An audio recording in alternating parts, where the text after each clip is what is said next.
of shadows pass, embrace the strength deep inside, break through the darkness.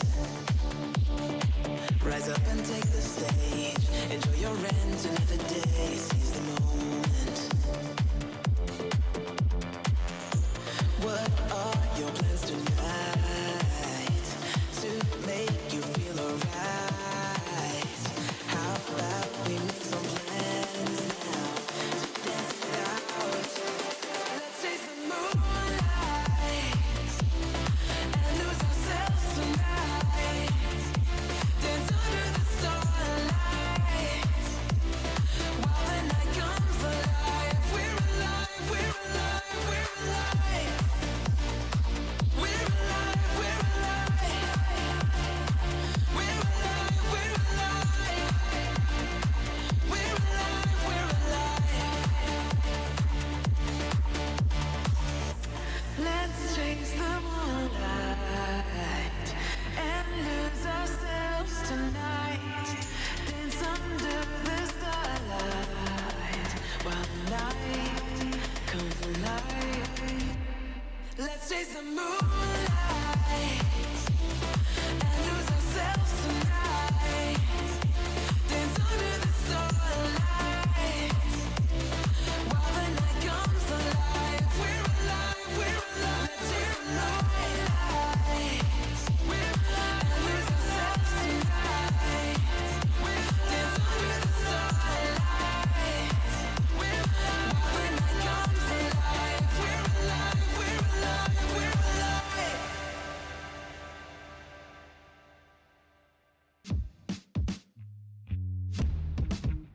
Yeah.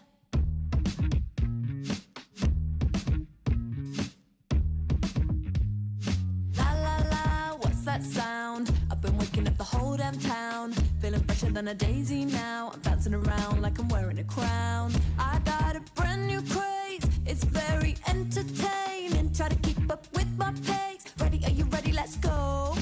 Ooh la la, ooh la la, ooh la la. I'm just doing my thing, keep the good times rolling. Just me and my friends. Nah nah nah nah nah nah nah nah nah. I don't got no cares.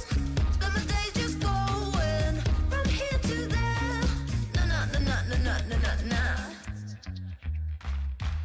Feel like an electric cable. There's a buzz running through my veins. Yeah. Would be lying if I said I was the same. I'm just a little zany. I'm a moth to a flame. I've always been this way. That's how I come first place. Let me show you how it's done. Ooh la la, ooh la la, ooh la la. I'm just doing my thing, keep the good times rolling. Just me and my friends.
We've got two esports endemic brands coming together to create a series of products for esports for the biggest stages. 퍼포먼스랑 컴페티션이 주요 키워드다 보니까 레이싱이라는 테마를 잡고 거기서 이제 영감받은 그래픽 요소들이나 다이내믹하고 날렵한 그런 실루엣 같은 것들을 저희 FS1 마우스에 적용을 해봤고요.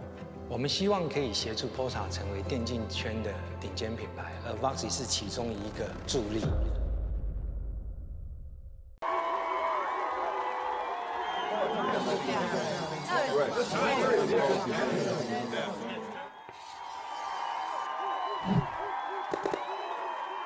Red Bull gives you wings.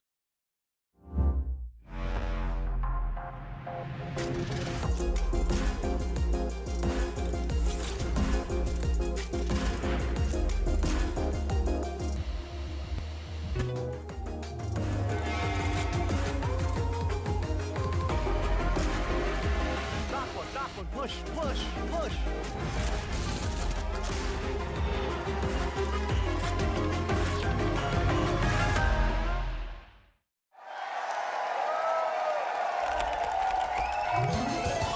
Red Bull gives you wings. Red Bull gives you wings.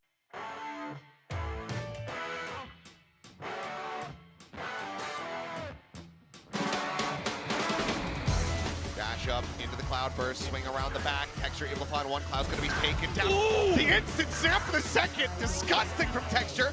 Azuna's trying to play this one out patiently. Gets the weapon drawn out, finds himself a second. Texture fell. Zuna finds a third. It's just Lakia who cannot make it happen.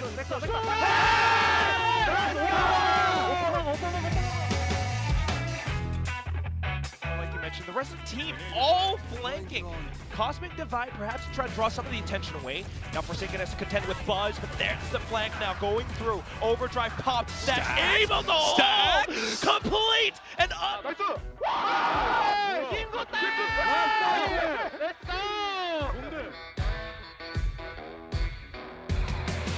I'm gonna smoke left and right. Oh my god. Yutan down to 8. Texture. Tree pinks it. No scopes. Patman. They called it. They knew it was close. Mr. 4K Online has it stolen away by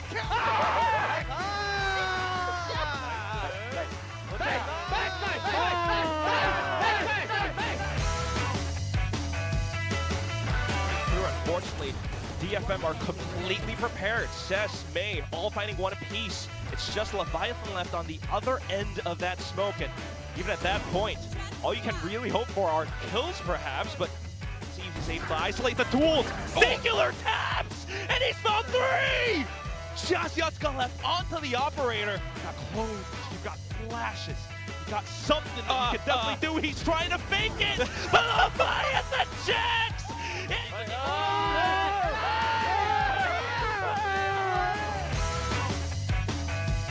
Much, so happens with the age. it does. Locking, pulling them in. Healer up, tailwind forward, right to his demise.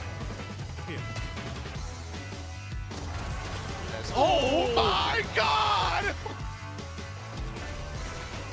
Oh my god!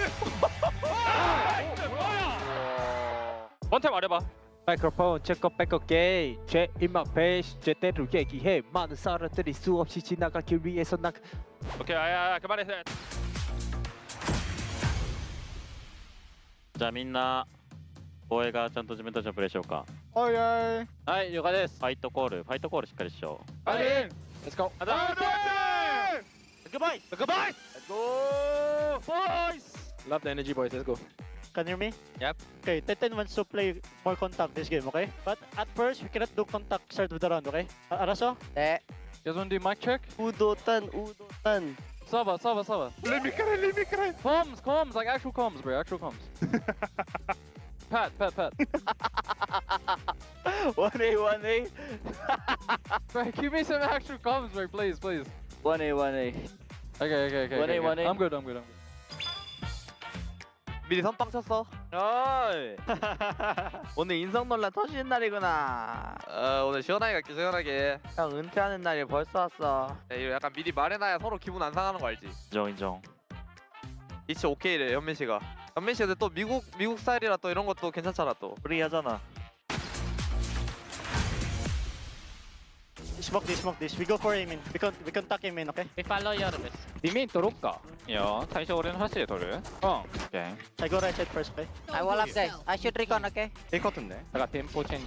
Wall up, then we go up. Okay, okay. I orb also, yeah? 야 오체맨. Just come, guys. I was rep. Hold on. 와. 30 seconds, okay? Need to run. It's okay. リサンド T ベ1。ヘブン残ってるかも。 Nice. Go. I was CT. You have recon, okay? No smoke. 今プラントね。No time. おね。手前ハントでみんなで行こう。待って俺バックサイから俺バックサイ倒しに行くね。出てね。上左上。 One more. Until for you, okay? はい。 They don't know you. みんなやつじゃない？ヘブンもあるかも。ナイス。俺はフェイクしないよ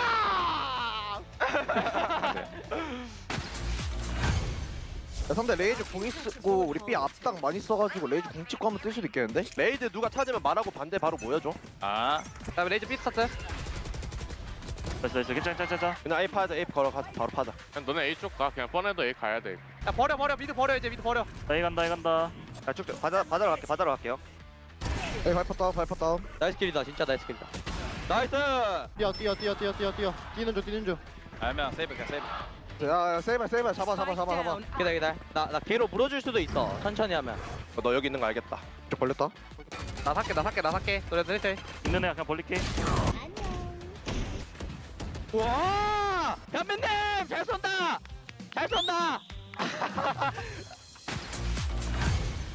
아 자른들이 궁 페이크 쓰자 얘들아. 그래서 요로 궁으로 작전 뛰는 것만 생각하면 될 것 같아. Again. 풀게. 이 뺐다 일단 얘네. 또바이 A 시트로 A 리테이크 당들. A로 요로 궁. 나 A 땡길게 이러면은. 킬조이 공 하면 돼. A는 A 킬조이 리테이크야. PC 남아. 해봐 스모까지. 확인. 그럼 A 가자 다시. 흔들고 흔들게. 가라지 플래시 할게 이거. 가라지 플래시. 나 막혔어. 얘는 가라지 홀드 중. 나 벙커 태울게. 시스모크 하나 쳐줘야 돼. 입구나 어디? 입구 쳐줄게. A 갈 거야 얘들아. 숏 조심해봐. 숏 같이 클랜 가져와봐. 천천히 얘들아. 침착해 애들 언제 사이트 다 먹어놔. 킬조이 궁 있어. 우리 깰 수 있어. 못 깨지. 깨긴 해 이거. 그럼 나 일단 B 홀드 할게. 자 완설. 형 그 케이지 꺼진다? 자 할게 그래도. 내가 B 럴킹하는 거 잡아줄게. 태워 지나가 조심해. B 돌 생각도 할게. 2명 돌 생각도 하자. 형 돌아라 이거. 나 캠 한번 킬게. 아 앞에 있다. 올려줘. 얼당. B 하나 더. 얘들 뒷방 하나. 나이스. 3대3. 공 켜놨어. 야 싸워 몸으로 막아 몸으로. 나이스. Let's go. And my goodness, what a round to pick up for Nongshim, the thrifty.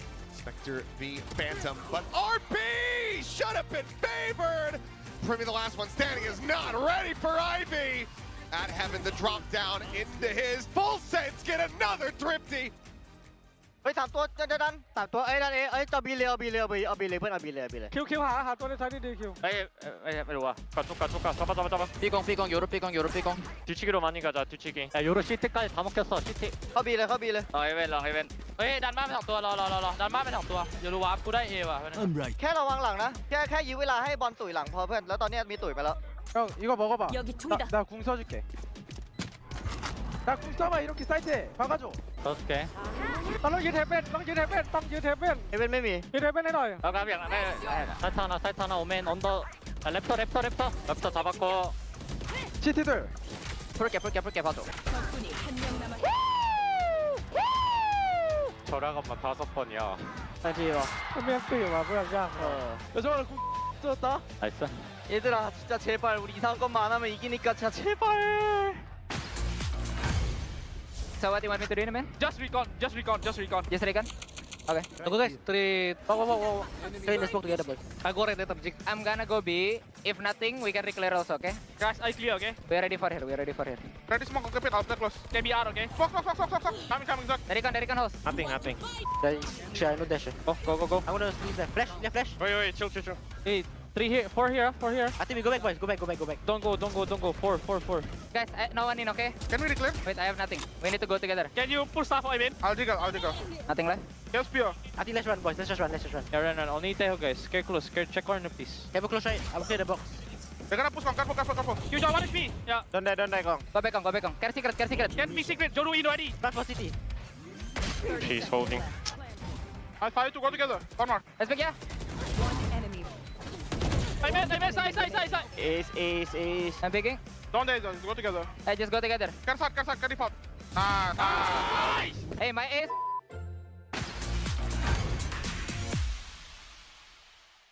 B랑 리건네. 아까 면 히토리가 왔네. B. B랑 브리모 스모크네. B랑 브리모 스모크. 사이드 바이. 형 리테이크 이미. 아이, 오르미네. 따오스네 오래. 세디 미드요.1人 DP 1人復活左フッカオッケー設置するね復活して CT ナイスですな復活エルババッキーね距離取ってフリースタンスHello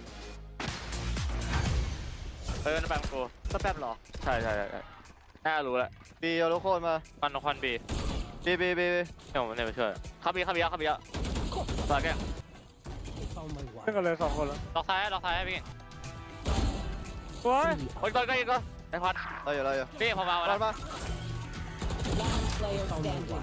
One enemy remaining. ไปเฮเว่น Down B.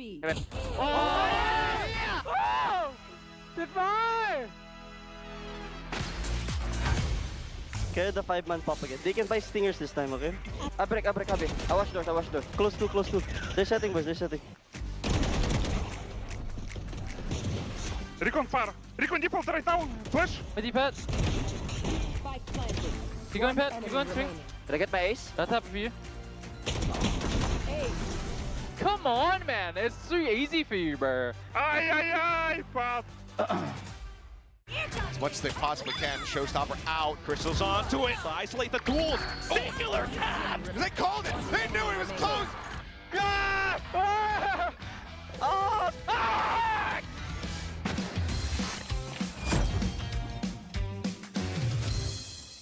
It's a good read, though. It's good recognition there. After the initial contact, just long enough to find the shot. Now you can definitely confirm it's going to be a split A. Just waiting to strike while the iron is hot. Down goes a couple players from DFM, but Kaida and Mei able to answer back. one enemy remaining. Last player standing. Okay. Step the bomb. Pop. あとフラワー。Let's push. Last player standing. Crystal will now meet with Mei at this B site, but will he get here earlier than Mei thinks? ブラウドあってもあと1個かプラのないないでしょ Spike planted.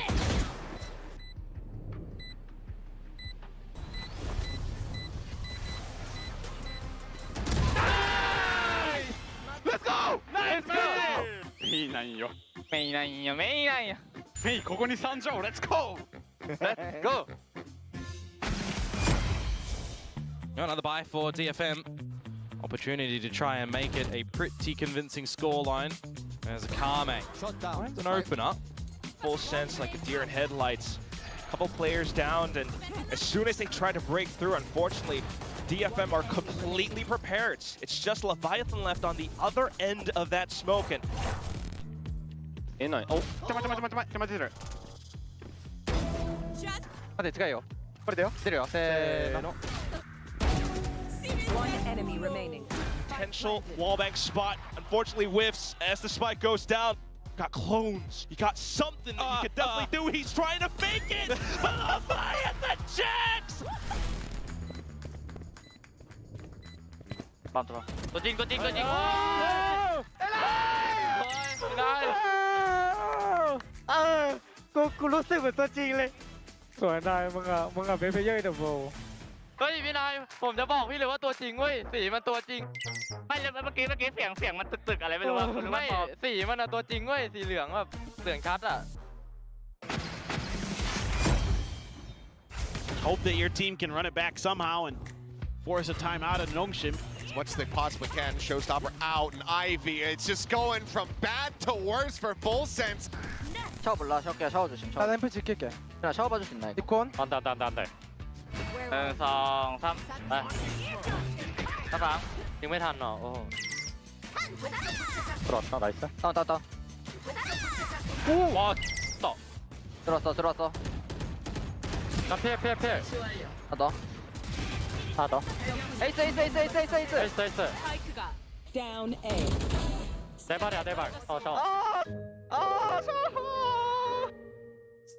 Gets the 4K, but Jit Boys gets haunted. Revealed, slide forward, Domby. 아 소연아 아깝다. 내가 먹여주려 했는데. 샤워 있냐. The whole time, that whole round, Zink slid in behind the cannon. The pillar and... Oh my god. Yutan down to 8, texture. Tree Pigs and no scopes, Patman. 자 A오파 한번 더 갈게 에어파 하긴. A오파 하긴 그냥 나 계속 A 쪽 플레이 할게요. Close, bricks. A 고구마 A 소바 드론까지. 드론 깨놨어. 스플릿 조심. A 스플릿 조심. A 짧게 가리고 온다 얘들아. 멀리 까놨어 DD 조심. DD 봐 동아야. DD 다 봤을게. 메인 하나. 야 에이스. 야 에이스. 냈습니다. 남았습니다. Standing.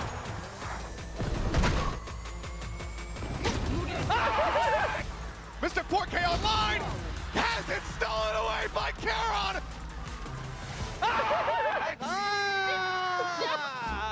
나이스 가이스 나이스 잘해요. 아예 그럼요 아 였잖아 나이스 가이스.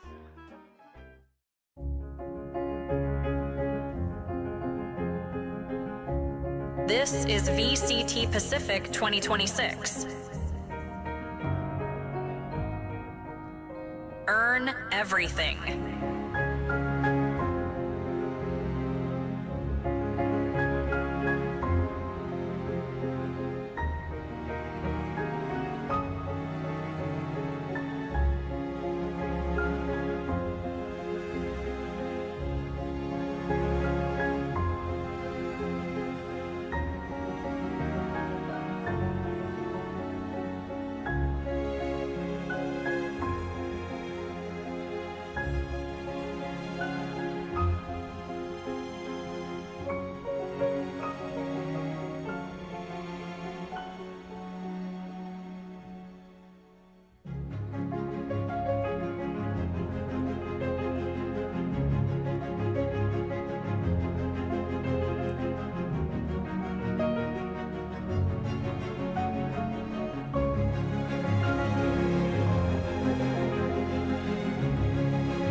We step out of school, the world feels wide. No rush to head home, no place to hide. With backpacks swinging, spirits so high, we'll wander the streets under the open sky. You're watching VCT Pacific 2026. Earn everything. No going back home, the day's still young. We laugh in the sun, the songs unsung. With every corner, a story to share. With friends by my side, I feel without care. Down to the park where time drifts slow.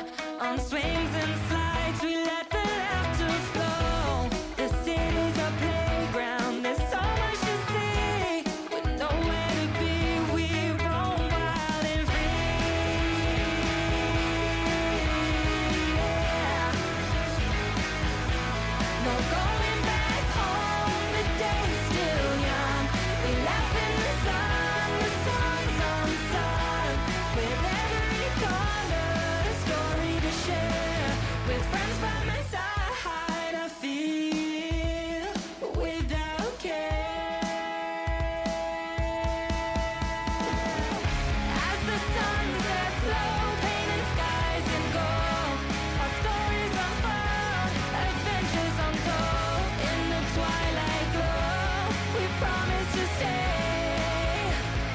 tomorrow brings another day.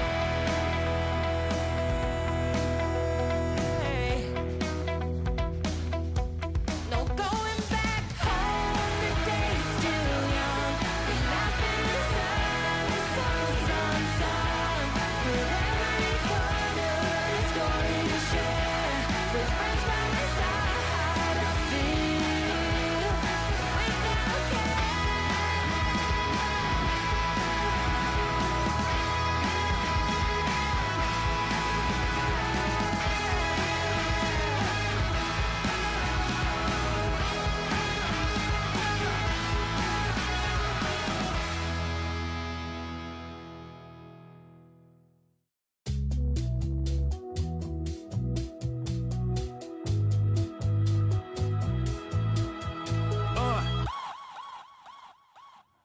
What's the move? Got no time for blues. We've been living every minute like there's nothing left to lose. What you say? Lead the way. I just need the waves. We got friends who trying to pull up and the sunlight on her face. What you say? Plans in motion, but we floating. We'll be alright. All day turned to all night. Good time, know it's on site. Here's your invitation. It's the perfect situation. We about to turn this life into a permanent vacation. Come on! If you feel like I do, then you know the time is now. Yeah, let's paint the town. If you feel like I do, then you know it's going down when I come around. I just drop the top and let the song play out. When the summer in the city, we all wanna stay out. Hey yo, run away and ride it all the way out. Yeah, I love the feeling. I love the feeling. I love the feeling. Drop the top and let the song play out. When the summer in the city, we all wanna stay out. Hey yo, run away and ride it all the way out. Yeah, I love the feeling. I love the feeling. I love the feeling. What's the vibe? Good day to be alive. When we get lost in the moment, feel like time is on our side. What you say? It's a trip. Get one you won't forget. Every place we go's a party. Tell DJ to play the hits. What you say? The energy got people coming out the woodwork. Hit you with the footwork. That right there's some good work. Bring yourself, we want the real, no imitation. I know just the destination. A good life is out there waiting on us. If you feel like I do, then you know the time is now. Yeah, let's paint the town. If you feel like I do, then you know it's going down when I come around. I just drop the top and let the song play out. When the summer in the city, we all wanna stay out. Hey yo, run away and ride it all the way out. Yeah, I love the feeling. I love the feeling. I love the feeling. Drop the top and let the song play out. When the summer in the city, we all wanna stay out. Hey yo, run away and ride it all the way out. Yeah, I love the feeling. I love the feeling. I love the feeling.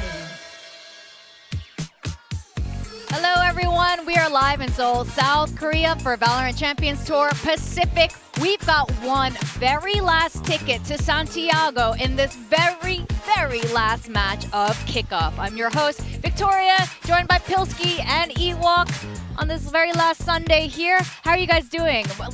Have you been enjoying Kickoff? Yeah, I've really been enjoying it. It's been so hyped. Not only just Pacific, but watching some of the other games that have been happening in the other regions. We've got an insane one from Gentleman's big reverse sweep yesterday, and we've got a lot of drama in the lower bracket here in Pacific as well. Yeah, it's been an absolute banger. It's so many games, and it's so hard to predict. That's the best part, right? It's just so hard to know who's going to win. It was absolutely surprises after surprises and matches that went so long that you may not have expected at all.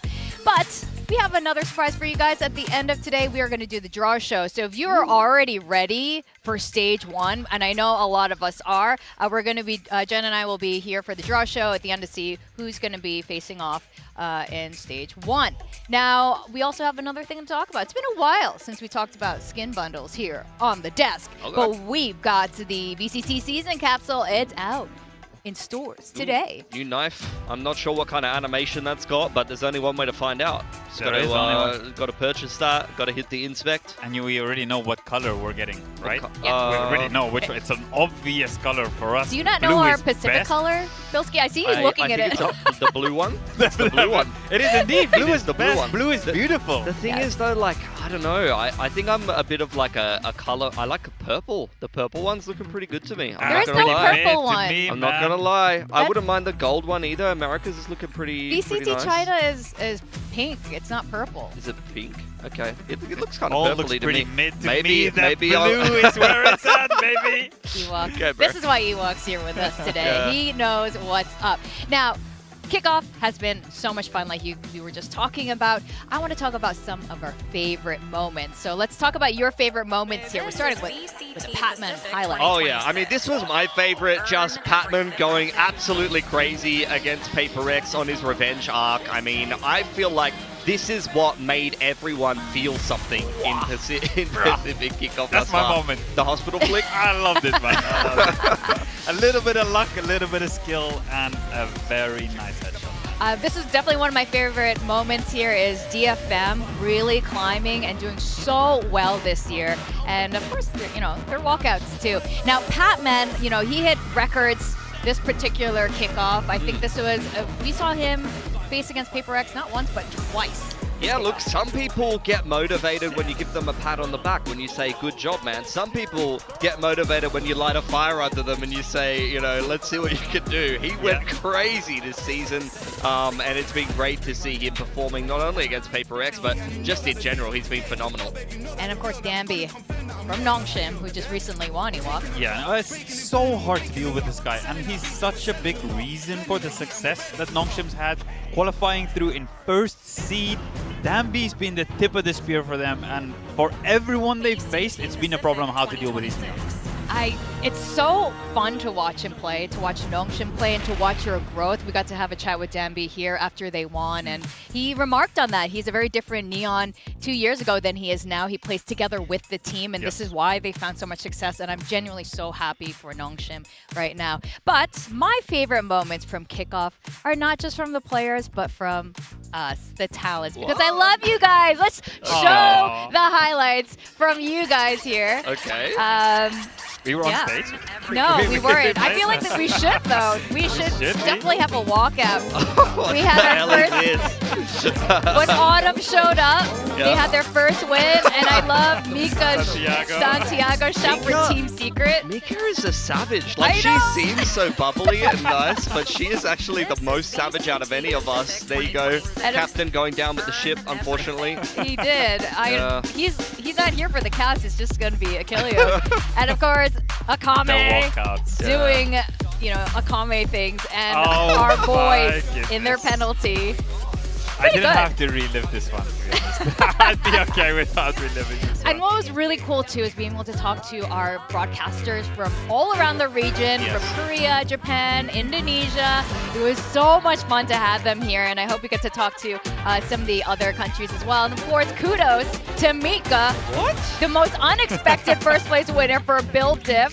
She came from left field and owned all of us. I didn't even realize that happened, and then look, Panda trolled us. Of course. We're still waiting. I know, where'd he go? Where's the rest of it? We've never found him. This one we can skip. And another penalty, of course, Ewok crying and posting a not too criminal of a tweet there as your penalty. But next year, this is a warm-up, by the way. There was no real prize for this particular build-off and no real punishments, but that will change for stage 1. So it's been absolutely fun, this Kickoff so far, but Kickoff leads to records being broken here. So Patman, of course, breaking the ACS record globally, which is crazy. This was a perfect game of Valorant, honestly. That game on Omen on Breeze, he was making plays.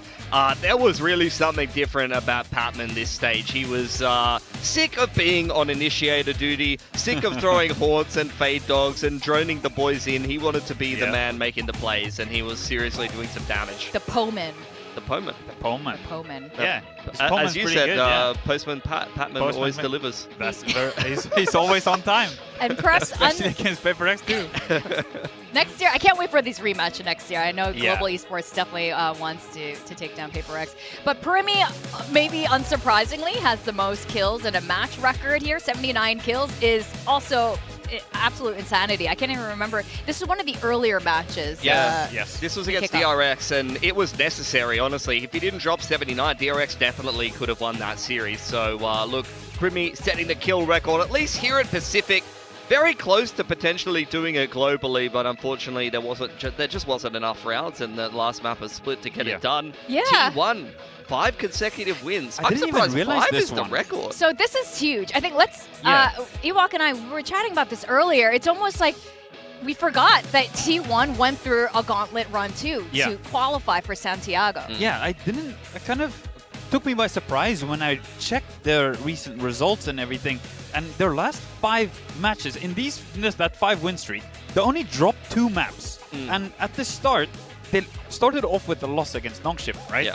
And then they had that series with Genji where it almost, in my memory, they lost. They right? really could have lost. They looked really shaky. Yeah. And then if you actually look at the numbers and everything, they've been really clean and absolutely deserve their spot to go to Santiago. Oh, absolutely. And I think we're going to be talking about, performance in Santiago and expectations with T1 there. But Nongshim is the first team in first seed also placing to Santiago, which is so crazy because this is, of course, one of our Ascension teams who had to fight back into Pacific not once, but twice. But they got it so convincingly. It was against RRQ, but I think there was absolutely no doubt in our mind that they deserved that first seed spot. And if you recall back to remember we were sitting on this couch and we were talking about Nongshim and saying, this is the year we want them to kind of like show up. This time there was a lot of expectation last year. The storyline for them is insane. Yeah. We want them to disrespect these big teams. And now they're the team that qualified in first. How insane is that? And we're seeing this globally, which is, I think, the most phenomenal thing here. So let's talk a bit about that, actually, in Master Santiago.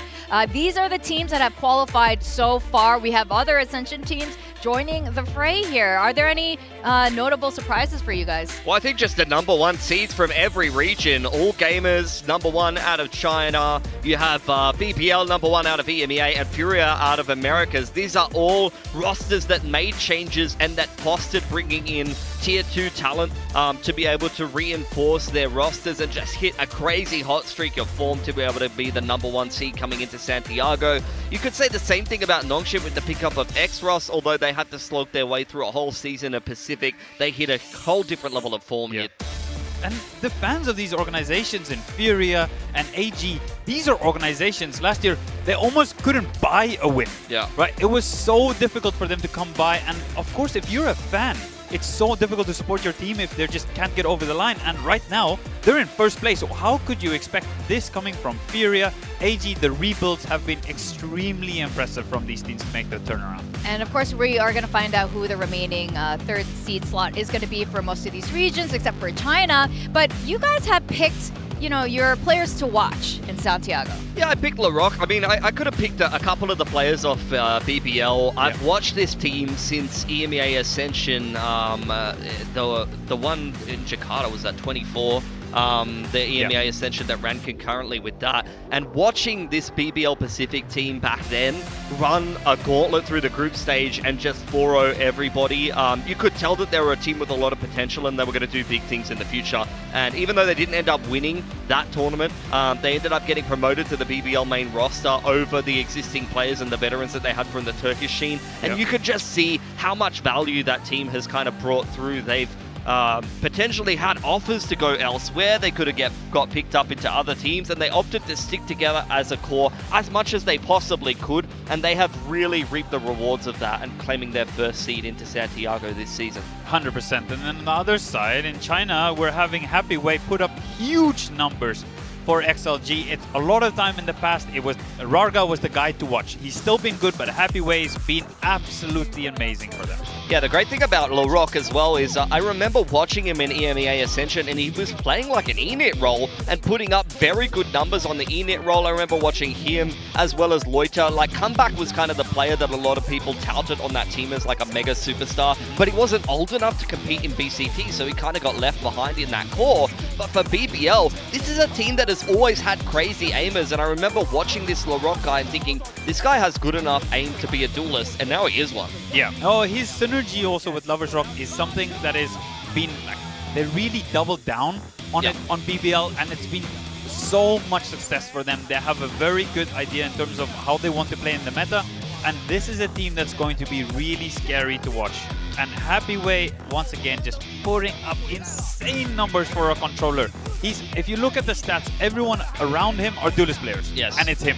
Yeah, 100%. And I think like you've seen him play the Senti role and be that player that's often on the lurk in the past. So he knows how to deliver numbers when he's playing a slower paced game. And I think you're seeing that skill set of holding down sites as well as being very successful playing on the lurk and playing through the mid to late round.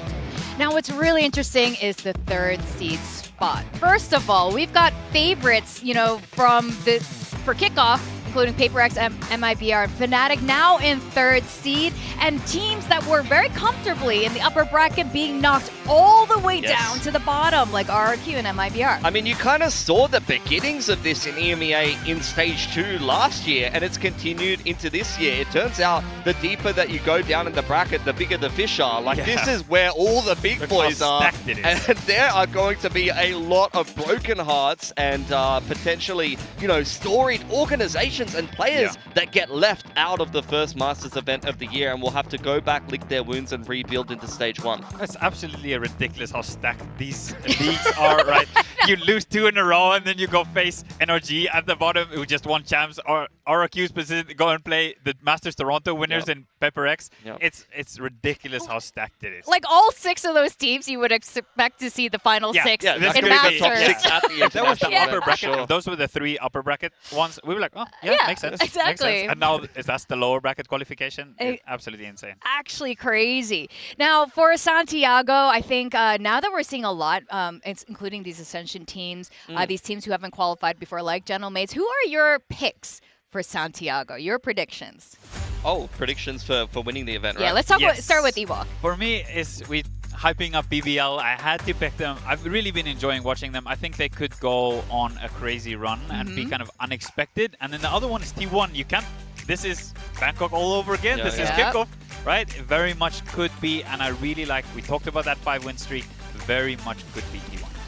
Yeah, I totally agree with you. I also, if we bring up my picks here, I also had T1. My issue with picking some of the teams that are seeded ahead, especially the less experienced teams, is that we've seen at many Masters events already, when you get seeded ahead, you can come into the tournament cold. And I think that's going to be a wombo combo of not only you coming into the tournament cold, but also these are the lesser experienced teams. Maybe that opening game doesn't necessarily go too well for you, and things can fall apart quickly. And I think that's going to happen to a lot of teams like your All Gamers, even your BBLs, even if they look super solid, even Nongshim that looks super solid, then are on a huge run through here. Pacific, I think once you go to an international event, it's a different beast, and I find it hard to back some of those teams, which is why I'm going with another known quantity of G2. But look, it's hard to pick as well because, like we mentioned, there's all the big fish in the qualification matches today and going forward that you might even back to win the whole thing if they're able to qualify. I completely agree with you there. I'm sure Ewok does too. RRQ knows one or two things about that. But I agree with you. I think T1 is going to be the one if I'm going to have a Pacific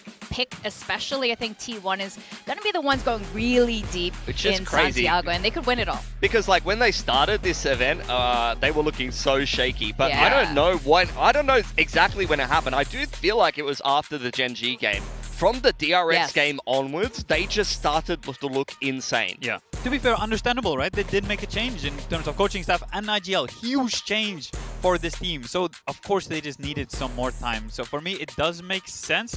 And as a T1 fan, you're absolutely loving it because it does seem at the right time they're potentially peaking. Oh, yes, the timing is actually very promising, and this is why the three of us are expecting them to go very deep into Santiago. But today is the very last best of 5 here in VCT Pacific, and it's, of course, between PRX and RRQ. I'm so sorry to Indonesian casters for my joke the other day. I didn't actually mean it when I wanted to watch a team go all the way down to the bottom bracket to face PRX. They're, fellow Indonesian players there, but this team, they got knocked down to the bottom.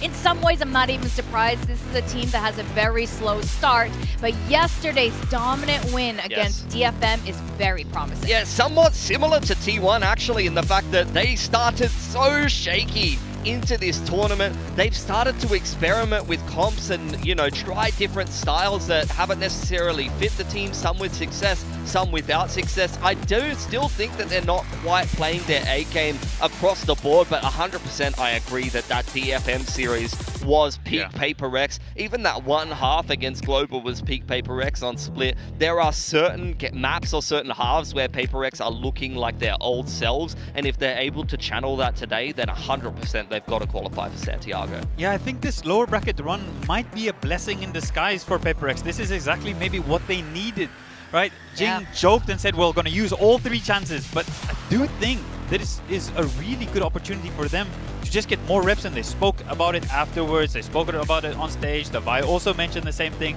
We just need more time, right? More games is what we need.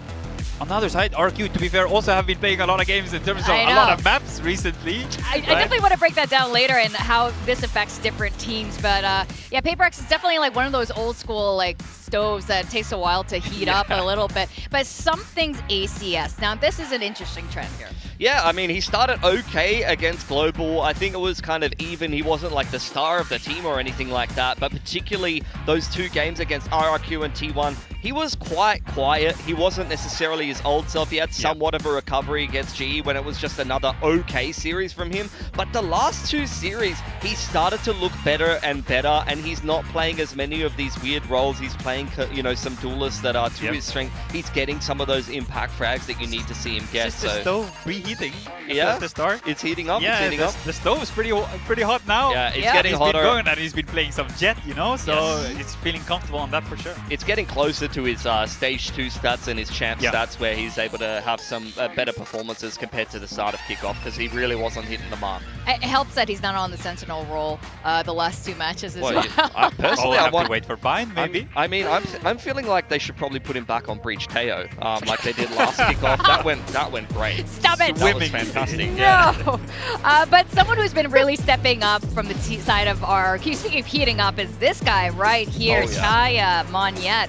He's been, they did end up losing against T1 and a brutal, extremely long game against Nongshim here, but here we are now in the final bracket. Yeah, I mean, Monyet has been phenomenal to watch. Yesterday in the game against T1 on Pearl, I felt like he was the one who was locked in. At the end of Abyss, he was getting these multi-frag rounds and standing up. He was like, I'm not losing today. So I'm really hoping he's bringing that same energy against one of his former teams here today to make sure that RRQ can push their way into an international qualification spot, because both of these teams have qualified for 3 in a row, but unfortunately one of them, 2 in a row, and they want to qualify for 3 in a row, but one of those teams is going to buck the trend today. And that's just a reminder again how stacked this game is.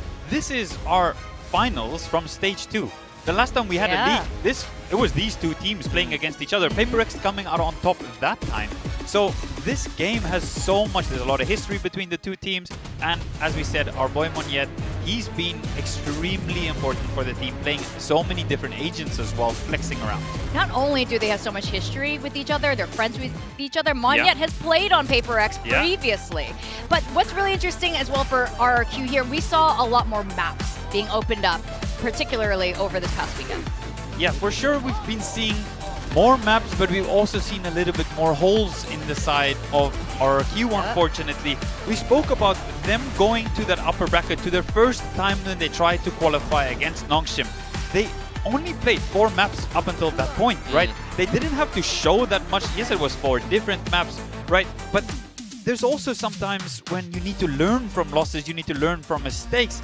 And one guy so far that was really hot at the start in those first 4 maps was Kushi. But unfortunately, since then in the BO5s, he's cooled down a little bit. The stove needs to reheat. Unfortunately, someone pulled the plug at the moment because he's going to have to step it up. Yeah, for sure. Kickoff Kushi. Yeah, Kushi, I think, is very, very key to an dominant RRQ. He just delivers so much impact when he's in good form, throws good utility, but then he's alive in the late round. He's great multi-fragging on the defense. He's great multi-fragging when you put him in the post plants and he's playing those pivot positions. He's just so sharp. He's got phenomenal aim, but in the best of fives, I haven't really felt any impact from him. So he needs to pick himself up today against PRX and find some of the form that he found in the initial best of threes. He absolutely must, though. That's so important, and he's been such a big factor in a lot of RRQ success, a lot of the game plans coming through here. We call him Kickoff Cushy because he fell off after Kickoff, and it's a little bit too soon, Cushy. Come on, like one more map. One more match. I believe in you for this here. Now, like you said, RRQ and PRX have a lot of history, a lot of head-to-head, so let's roll those highlights there to see some of the best moments. Yeah, for sure. I mean, we do have PRX taking on RRQ in stage 1 lower bracket final. This was I don't want to remember this one. Wait, this one was so one-sided, the fracture. Oh, no. But you guys ended up winning this series. It took all 5 maps, if I remember correctly. Every other talent except for me predicted PRX, which it really hurts me when, you know, Sun tells me I'm a fraud and asks me to do homework when I was the OG RRQ predictor. But what was this series like for you guys, winning this all the way in 5? It was an absolute roller coaster, to be honest. I did have flashbacks from yesterday when I was watching them against T1, where those first 2 maps felt similar to when we played against PRX, where the RRQ boys, unfortunately, they just didn't show up yesterday for the first 2 maps, and then they showed up for the 3rd map, but then couldn't convert it yesterday, where I really had a feeling if they could convert the 3rd one, that it could go all the way to 5, but they couldn't lock it out. RRQ is going to have to make sure that they don't start slow today. Otherwise, they're going to have to climb that mountain once again, because to do it over and over and over again, especially when it's your 3rd day in a row, it is so difficult to do that. Well, as we just saw, the good news for them is their last game against PRX in Kickoff, they smashed them. It was before PRX was really getting warmed up just yet. I think it was a Bind Pearl series, which we'll keep an eye if that does kind of rear its head in the Veto. Although, in saying that, since that series, we have seen PRX swap their comps on both of those maps. So, look, I'm keen to see whether we're going to get that again and whether it's going to be a different story this time around. Yeah, I mean, the head-to-head is, you know, looking pretty promising here for the side of RRQ, where historically, of course, PRX was usually the favorites to win. So, kudos to you. These are your stats, Ewok, on RRQ climbing up to success. Now, 2 key players from both of these teams. It's got to be Forsaken and Jemkin. Yeah, so this is from the Stage 1 lower finals, and the whole narrative around Forsaken in this loss was this guy played every role, he played 5 agents, and he dropped a crazy amount of kills and had an insane performance in a loss for PRX, where they end up coming 3rd in that tournament, whereas RRQ, Jemkin went insane. I was thinking crazy insane. Crazy guy, insane. Crazy Insano style. He was hitting the gritty on them in the Stage 1 lower finals. Playing that duelist, he played a little bit of Brimity there as well on Fracture. The Fracture Brimity, yes sir. He it actually went really okay. likes it. So that's the, we got absolutely smashed on Fracture, so I'll drop a little bit of lore, right? Yeah. But he actually really likes the Brimstone, and he was like, bro, I don't even need to do anything. I just put some smokes and then I kill everyone. He actually really likes playing other agents. He loves playing Gecko and stuff like that. Really? So, yeah, he absolutely loves it. He's a versatile guy. He's got many, he's like an onion, right? Like many layers to him. Yes, sir. What a guy. Well, what's really interesting as well is we were talking about the maps and how much more has been revealed by both of these teams, especially for RRQ, but they definitely have their permabans. But I can't help but zoom in and breeze there, because RRQ finally showed it and it wasn't looking great. Yeah, the last 2 breeze that they showed, I definitely think there were some macro issues there, and it's a glaring weakness. Yesterday, T1 definitely thought it was a weakness, and they went for it as well. And today, with both of them, as we saw, they're having a permaban. It's very likely that we are going to see Breeze, and since the change, PaperX have been looking better on Breeze as well. So this Yeah. could be a very defined weakness where RRQ is potentially going to have to change things up, or they need to do something to fix this Breeze because we're most likely seeing it in the Veto. It's really hard because, you know, they've had their 2 weeks of prep leading into the Nongshim game, right? But since playing these maps, there's just no prep time. Like, how you have to make small adjustments. You can't really change a whole comp unless it's something that you've pre-prepped before. So that's the rough thing about RRQ playing 3 BO5s back-to-back is it's very minimal time to adjust, and you have to really pick your battles. Yeah, I'm sure they were expecting to end it on the upper bracket, and now they're like, oh my god, there's so much more to go. PaperX Bind, on the other hand, this is a team that just, you know, it's all or nothing when it comes to Bind for these guys. I mean, I really like them playing Bind with the Yoru Rays. But, you know, they used to be a very good team on it. They started off very well on it. Then they started putting something on Veto against T1. I don't know what that was. I don't know if they're going to keep running with that, but I guess we'll have to keep our eye out for if Bind makes it into the Veto, because RRQ did kind of stomp them with the Raze Yoru. I remember you highlighted around from that as well with the tricky chamber plays. Yeah. I think it's going to be very interesting to see if they do think that is a weakness on PaperX's side, or it's going to be later on in the Veto. Again, with both of them having permabans, Abyss split respectively. Be going for the Haven. To be fair, RRQ's Haven didn't look that good the last time they played it. There were some issues. I think it's a win for both teams actually, because they're, you know, I felt like, as you mentioned, RRQ's Abyss was looking better and better against T1 yesterday. PaperX is always great on split, so taking that out of the map pool is good as well. PaperX selecting Haven. This is an interesting one because this is a map that they didn't initially gravitate towards. It was only banned against them once during this season, but in the off season they were crazy on it. But I feel like now that they've started to play it again, they're getting more comfortable playing like that Divide Chamber on Haven. It's been so looking good. And it does seem like the attack side starting to get better as well. The defense side was where they were insane, and the attack side all of a sudden now has a little bit more legs to it. And they're probably looking at Monyet on the Viper and going like, heh, there's something we can do about that. Yeah, 100% agree.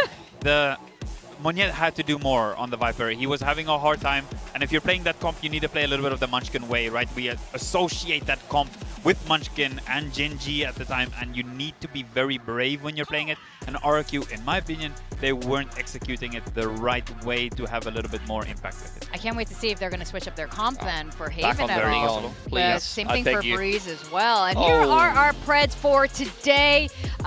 Okay. First of all, 69. Good job, Pilski. It's a nice number. It is a great number. It is a great number. I know number. the kids love the 6-7 these days, but look. Old school. Yeah, I'm almost 30, so the 69 is definitely the one I'm familiar with. Lucky 69. Maybe Ewok, if you win today, I don't know the math, but maybe you can hit that number. Okay, tell us. Give me the sell for RRQ. Is this a bias pick, or is this the RRQ win today? I think it's so free today. I think it's 3-0. PaperX don't even know what's happening. I think that still sounds like the bias is speaking. The RRQ boys are just playing a little bit of content. The new GM and Son said we need more viewer time. We need more hours watched. We need to just spend as much time on the broadcast. Because the new free run drop, they're trying to hype it up. There's the new collab coming out. We need more time when we're trying to kind of market. It's marketing. It's all marketing. They've definitely maximized the time this weekend. They've taken over the entire broadcast with RRQ matches. I mean, I feel so much better. Like, I honestly, watching the last few series, I felt like RRQ have needed their vibes guy. So now that you're on the desk and you're bringing the vibes here, I feel like changing my prediction, but I'm going to keep it the same. I know I'm not allowed to change this later today. You're not that convinced. Really, Polsky, are you? How convinced are you with PaperX winning? I'm very convinced. I think it's a similar story to T1. It's like they came off of a stomp of a 2-0. RRQ have had to play multiple best of fives where they're losing. It's got to get to you at some point. You've got to be feeling exhausted. And I think T1 rode that momentum of winning a pretty easy 2-0. And I think PaperX is going to be the same story after taking out DFM. I can't help but agree here, and I think a lot of us do feel the same way. But RRQ have proven that they can take down PaperX. They did not too long ago in a 2-0 fashion. Sure. But today is a PaperX that have found their form, and this team, when they are slow to start, but when they find their form, they are so impossible to defeat just by sheer heroics sometimes. But with that, we are going to send it to the stage for the very final match of Kickoff. It's going to be RRQ versus PaperX.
The lower bracket final starts right now, and it's the rematch everyone in Pacific was waiting for, but with the highest possible stakes. RRQ show they have the blueprint to dismantle these opponents, but PRX has spent the last 48 hours proving why they're the regional kings in elimination scenarios.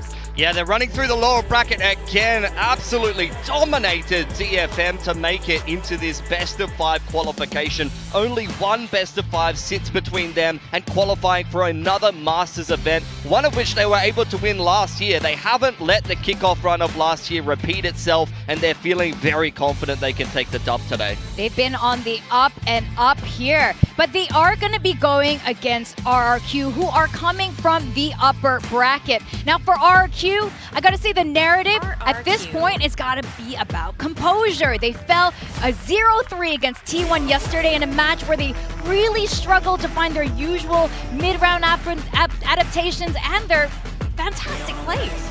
The boys in black are back. The boys need to dig deep today. I see smiles. I hope to see energy. It's been a lot of VALORANT.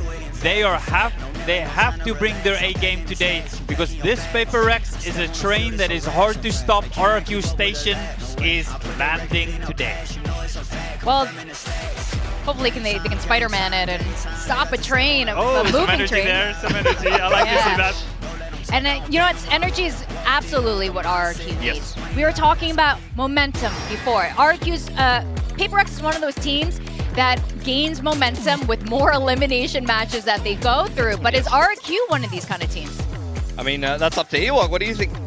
I think when times are tough, they dig deep. They have shown it in the past, and times are certainly tough right now. They really need it. The only thing I'm worried about is that Alex is wearing his tryhard hoodie. That's a slight concern right now if you're an RRQ fan. I mean, when I think back to RRQ and digging deep, I think to coming through the lower bracket, beating Gen G stage 1, even with the Veto disadvantage. I think of Crazy Guy coming off a plane in Tokyo Finals, going down 0-2 and winning that series to deny talent an opportunity to go to an international. This is a team that does have grind set, and without a doubt, I can't think of something more devastating than having 3 chances, 3 best-of-5s to qualify for an international event and not being able to do it. That is a timeline you want to avoid at all costs. I know. We have made multiple jokes about this, whether it was going to be Nongshim or RRQ, look, but it's happening. It's funny until it happens. Then it's just sad. Like, it is. I'm not going to laugh until I'm going to be crying right there with you. It would be absolutely traumatic, I think, for RRQ if they end up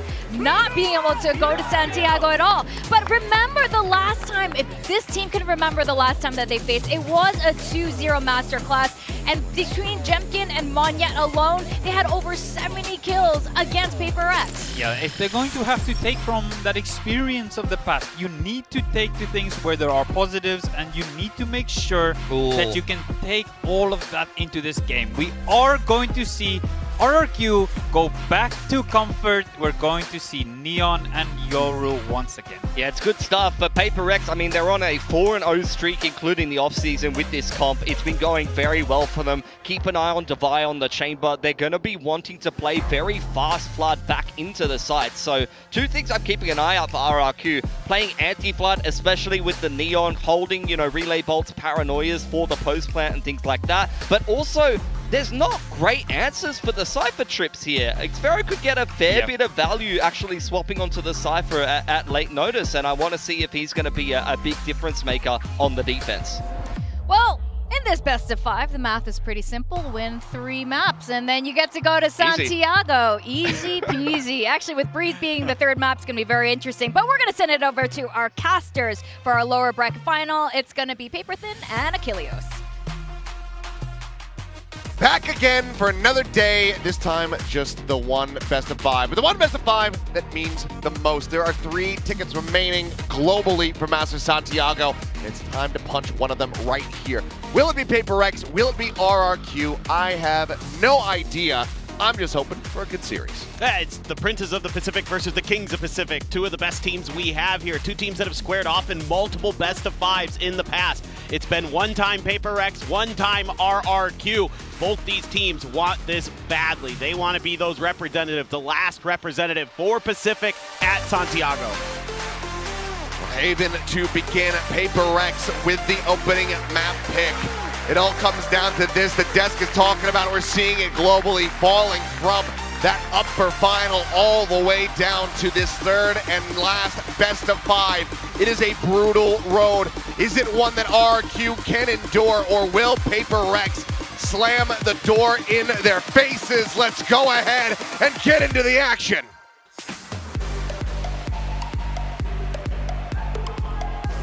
This is such a high-stakes matchup for PRX, a team that everybody was thinking surely are going to Santiago. With the addition of Envy here, this should be a team that will continue to just make globals all year long.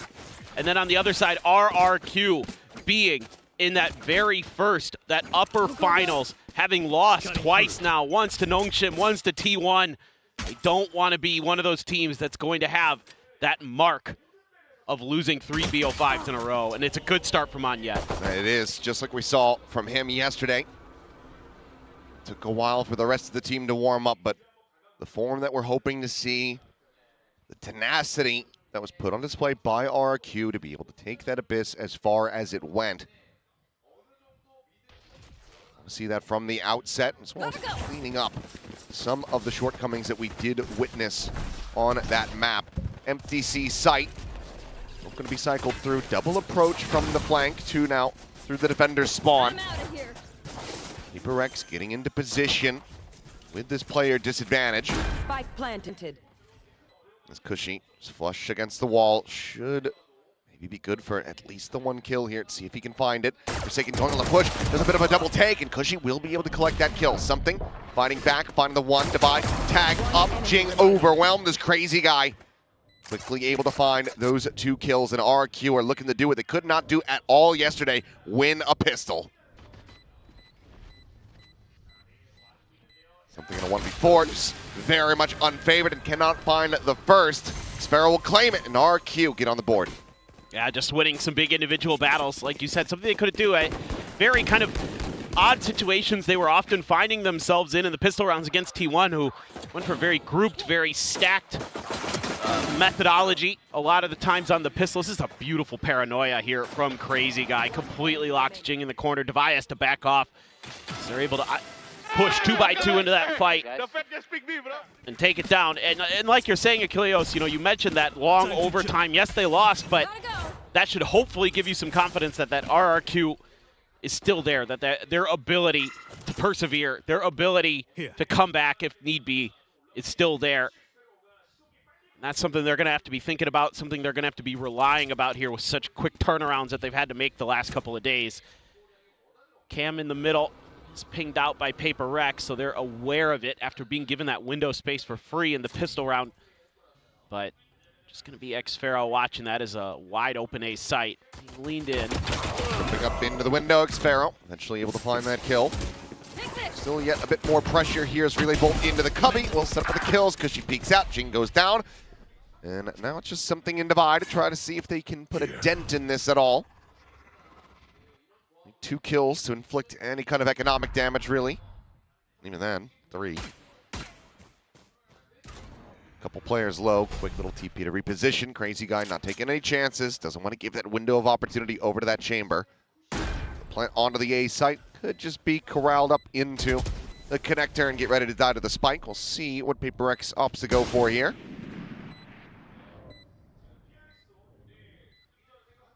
Divide taking a really long time there watching for Crazy Guy. Eventually we'll just group up.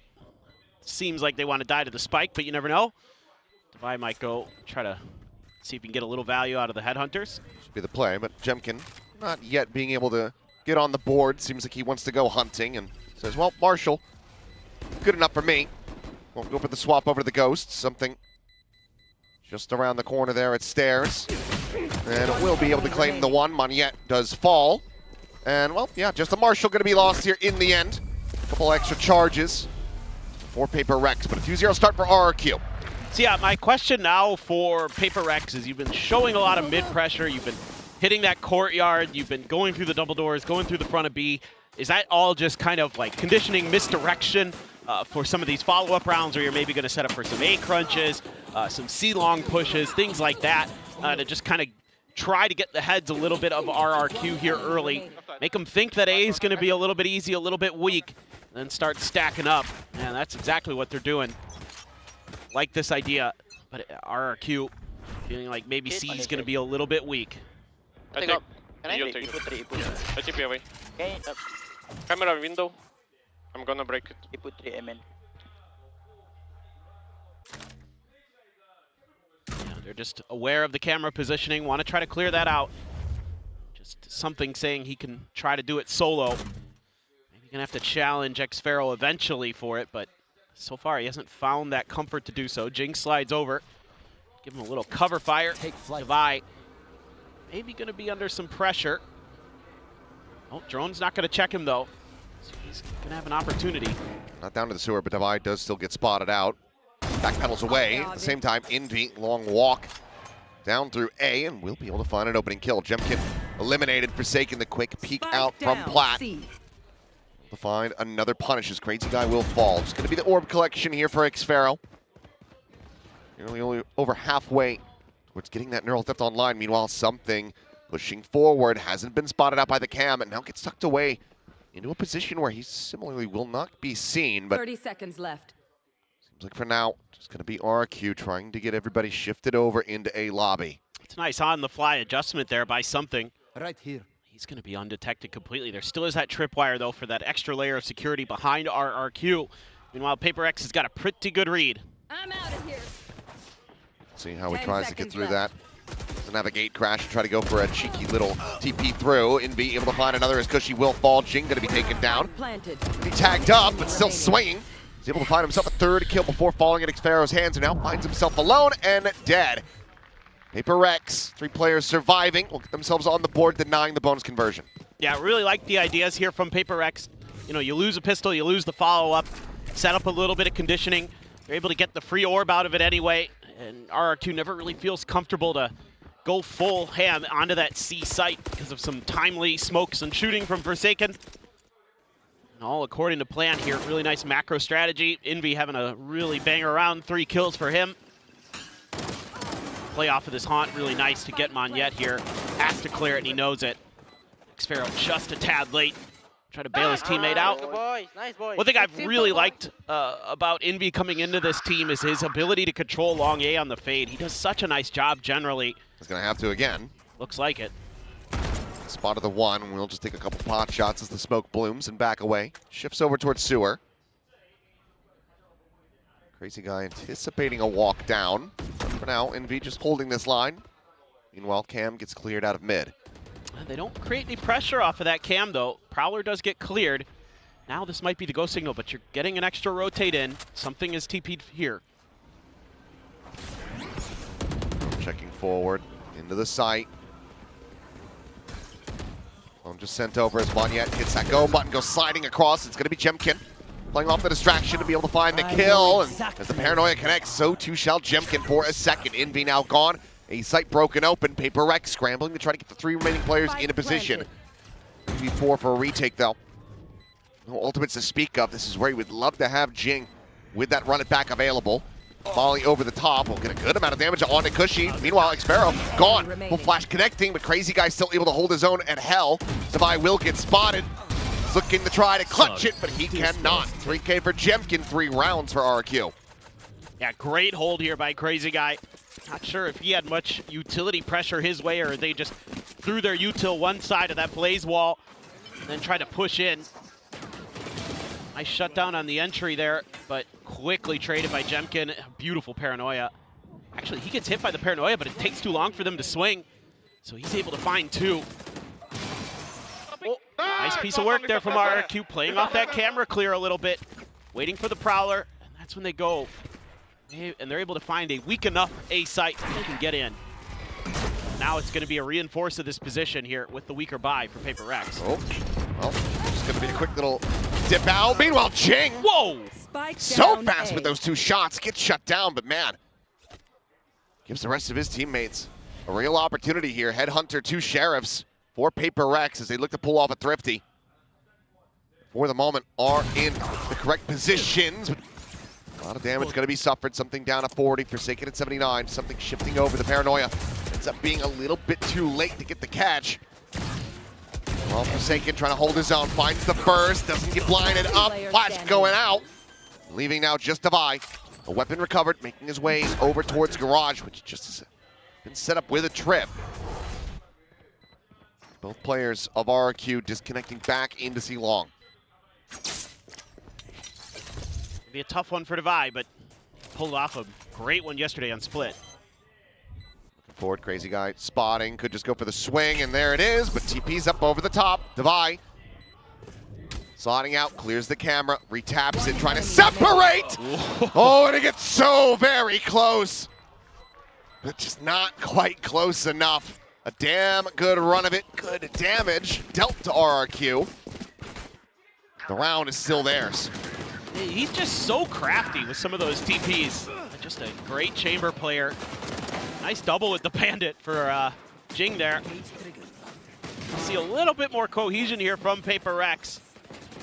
Getting a little rough with some of the reads. Able to take some of this A-long control on a weak buy, but not able to get enough out of it to really scale into something better. But something does have that operator. It's going to give you that extra layer there from Sewers. Oh, it's all a bit of a ruse. Playing in Divide, brilliantly done. The peek from back plat for Forsaken.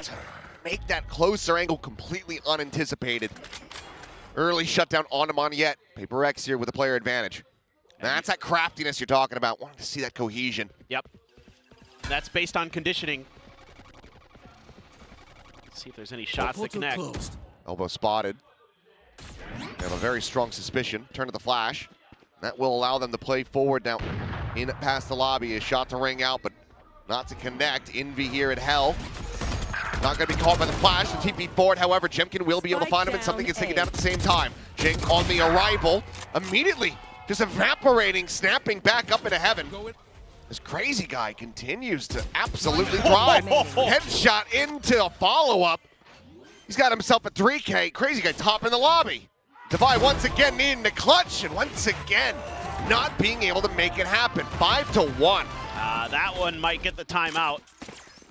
It's just a tough. It has.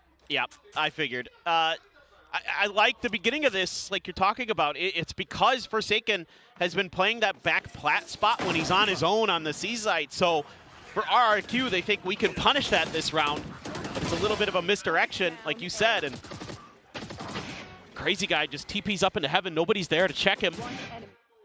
He finds that space for free. Yeah. And you can see that across these series, RRQ, with their struggles, they've had the pieces, and right now it looks like the pieces are coming together. Because versus Nongshim, Crazy Guy, a lot of the times it felt like, if memory serves, was the top fragger, was the one who was really finding impact. And then you go to yesterday versus T1, absent, not able to find that impact, not able to really hold a candle to the rifling that was being put out by T1. Now you've got Crazy Guy still leading the lobby, but the rest of the team is looking good. Jemkin, Moniette, yeah, some early unlucky deaths perhaps, but overall, everyone is kind of doing their jobs at the moment for RRQ, and that's terrifying if you're PRX. Yeah, exactly. I mean, now they look like that RRQ we saw the last time they played PRX in this stage, where it's brilliant coordination, it's great game planning, it's great reads, all of it. They had everything you could want. That's why everybody's starting to think, oh, okay, RRQ's definitely going to Santiago. When their protocols are in place, when they're playing off of each other well. The agent switch up here seems to be working nicely as well. With Moniette back on that Neon, he's able to create that extra space, tee up Jemkin, tee up Crazy Guy. Drift checks B. Mostly open, but PRX closing the smokes. Oh, not going to get cleared, but not to be found. Instead, Kushi just counter-spraying, I believe. Is able to find Jing and Envy. Now Jemkin gets something in Forsaken. Not sure how anybody's seeing a damn thing, as it's a nice quick shot from Divide, but cannot get the follow-up on the Headhunter. So just the one kill. Moniette continuing to be the sacrificial lamb, but RRQ continuing to excel. Yeah, I like this call a lot, knowing that the tour de force was going to be into that round. It's unlikely to be holding B, and even if it is, you could probably do something about it with your util dump. Yeah, that's nasty. Oh. Majority of the kills, no one can see anything. Nope. Don't need to there. But that's great. You've got the smokes. You use a relay bolt to check the corner just in case that, you know, Tour de Force is playing close, holding that tight angle. Really, really nice. Now you've got a couple ults. Yep, the Hunter's Fury ripped early. She hunting, but Jing tucked away at long as able to find a second. Crazy Guy will be taken down, and Jing now starting to come alive. So the one kill found, Envy dead to that Hunter's Fury. Curveball down towards Sewers, but Xfero just keeping it quiet, playing this patiently, looking for a massive backstab. Does PRX have any read that he's made his way through? Jing staring over towards that connector position, so it seems like he might be suspicious, but now we'll get the bad news. Right as he gives up on it, push forward into the cage, Forsaken, taken down, off shot going to be going wide, something on the arrival. Finds the enemy Cypher. Spike in hand, Cushy now a 1v2. Try to maintain this lead and this win streak. Something, however, hot on his heels, able to hear all of this movement.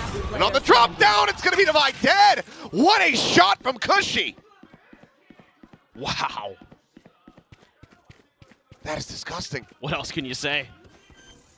Going for the plant now, but something should be able to swing in. And yeah, can finish him off before he can get his weapon redrawn. But that operator is so far away, they cannot get that back into this round. PRX can at least just take a breather and say, well, we doubled up our score. For sure. It's a great, again, little piece of misdirection at the beginning. You know, that Hunter's Fury comes through and they're chasing Envy down with it. And he's often, you know, if he's that far back, you've expected that nobody else is going to be there in front of him. So that's how PRX, again, is able to use some of that conditioning, those ideas that they have against him. Xfero and Cushy, sharp, I mean, all of RRQ sharp as hell today. Ooh. So he's getting the grab, the decay there, but Moniette just go ahead and swings back, but the gun barrel's just peeking right out of that cyber cage. Something going to be good for one before getting traded out. That is going to be PRX in with the man advantage for now. Outlaw, still 2 players, so half of PRX, very susceptible to this. Crazy Guy. Swinging in towards Sewers, and Envy is one of those players that would go down to a single shot. And, well, through the box, will survive with 7 HP. And that's going to pull the rotations here for PRX. Is there going to be any more counter moves? Still a lot of time on the clock here for RRQ to work with. Recheck, and that's when RRQ decides to pull the trigger on trying maybe a different idea, or at least checking the flanks, see if they commit. Pretty good stuff, though. Need Divide to potentially come up big here with that Guardian, but that is going to make this, I think, for sure a C hit. Starting forward now, but Xfero going to try to enact 30 seconds left. this lurk. Meanwhile, Forsaken TPing out over towards A long. I'm not sure if this is going to be red at all. Divide trying to push out. Dead, but okay, I just realized Forsaken only has a judge. So never mind. Can't even try to get posted up on the long angle. He's going to have to creep his way forward. Nightfall going to be going through. Flash going to be connecting Jing. Not checking over to the side, though. So we'll just exit, and now Xfero right there behind him for the backstab. Time getting away from them. Need the plant, and now it's already over. Cannot make it happen. Forsaken.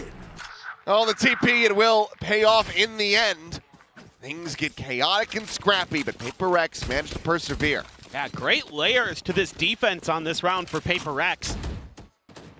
Adding a lot of trouble, you know, taking so much space early. Great turn of the flash. Getting 2 there is great for something. And Divide just tries to get ahead of it, but judges the timing a little incorrectly. But that TP by Forsaken, absolutely brilliant. Good news for Jing there is even though he uses his ult, he at least reveals the position of Crazy Guy close up, so Envy doesn't overcommit, and he's there to trade Xfero on the backside. Now you're getting some deep util. Keep PRX off balance, but PRX is at least considering a little bit of a crunch play here with the Phoenix and the Fade. I like this A lobby pressure very much directly in response to that lurk from Xfero, not wanting him to be able to get into those positions again. So now they've got Envy very far forward, Jing as well. Just covered at Divide. Ping revealed. Jumps out, dies, crazy guy, plants his feet on the box! How has something whipped that kill? Should have had him dead to rights. Yeah. But now, you're gonna have to go for a save, surely. Got a bit of money, I suppose, on Jing and Envy. Forsaken with this judge. Pretty broken. I don't see him playing his way forward into the site. He's just gonna be looking for some exits. The other two will look to retain their weapons, but RRQ will be securing a lead at the half as they reach 7. This is a toughie, just coming down to individual kind of slight mistakes for PRX in terms of just shooting, and it's RRQ who's come out firing, looking really confident, really sharp, whereas, you know, I thought maybe for PRX with the way they were shooting against DFM yesterday, they might be the ones that have an advantage early in that department. Forsaken. Okay. We'll be able to find it. Swaps the gun just in time. So a silver lining perhaps. But still, rough go. This should just never happen. Okay, next time we can do C default because they have no OP. He is correct. Yep, I get it. That one I get. You did so many good things in that round and it just didn't go your way.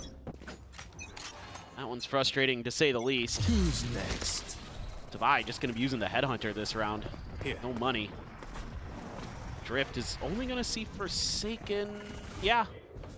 So they don't know too much. They know C, and we heard it from Crazy Guy there. Because they have no operator, they feel like C is going to be a lot easier, and they are not wrong. Cutting through. It's going to have to be a full-on retake. Something does have the Drift.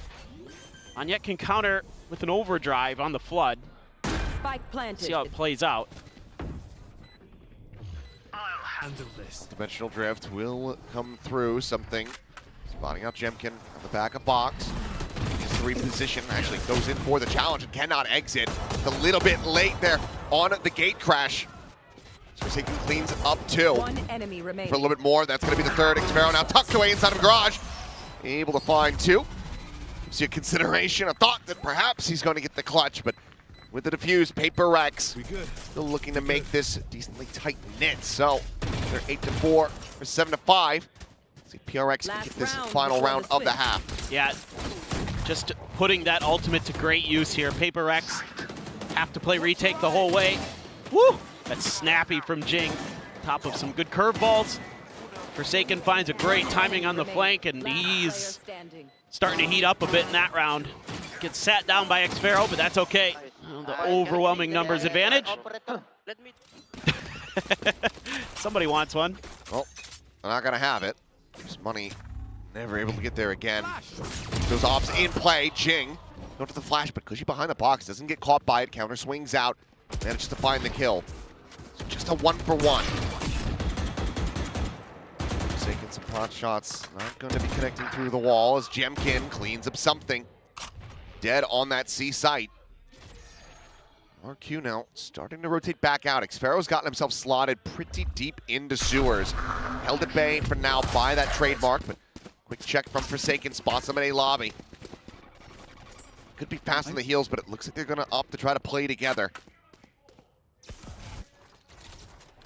Forsaken here earlier than they might anticipate. Gate crash gonna be taken for, and Forsaken doesn't find the punish! Jemkin gets the kill, and they all just line up for him. 4 kills for Jemkin, just the 4 rounds for PRX as RRQ get to 8. Jeez. I mean, that's a tough one to go out on, but, you know, now RRQ able to deal with that flash. Jing just going to see if he can maybe catch Xfero or somebody lurking up there, maybe trying to set up the cam. Instead, it's the full force of RRQ, so they're just reading this round really nicely. Halftime. It's nasty stuff. It looks a little shaky at times for PRX here. I think, you know, something. We highlighted him on the analyst desk at the beginning of this, talking about how he's been steadily improving throughout this stage. Today, though, he has looked a little off, getting out-dueled at times by some of the players.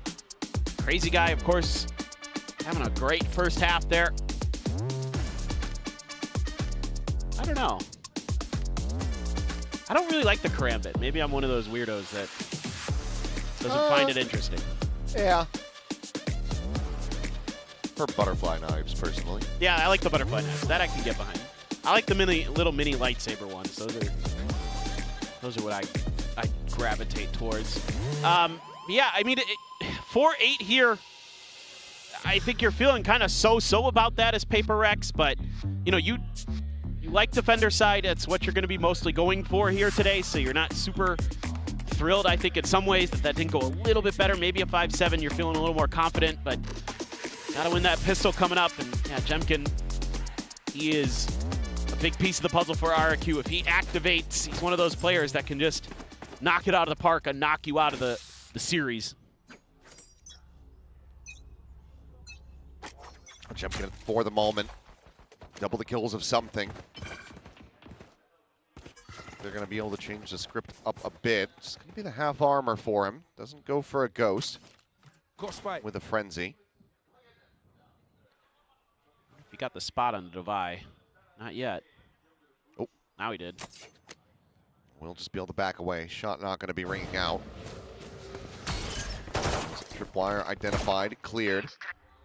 Aggressive push coming through. His clone to lead the way. The swing coming out, and Xfero immediately shutting that down. Swing in, he finds a second. Surviving with 22 HP. Both duelists now gone. Spike going to be recollected, brought over to that C site, but PRX need to start finding some kills rather than just this damage. As RRQ might just be able to go 2 up on the pistols here on this map. Be very well slated to kick off this series with a win. Approach around the back, Divide, good for the one, manages to pull back away. Forsaken, closing the distance. They're gonna try to catch them off guard. We'll be able to find the 1 kill, but now Envy, a 1v2, sees where the paranoia is coming from. Draws back over towards Garage. Cushy, the first point of contact, the first challenge, is gonna just play this patiently. Swings, the headshot found. The hold up to half, and Envy to get it done. A Red Bull clutch in a 3K. PRX, they find the second half pistol. And that is why you want Envy on your team right there. That was special. The way he cuts off those angles, able to dodge that paranoia from Crazy Guy. Man, Xfero too, looking really sharp. Divide gets the 1, able to get out with 29 HP and sound the alarm bells to get Forsaken tucked in close there. Just try and do some damage. And Envy knowing. Bullet. Yep. Oh my God. He whiffs that. It's RRQ winning out that pistol and likely just running through to claim the map. A little thumbs up of approval from Xfero, but wishing that they could find a bit more damage there. So 3 rounds, the gap at the moment. RRQ, no 4 spies to be seen. Just going to be full classics. Bit of util. All right. Got that Marshall on Divide. Portal closed. Couple rifles in terms of Bulldog, Guardian, and the Vandal. So check there. Gets the confirmation of somebody close. Well, but he got rid of the trademark, but now they know, so. And this is a big cluster of forces here on the side. As Xfero just strafing forward, able to find something. Just right clicks him to death. Point blank. Divide will go ahead and scoop up that weapon though, so Vandal still in play for PRX. Cushy finds Forsaken. Given the purchases, every kill is damage found, but now it's just Jemkin left alone. Jing already with his ult online. Swing in, the turn back. Quick little ADS from Divide, finds it. So 3 players keep themselves alive, retaining the weapons. Go now into PRX's bonus. Let's see what it looks like here for PRX. Bulldog, Guardian. Getting a little bit of that extra firepower. Something just cannot catch a break, man. He's just getting... Well, I was going to say, I think that was double headshots there onto Forsaken from Cushy. Disgusting work. Vi, he's nasty with the flicks. He's had some good ones the last couple of days. Let's see. Shotgun for him. What in the world? Straight down in the sewers. Jemkin's dead. Monyet, however, playing forward at lobby, ends up overheating. Run it back, gonna be Pop. Jing sprinting towards his A side as fast as he possibly can. The Spike considered shifting over, but it looks like with the snap back and the scale up from Divai. It'd just be a C-site pivot. Camera's still situated. Crazy guy getting into position, has an Odin. I mean, it's double Odin too. This could get very messy. Taunt will not spot him out. Swing to the corner though. Divai does. And yep, a little bit of a, nope, never mind. He finds it eventually. So now a 3v3, but Divai posted on the corner, has that Bucky. They're just gonna be funneled right into him. Oh. Camera, there it is, there's the spot. Gets the clear, the Bucky now ringing out. Just cutting him out.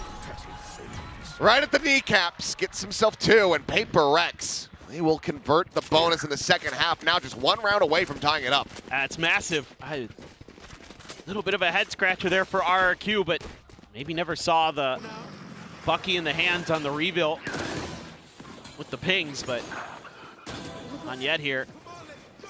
Just sends it. Open that while he's sliding. The blind will dissipate maybe and he'll have a shot, but just gets shut right down. It's wondering, a chamber with a Bucky, you don't see that every day, but Divai put it to good use. Shadows traveling. They did. Monyette's now going to be looking to do the same thing. As Jing. Time to reset. Go build up the ultimate once again. Kind of wonder if RQ's going to find a punish for that orb take. Pretty defended C site here. Tucked away, Monyette trying to slow things up. Once again, sliding forward, completely blind to the Prowler connecting, but they don't continue spamming forward, so he has kept himself alive within the smoke. Damage suffered, though. Both of these RRQ duelists as well. Push coming in, and something. He's got Divai covered. Great layers there. I was a bit worried about Divai for a second. They were just going to leave him on his own with that Outlaw. Oh, re-push through sewers, going to be noted by Xpharaoh. Roya sent to try to delay. Cage pops. Dodge of that curveball for Xpharaoh, but Forsaken finding Crazy Guy now as he swings around the back. Cleans out Xpharaoh as well. Cushy still working his way through that defender spawn. Spike planted. He can find a timing, but he's the last one left. And he will be able to take out Jink for a little bit more. Gets the readjustment. Forsaken now fallen. Swing in from Invi. Will put him down 8-8. PRX tying things up with this 4-round streak. RQ, do they consider a timeout? Yes, they do. Yeah, crazy that coming out of that 4-8 half, now we're tied 4 rounds, and now they're starting to feel it a bit, our PRX. Starting to work the map really nicely. Forsaken able to get around Garage quick enough that RQ's not able to respond. Just some classic kind of PRX stuff where they're doing stuff that you don't necessarily expect. A lot of teams might rotate over to A after that early aggression. A good read by Well is PRX, expecting that Neon's probably going to have some kind of shotgun to not overcommit to those smokes, to not push too far forward, to set up a little trap play there. So I think that's something you're going to need to talk about here as Jovi. You want a little bit more discipline out of RRQ. Because the trades, everything looking really nice for PRX right now. Like, they're really covering all their bases, making sure that every orb take has that extra layer, making sure that Divai has that extra cover, all these little things that maybe you don't normally see have to be kind of thought about.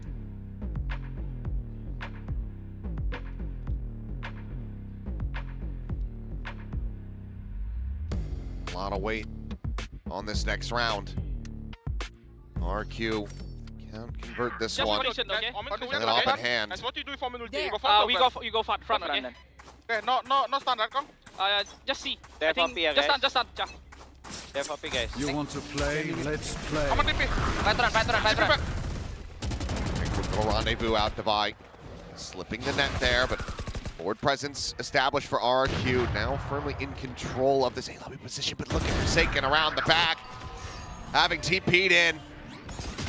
It's a backstab on the Jemkin, catching him by surprise. Something will catch a bit of damage on that entry. As now Hunter's Fury going to be opened up. Cushy disrupting the plan. Inbeat down to a sliver. Will be able to survive, and Forsaken is still wreaking havoc.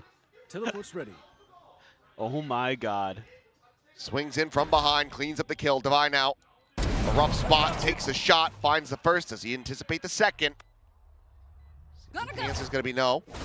Yet though, sliding in, will be able to find that kill. First in a while, but it's all just to recover this operator if they can hold it. Portal closed. Jumps across, does manage to recover it, but something anticipating this potential swing out of garage. And that second layer is Forsaken is just continuing to try to backstab here. Something, nothing of the bad news. Can Forsaken find a little bit more? Yes, he absolutely can. Tripwire's now disabled. Monyet will be good for that shot. Immediately evacuates over to the cubby where he should be able to retain this operator. So just the one player surviving, but critically, PRX, they deny that timeout conversion into a win and they gain the lead.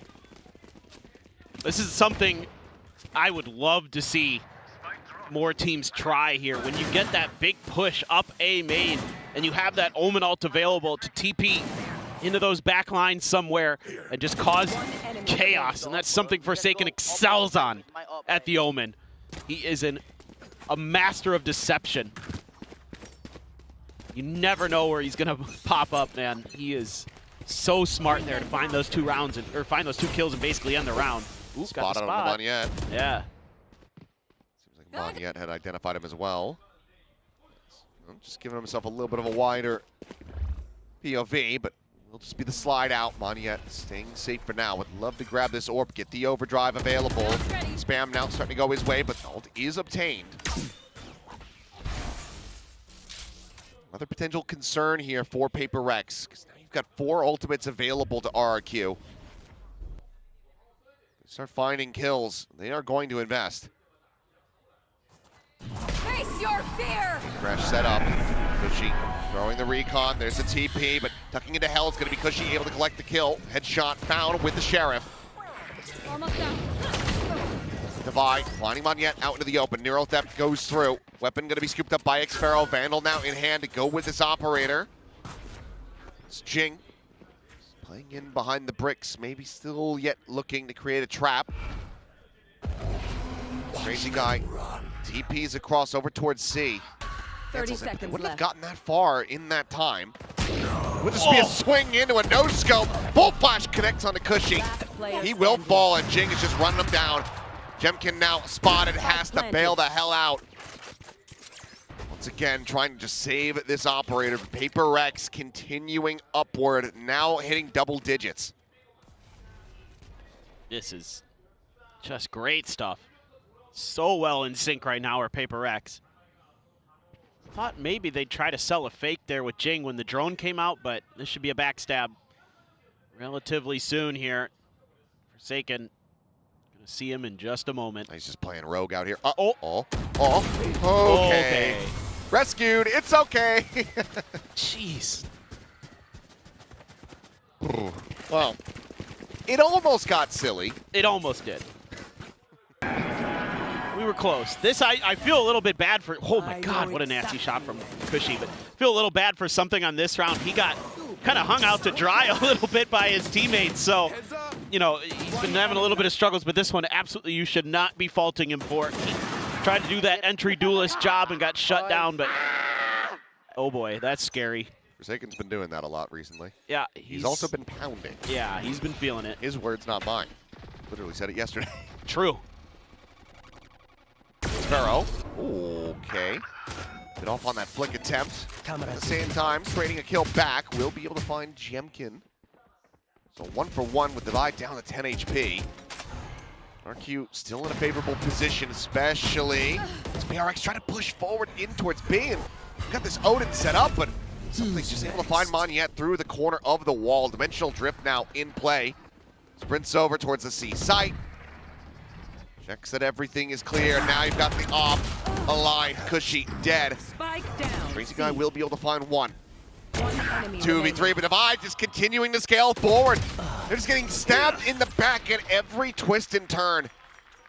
PRX now running away with this half and potentially with the map. Yeah, I mean, you're seeing so many different layers, so many different dimensions to the way that PRX is setting up their formations. It's been so often that it's Forsaken going for the lurks. That's a huge win for something. Clean peek. Very nice round from him. C. Divide Loves to get up close and personal with those operators, man. He has no fear. Good boys, nice. Good boys. Timeout. Last timeout call. RRQ know how big of a boon it would be to just close out this map, and this is one that in the past was one of their biggest choices. We know how dangerous they can be. We saw that from them in that opening half. I also feel that if they can get this with Corrode on the horizon, they're going to be so well poised to get an early start towards that match point. For sure. I mean, you know, this map, Pearl, some of the other maps that you just felt like they're just kind of almost guaranteed to win because they were so good on it. You know, the last couple of days have found them lacking a little bit, found them struggling to get their footing. And here are the changes you're going to have to make. It's going to be pretty tough. You're getting kind of red at a lot of different corners. I think every time you try to go for a set play off of Monyet's Neon to push a main or something like that, it's just backpedaled by PRX. They're being patient, they're taking their time, not letting these traps kind of occur. And if they just press forward into B, they might just get in there for free. But they've left the spike behind, so this is all just a look at another counter move. But they might pretty quickly realize that they can at least get a spike down and figure it out from there. Going up. Oh, didn't get it. He knows it's up there. Now he has to be careful because he doesn't want to get swung on while he's trying to clear it again. And the problem is, without clearing the camera, you can't really fake that you walked into the site after locking off that A connector side. But they'll just go ahead and say, well, let's just plant it here, all the same. Spike now in play. Cover going out. Pull back something, watching for a potential flank. Forsaken seemingly catching a glimpse there. Will reposition. Divide looking for a timing shot. Won't go through, but Jemkin on the approach still does get tagged up a bit. As the spam will connect. Monyet going to be struck down. Try to hold this one up to half. And once again, Spike Diffuser will be killed as Crazy Guy gets taken down. It's not been held to half at all because she's able to find the one. But it is just a meat grinder here at the front of the site. Nothing more to be done. No time remaining. Jing will find Xpero, and PRX will find themselves at map point. Yeah, and that gives Jing his ult, and he's going to be coming in with a run it back to set up some kind of execute potentially. You know, every idea here is RRQ is just being thwarted. Tremendous patience being shown by PRX, not overcommitting unless they absolutely have to. You know, you go jumping in there with a shorty, but you've got so much cover fire behind it, you can gladly sacrifice your chamber to try to go for that, to make sure they don't get it to half. Phenomenal situational awareness by PRX throughout this entire attacker half. They haven't dropped a round. Yeah, it's been a flawless run. Jeez. So 8 in a row, looking to make it 9. Swing in, and oh, Defy hits that flick. What a shot to be found. Crazy Guy dead, the smoke's now gone. Jemkin with the glass cannon on the opposite side of the map where PRX are not really looking to play, at least not at the moment. But it's just great stuff from them because they know that Neon's there. They're worried about the counter flood. They try to make their execute. So they have to be a little bit patient. Look to see if RRQ overcommits. Something likely to fall into the trap here, and yes, he shall. Go for the jump peek, and does end up getting punished. Run it back now forward onto the C site. Spotting out that it's clear. The team starting to make their way over. There's a bit of info going to be gained. Forsaken swinging this corner. Xpero up against the box. Changes up the angle and swings at the perfectly worst time. Here. It's getting taken down, but Jemkin still fighting back, able to find one. Op now going to be collected by Jing. Not something that we see very much of, but here comes that backstab. Diffuse held up the half on yet, however, attention being split every which way. He's surrounded, he's dead. And this map is done. 13-8, perfect on the attacker side, not dropping a single round. PRX, they get their map win on their pick. Yeah, a little bit shaky there on the defender side for PRX. A little bit worried that maybe they weren't going to be able to carry that momentum over from yesterday. That maybe it was actually RRQ who had found it on that Abyss overtime marathon. But no, PRX right back in the driver's seat. Forsaken goes crazy in that one again. He is on an absolute tear this week. Yeah, he really is. The 296 ACS, 23 and 14. The rest of the team also just showing up around him. Still rough around the edges for something. Had a decent little start on the map, but then kind of fizzled out, but was still able to widely do his job. And in this second half, if something was going in, he was pretty much always being traded up. So overall, PRX still looking pretty good. They're pulling off, an even cleaner win than we saw from them just yesterday versus DFM in that head-to-head, in that mirror matchup, basically. How are they going to fare as we get ready to go to Corone? It's had its ups and downs for them. Saw them take the win over Global Esports on that very map, but it took, similarly, another really big win streak in the second half to pull that off. Well, if anybody can do it, it's them. They feel like they're very much masters of their own destiny right now. Well, the series could very well be determined on that next map. Let's see if RRQ can rally back or PRX are going to steamroll ahead. For now, we'll send it back to the analyst desk. Thank you. Yes, it was a flawless second half win by PRX, and they completely successfully disrupted RRQ's defense, taking the lead in this best of 5. Yeah, I was a little bit worried because they hadn't played against the Cypher before, I mean, they played against the Cypher before, but you had the swap coming out for RRQ. I thought that I was going to get a little bit more value on the defense than it necessarily did, but I felt like PRX, they understood how they wanted to deal with that. They split the map well. They were working Garage with the Yoru, or they would blaze wall up B and break the cam and things like that. It was very clear that they were quite comfortable playing against RRQ's comp here. Yeah, PRX, they looked a little bit better initially on the defense side with this comp, but in the last 2 games, they won 8 on attack against DFM, and now they went 8 on the trot against RRQ to close out this map. The attack side, they've definitely figured out a much better way how to play this comp, which is not as traditional to have these 2 duelists playing together, but at the moment, it's looking real scary. Yeah, that's right, and RRQ did have a much stronger start, though, on the beginning of Haven. Yeah, they did. They won themselves the pistol. They were off to a good start on their attacking side. I felt like they were playing anti-flood quite well, but also I felt like PRX wasn't as well drilled or maybe cohesive as they usually are, coming back in for some of those floods, or either RRQ was just doing a really good job kind of pushing and pulling them around the map quite well. Yeah, there was a couple of times on the defense side with 2 guys would just stay on the side. The 3rd guy is so far away, and then you see after RQ goes up 6-1, and then you see the transition happening of all of a sudden PRX had a round with a retake C, and it was actually cohesive. And okay, well, the game's much easier if you play like this, and we still have all of our util left, versus just trying to stay on the side against the double duelist in RRQ, right? It's so difficult to just 2-man stay on the side. It's very difficult. You need to try to get 3 there if you're trying to play against a double duelist. It's so crazy. It's like every team knows this, how important it is to play as a team, and that's the huge difference maker here. But Ewok, you had an interesting point about the double duelist comp of PRX. Yeah, there's a little breakdown that I wanted to do, and we'll get class in session a little bit, and we'll have a little bit of a joint effort here. Okay. On PRX's comp, right?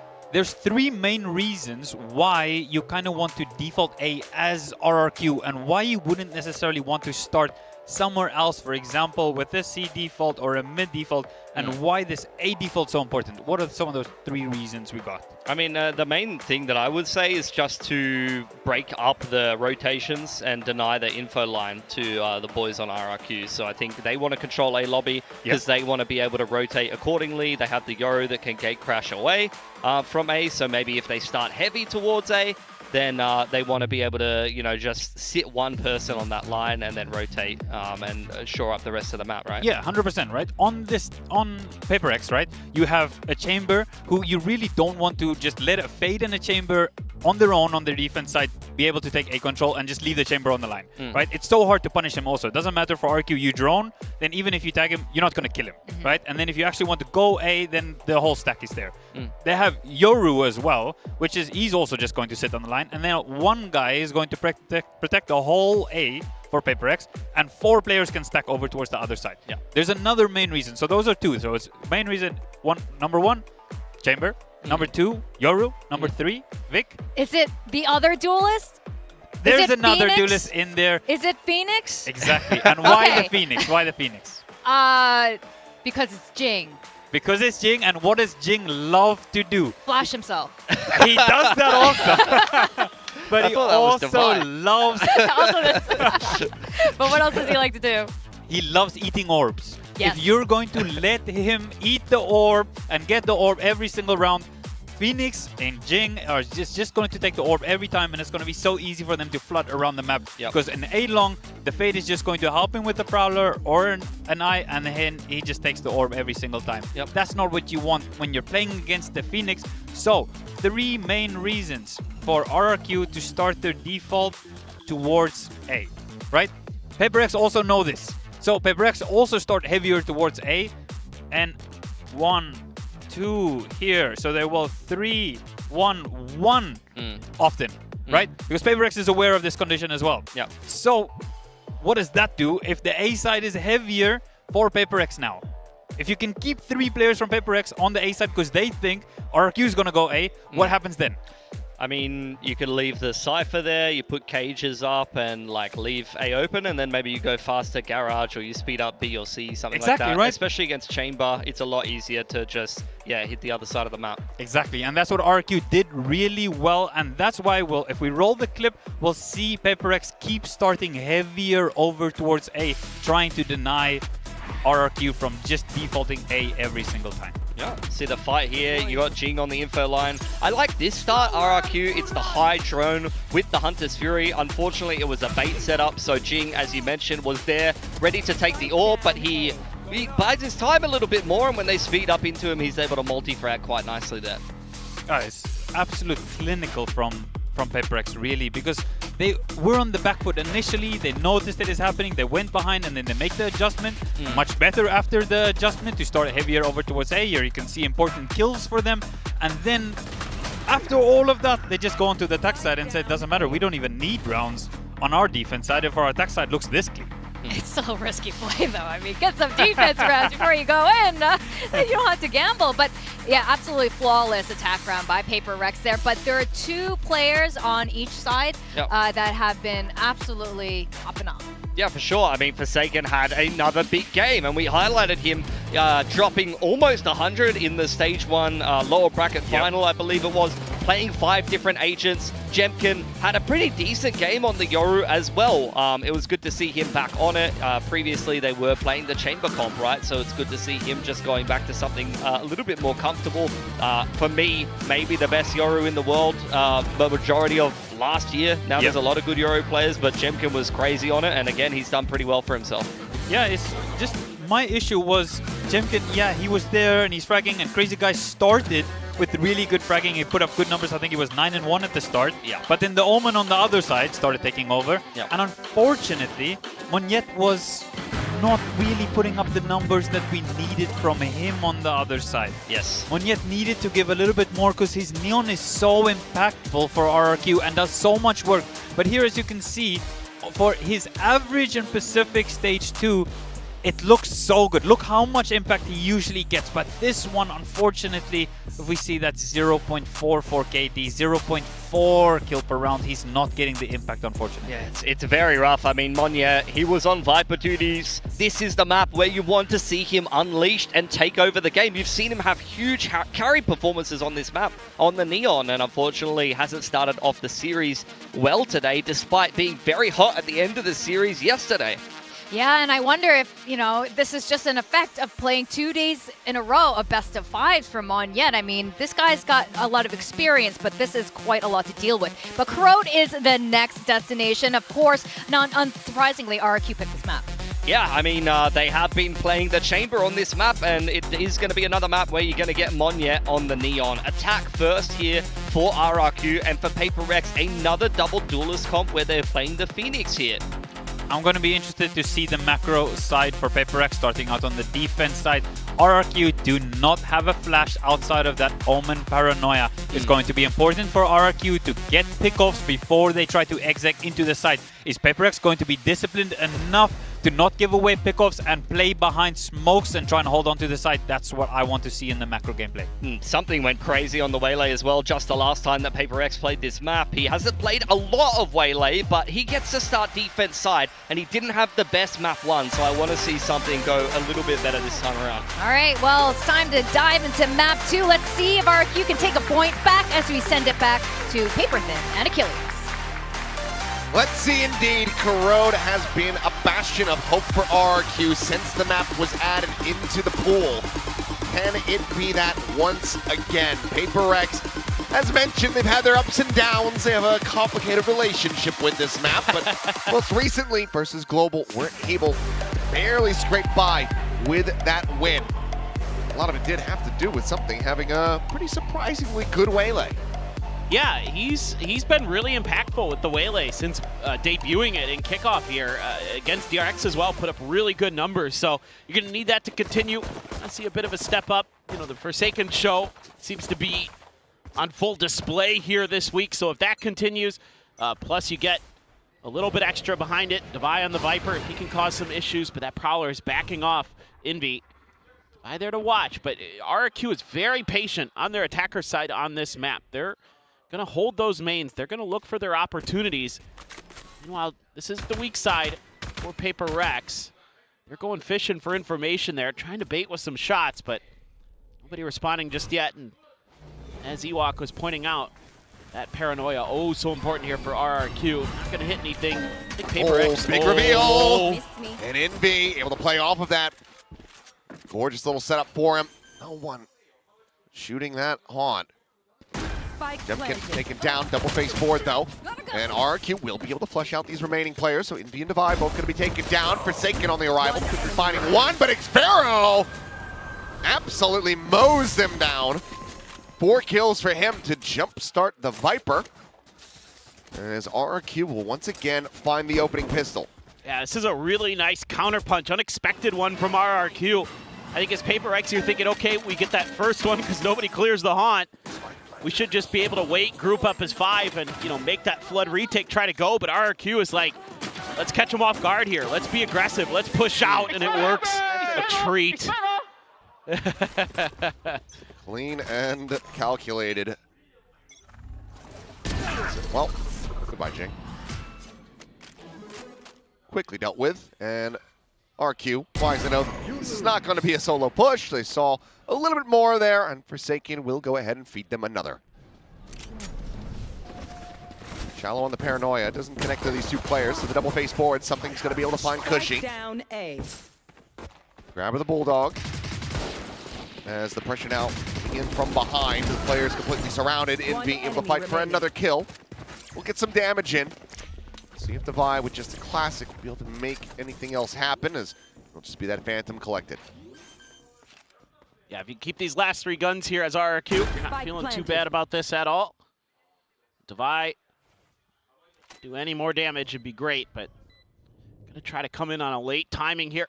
See if he can maybe catch somebody at the very end of the round trying to exit, but he's actually gonna make his way up towards mid. Didn't want to, oh, okay, okay, yes. Just checking.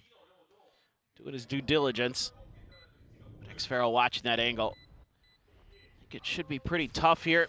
He just ended up going down to the spike with the exits towards the defender spawn for RRQ. Yeah, the Marshal was even dropped a little bit deeper into yard as well, so making sure that a player on that approach through mid wouldn't be able to grab it where the Phantom had been on the floor. So good awareness overall. 3 players surviving. Not much damage going to be suffered as Devi will just step into the spike and go down. So overall, clean anti-eco for RRQ. Yeah, this is the same start we saw in Haven. Let's see if it can continue here. Get a bonus going for RRQ this time. Getting clean with the Marshal. A little bit scrappy over towards Link, but all's well that ends well. You're perfectly fine with that as RRQ. Just okay, don't take me fast, don't take me fast, okay? Can you pop me mid, guys? Maybe can you pop me chicken? I think, yeah, can. I do M2 smoke. Yeah. Let's look at mid. Hell of a shot. Wow. There's Banyat. I'll find you. Seems like in the misfortune from that previous map still Gonna be sticking around, at least for the start of this bonus round for RRQ. Then on the slide, Jemkin jumping back, does take over half his HP and shield. Down to 51 now. Zinvi continuing to just fish through these smokes. Meanwhile, something just around the corner. Prowler will scout it, and he finds another. Continuing to just spray and pray, as well as get rewarded. The dash across, something able to spot out 2 players. As Invi, maybe overheating a little bit, swings out, and Xfero will be able to sit him down. The spot is there, the shot's whizzing just over Xfero's head. He manages to stay alive, but Jing is a little bit further, deeper now into mid. Ducks back around the corner. Sets up the blaze wall, self-protected. Meanwhile, Forsaken able to find Jemkin, and so far, I think Mani might be the only one that died in vision. 30 seconds left. They're just gonna try to box him in a little bit here. Our PRX, they've wrapped all the way through, so should pretty well know this is gonna be A here. Yeah, Forsaken Jing gonna make their way over. Spike planted. 2-2 split. Just gotta have good timing here as PRX. Ooh, Forsaken just takes a bunch of damage on that spray through the smoke. Ooh, footstep. Enemy remaining. Something quick on the turn, able to find the one. Will get traded out. So 3 players surviving. PRX denying a bonus conversion. Decent damage found here for RRQ, but just a bit unlucky. Getting picked off through those smokes. Pit now going to be available for Xfero. Yeah, so early into this, RRQ was already showing quite a different look than what they give Nongshim on this map.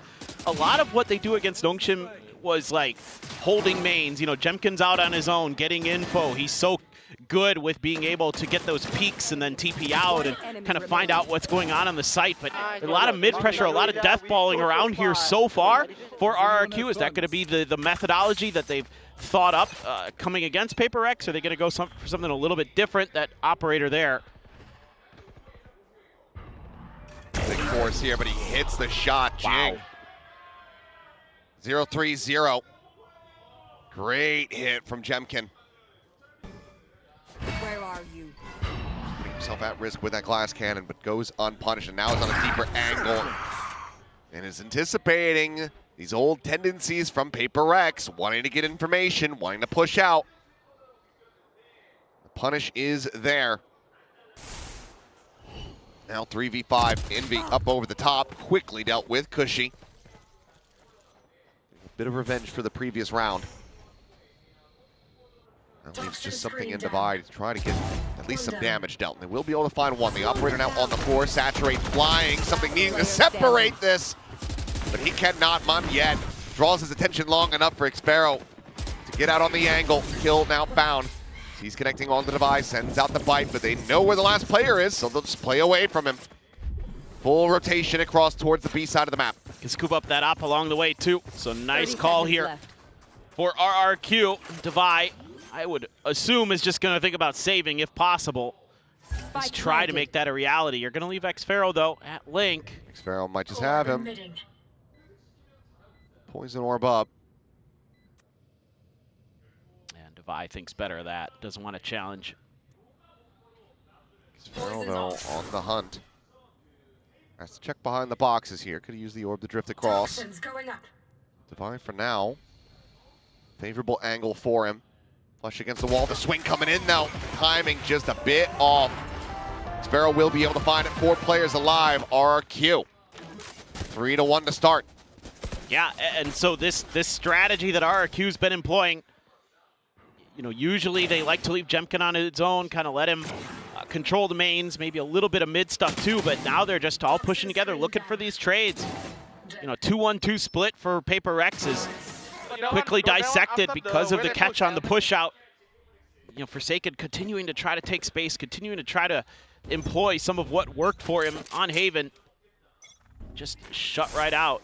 And they're just going to go for another death ball push out B main, except for Divide, who's wrapping over towards A, but RQ was leaning the A side of the map the whole time.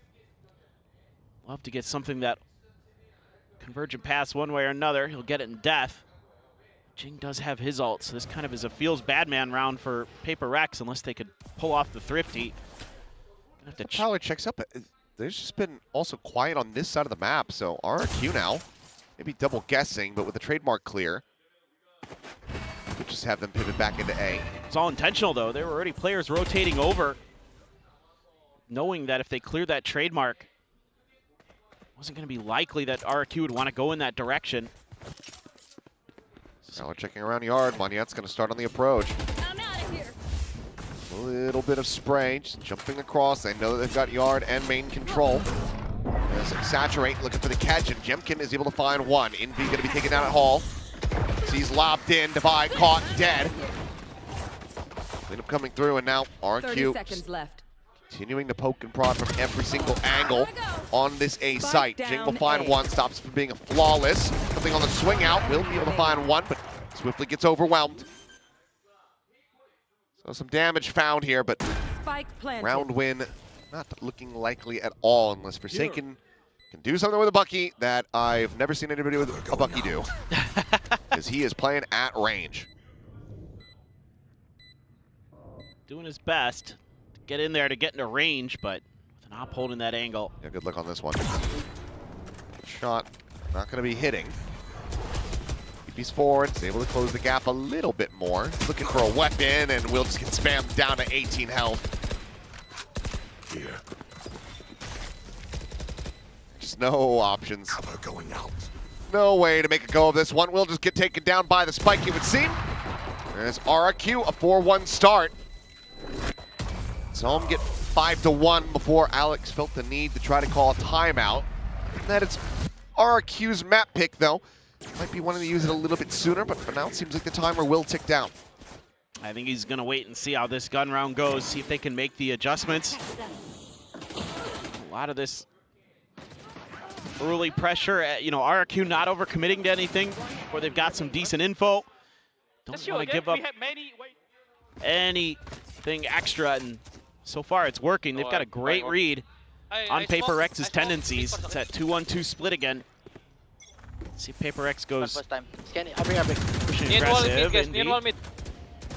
Top. On top. I cannot pick in. Can be link, guys. Can be link. Play a bullish. He like to pop mid as well. Can be link, guys. Top mid, So, Moniette is slotted forward. Alex is so stressed. This is a constant state for him. It really is. Well, Macy doesn't have that many gray hairs. True.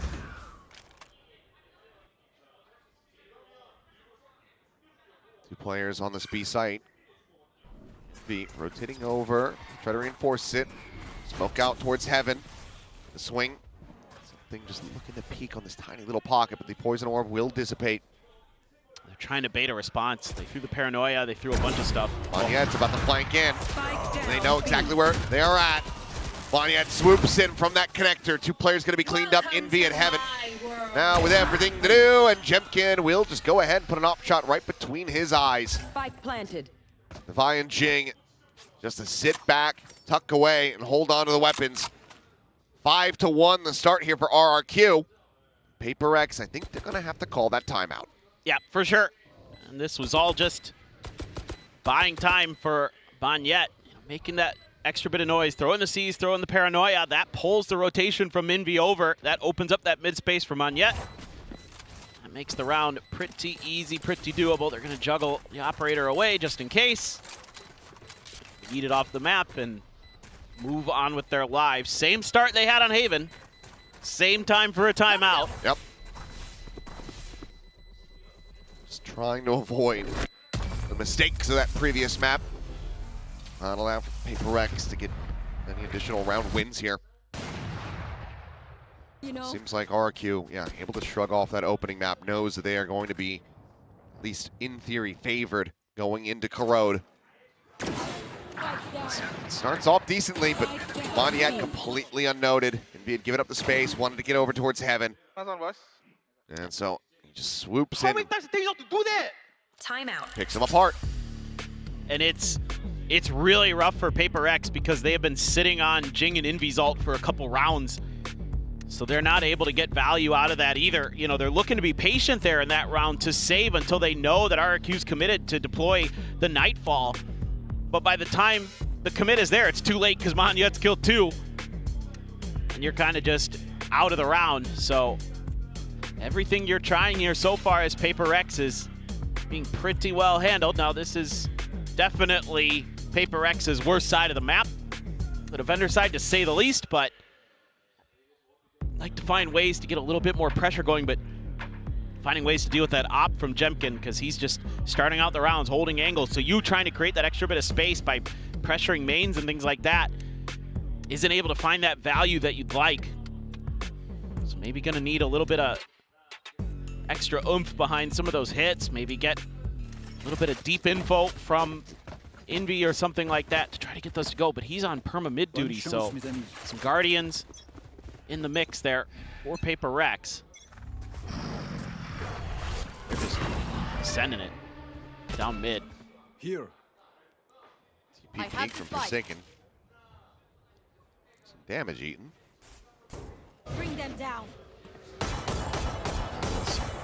They do have the forward scaling into mid, but really playing around this, aside from Jemkin just now arriving. Here. Towards stairs, but no one there for the moment. Fishing shots that will not connect, and Divai left alone for the moment on this A side of the map.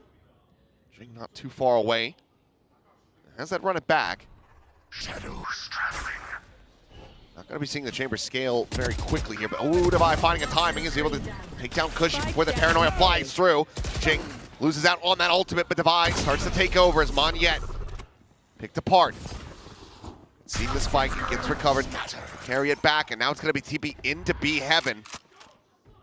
Jemkin not too far away, but got Envy nearby as well. Gives up his position by setting up the haunt. Doesn't get cleared. It's a crazy guy just waiting and seeing if he can find anything, if they're going to peek out. At the same time, Xfero inserted on this flank, making his way now over towards the spawn. Drop down to the spike, passes it to Jemkin to get the plant going. Spot out, but Forsaken cannot win the fight. Crazy guy takes him down, finds another Divai. Felled. Envy, a nice shot with the Guardian, cleans up Jemkin, but Xfero now arriving at connector. Swinging in and finds the timing. Envy is eliminated. Saturate towards heaven, going to be dodged. Xfero now pinching forward, finds another critical timing as something. Sight set to heaven. Jing has to do it all. Finds the first to pivot back. The crazy guy can just wait for the tap. The hold to half, the fake of the TP. Jing, he's not buying into it. He's just taking it! Oh boy, crazy guy. Sparing their blushes, learning from the end of Abyss yesterday. Denies the cheeky little steal of the round. And now 6-1. This is rough. It's such a good start. Divai gives you that man advantage, but crazy guy so patient up in heaven, just hides in that corner for such a long time, and then Xfero hits two beautiful timings. I mean, both of those were being looked at temporarily by the PRX players, and he happens to just swing when they look away, and yeah. Timeout. Wow. Wow. The back-to-back. We see the frustration, but this is something a bit different, clearly. Something fundamentally is being broken. I think just lack of discipline is probably the biggest thing that he's talking about right now, and you know, especially with Divai there, he needs to keep watching that link angle. You got to trust Jing in something to be able to clear out the rest of that site. You've got to watch for that lurk. I think, you know, some of the early round ideas were much better.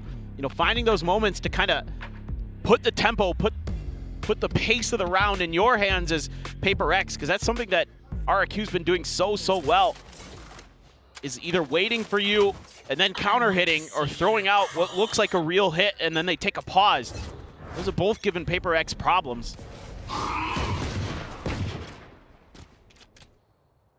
Now you're just on mostly Sheriffs. Ooh. Had the spot. Be able to tuck away. Oh, okay. Damn good shot for Forsaken. Just, why not? I was gonna say, seems like something just Going for a full save, wanting to try to get an operator online. As they hear the weapons getting juggled away, Forsaken continuing to try to scale, and he's found another timing as he tucks back, does get clipped by the operator, down to 16 HP. Monyet trying to pursue in, get the catch. Curveball sent, turn to the flash. As Molly going to be disrespected to his demise. Jing tucks into that, and he's got the spike right here in front of his feet, as well as a phantom in hand. What a steal of a round this would be.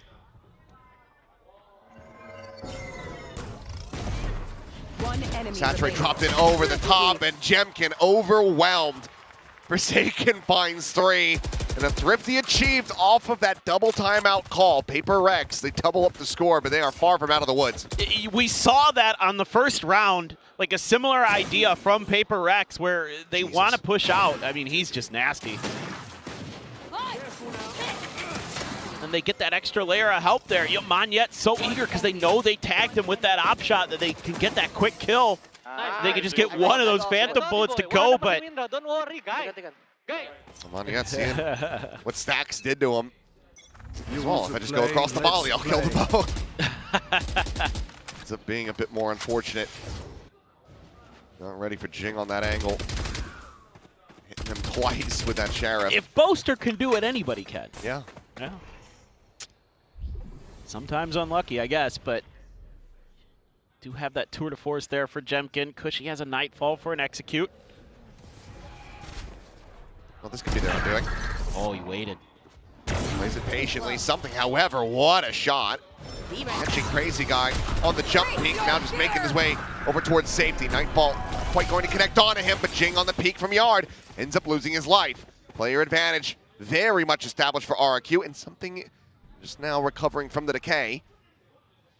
Still tagged up. Poison Orb about to fall, and Jemkin dialed in on that angle, just the wrist showing.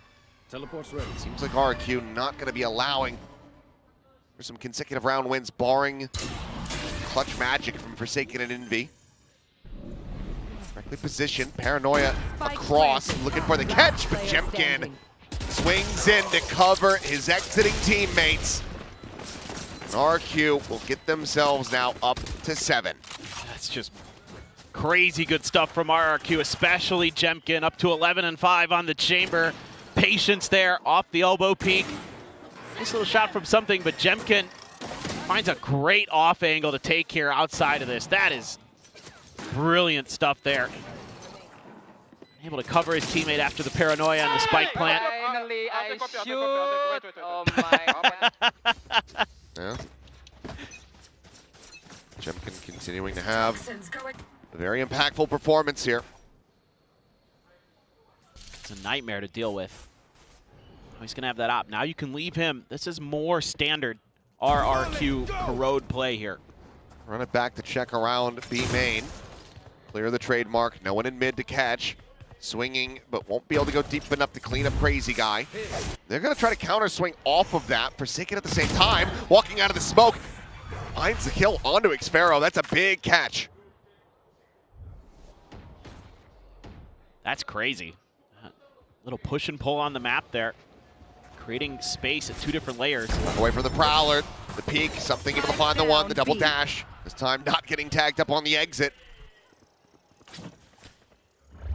5v3 in the round. PRX looking to get themselves a 3rd. And they've got full map control. Looks like they're just going to hold. Forsaken still has that paranoia.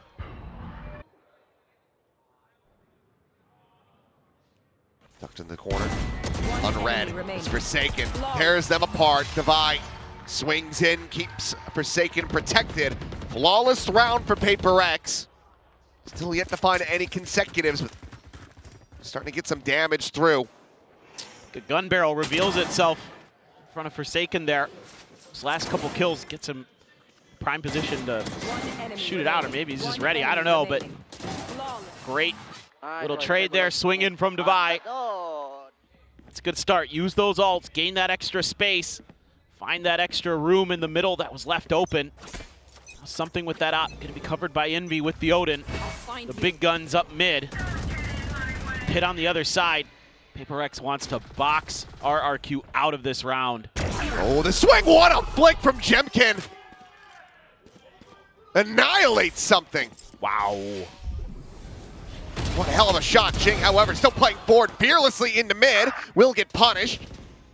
As Envy taking the operator into his own hands. I don't know that I've ever seen him use it, even with his deep history here in Pacific. The walkout about to come through, spots it. Yep, not going to be able to connect it. Checks for a little bit more. Splits it right between the enemy Viper and Fade. Yeah, now you got a problem here because the Viper's pit doesn't matter anymore. So Devi, I think, is just going to abandon it. He's going to walk out through main. But as it dissipates, they have to give caution. They don't know exactly when he exited it, where he went to. Want to check out around halls, but still plenty of places that he could have tucked away. But Spike now getting planted. Envy working his way over. Still has that operator, could swap it out. But back for the Odin. Will do so. Cover going out. Got a full kit, sees Haunt. 2 Prowlers still available. A bite, trying to lock off an angle, as well as a Paranoia in the hands of Forsaken. The tools necessary to get the retake going are there. Seas will come through, and Xpero looking to try to get onto the flank. The smoke falling. Devi as well, taken down. Forsaken counter swings back around, finding the kill, but the time is starting to get away from them. Pushy, looking to hold the door. Forsaken winning that fight. Rendezvous, now the shorties in hand for both, and Jemkin sits him down. RRQ once again get up to 8. Last round in the half. This is just one of those rounds that Jemkin completely thwarts your plans by just hitting a better shot. Oh my God. Man. I mean, I know that's a tilter, but sometimes you just got to tip your cap when your opponent hits a shot like that. And it just completely throws the round out of whack. And being able to create that mid pressure off the back of that is what just blows that round up for PRX. Oh my God. Okay. Oh, free ear piercing there for Envy. And look, the follow-up is there. Haunt revealed, Jing tagged by the operator, then Crazy Guy gets the headshot. It's just rough start after rough start here for PRX. Forward into the side B. Open for the taking. Forsaken just tucked it connector. He's going to swing and look to take this fight, and he's going to lose it. Crazy Guy out-dueling him. Just some damage found. Face your fear! Nice and low. Saturate, lobbed into the corner, but still held at bay. Envy here at Heaven, trying to keep himself alive. The relay bolt going to connect. Sam clears the Prowler, something swooping forward, dead. Envy gone. Now it is just Devi, and not for very long. Flawless finish to the half here for RRQ as they make it 9-3. That feels like probably should be good enough for RRQ. That was a very clinical half. Oh, you get the pistol for sure. It feels like he should be slated to make this a 1-1 scoreline. No doubt. But what's really impressing me is just the decision making, not only in the macro sense from the beginning of trying a more contained style in terms of your formation, your spacing. And that really throws PRX off their game because they can't get those, 2v1s. They can't find that extra space to create. They get it to go in a couple rounds. But because you come in with a very different look here, because, again, one of the things I wrote down watching RRQ on Corrode was that they like to kind of leave a player by themselves at main, usually Jemkin. And that, gives them so much flexibility on the rest of the map. If he could just control that space and he could call for those pivots or whatever, but PRX probably thinking they could maybe take advantage of that or something, but it's just a very different idea from RRQ overall, and it was absolutely a great read. Set themselves up very well. Cheering for PRX, but also saying, good luck to RRQ. I don't know what we're doing. What are we doing with this? I don't know if this is worse than Lunchkin. Lunchkin, that one was pretty funny. King Jing. I'll give him that one, but this is... Now we go into the pistol. Leave the Pivotal one for both squads. RRQ wanting to tie things up. PRX wanting to try to start a run back. They had a pretty monstrous one versus Global Esports. Can they work it again? Now you've got Jemkin to contend with those defenders' sightlines on this chamber. Should be able to react pretty quickly to this A hit. Jemkin there. Great guy, just backpedaling has been spotted. Michael's in the smoke, just shots exchanged, but for now the site getting swarmed by PRX, but very quickly RRQ are getting into position, trying to go for a flood retake. Spike planted. And the one furthest off at the moment, re-clearing into mid. Prowler at the ready. Jing with the blaze wall, sets it. As they hear that util start to fly. Molly as well on the floor. Swing off the curveball, no one scaling forward quite yet. Jemkin's still on the approach, however, his relay bolt will connect. They have to tuck back, swing to the corner, Forsaken left alone, does end up dropping as Jing will find one. Moniette coming away with 3. Now looking for the defuse, something. Looking to try to win it out here from this position, but he cannot. Crazy guy cleans it up. 3-1 in pistols now. RRQ getting both on this map as they get to double digits. It's just a little bit of a tension created over from Link that makes PRX completely abandon their backside hold. And that opens up this space for Moniette. You know, you hit a good paranoia, he slides in, and all of a sudden you got control over that site. I don't know what it was exactly that happened over there that 3 players of PRX, they had a couple in elbow, and they all abandoned that crossfire angle at the entrance to A site from defender's side. And it just all just comes crumbling down because of that. You give that Neon any space, any opportunity, and they capitalize. Well, this is where a run back has to begin. 4 spy, PRX looking to jumpstart this. Here's, oh my God, they are both frozen in time. Going Matrix mode, but something comes out on top. This is Neo, Bucky's Agent Smith. That's his nickname in Japan, Smith. Yeah. Spike planted. But he was Neo in this one. Neo, he wins either way. Divide going to be noted on a deep walk out towards the flank. Gotta go. Calls that here for the team. Xfero, same time, needing some attention drag towards the opposite side of this advance. Oh boy. As, yeah, Jing getting tagged up a little bit, but has to run it back, obviously. He's going to try to close that gap. Xfero going to be good for 1 before getting taken down. Jemkin denying the ult. Jing right back into the smoke, playing off a timing, and massacring 2. The Stinger working a treat. Jemkin. A chance to maybe try to make a go of it, but now the timing is not going to be there for him, and Envy will find the kills. So, desperate bid with the 4 spy. It works out, but none will survive. 10 players dead as PRX will get to 4.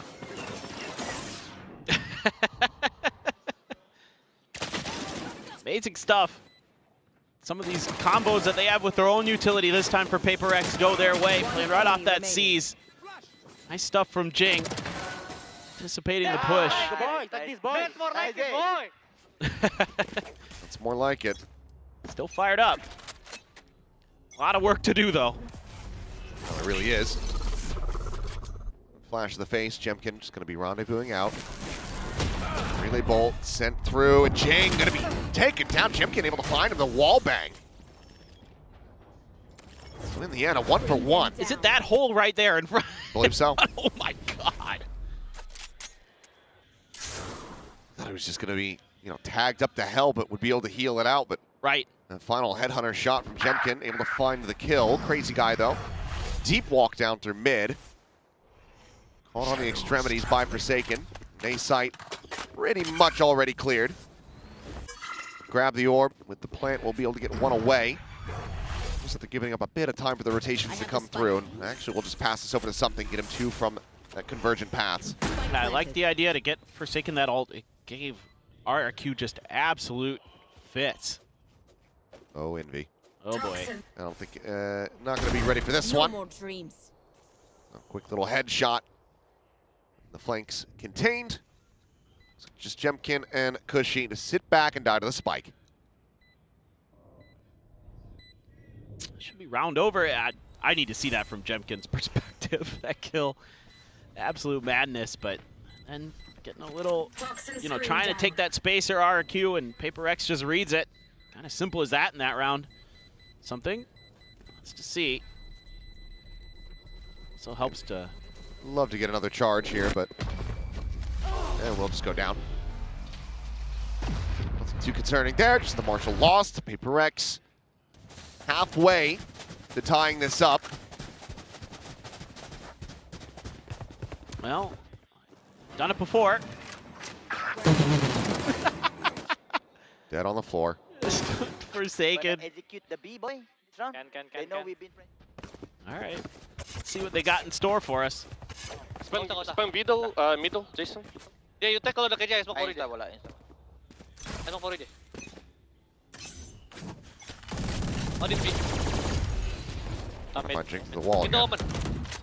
Guys, I think he fucked our friend. He owed this. Okay, I'm gonna prowler and we go. Getting grouped up. Bring them down. Cushy the first to send the Prowler. Nothing going to be spotted outside of B, and this does have them now starting to lean more towards this A side of the map. Still close enough by that they can quickly reinforce Xfero's position. Going to be a molly into the corner. Smoke cycled onto the connector. Double dash in, something taking that space, and for now, those connected players going to be rerouted. So Monyet just going to swoop around, join in with his Viper. Saturate finding nothing. Smoke again, cycled in. Xfero at heaven, found Envy. Takes his head off. That's a player advantage now for PRX.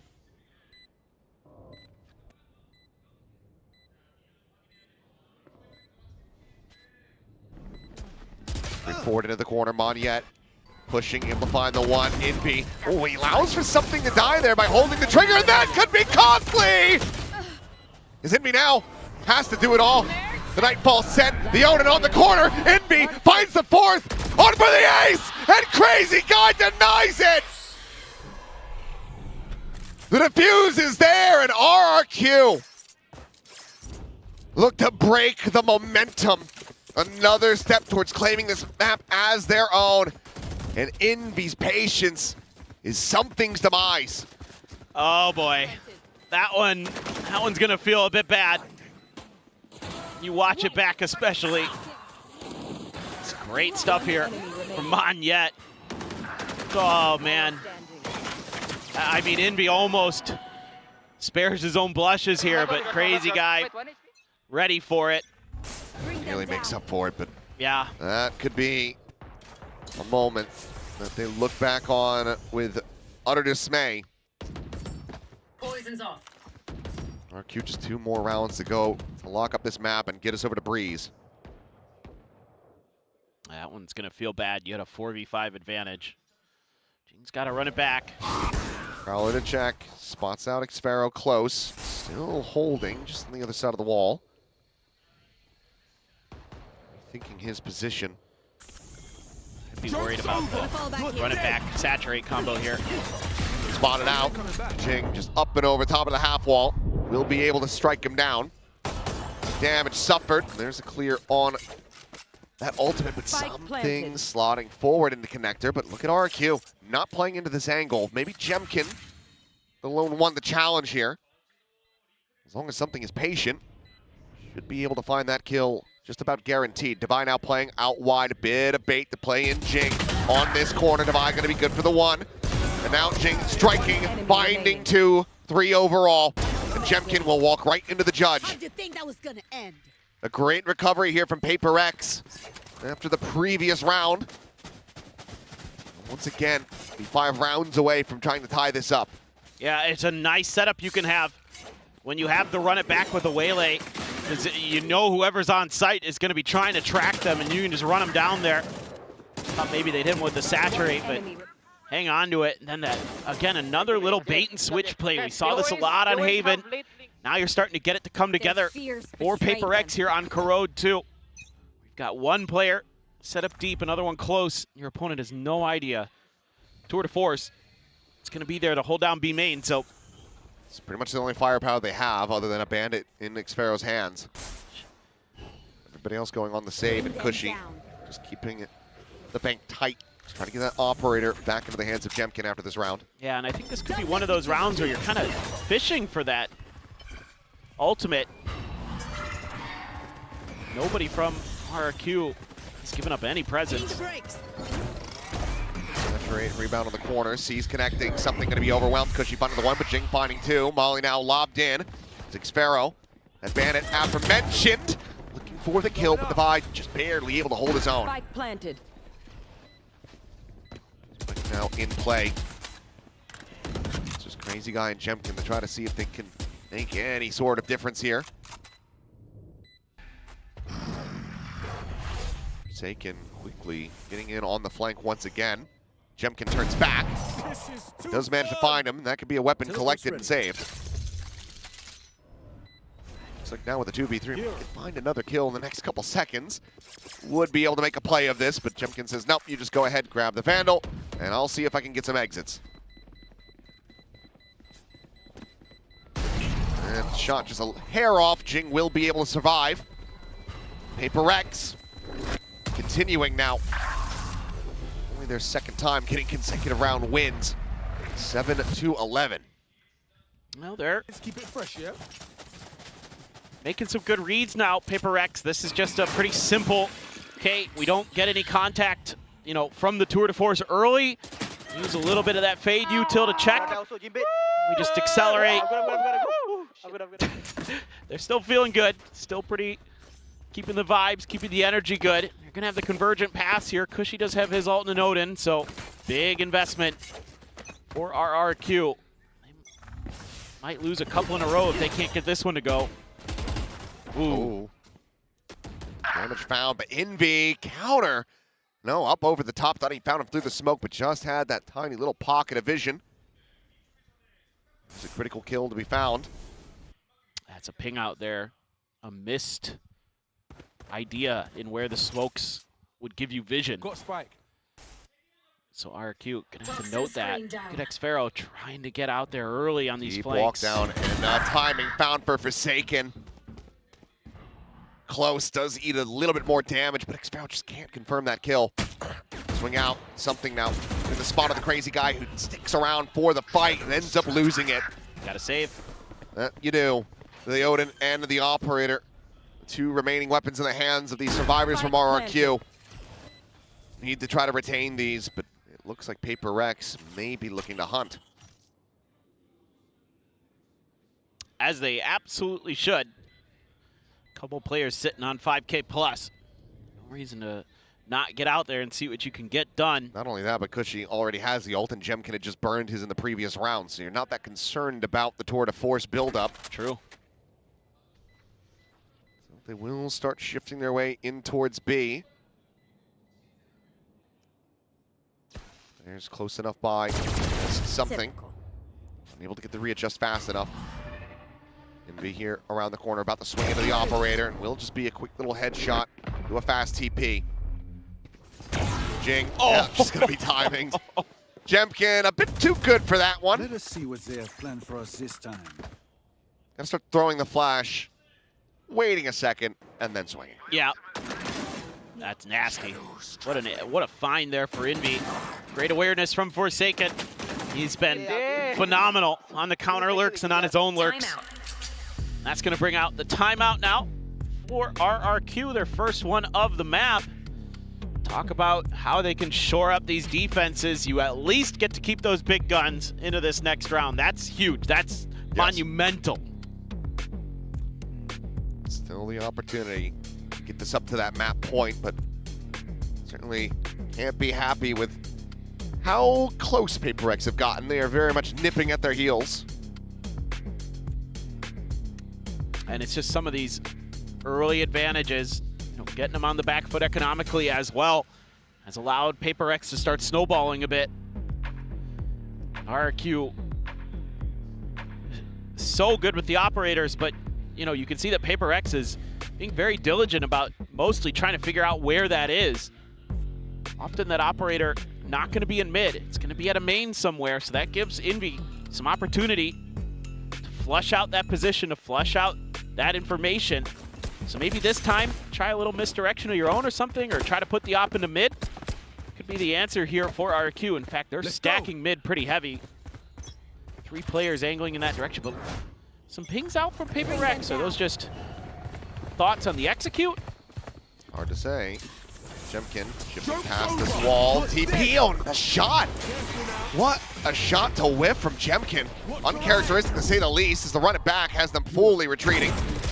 Another one ends up getting whipped, and that sets up for Jing to narrowly have a window to take out Crazy Guy. Spike planted.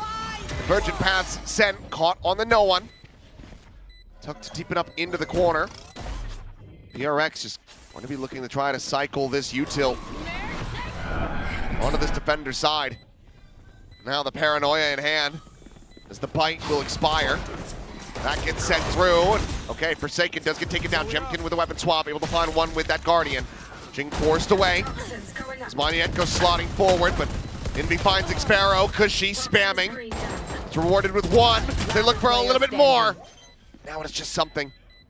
Once again, playing out from this position, finds the first. Jemkin cannot survive. It is a Red Bull clutch off the back of RRQ's timeout. PRX continuing to advance closer and closer. And I think I heard some slams of frustration from downstairs on this RRQ side of the stage. This is, oh, it's almost so good. I don't know how I feel about the early rip of the convergent pass by PRX, but I mean, you get the round anyway. You know, they set up for a really nice paranoia to buy some extra time, but that is his corner. That is his spot. He has done so much from there. Shout out to G2. See you in Chile. Well, they certainly might, especially if they can continue this run back. But that's, you know, he did it just a couple days ago from that same angle where he had a crazy clutch. That's his, that's his spot. I think I might be done calling a yard. It's something. Yeah, something's a little bit long. Let's just call it the Smith. The Smith? Yeah. I like that. Okay.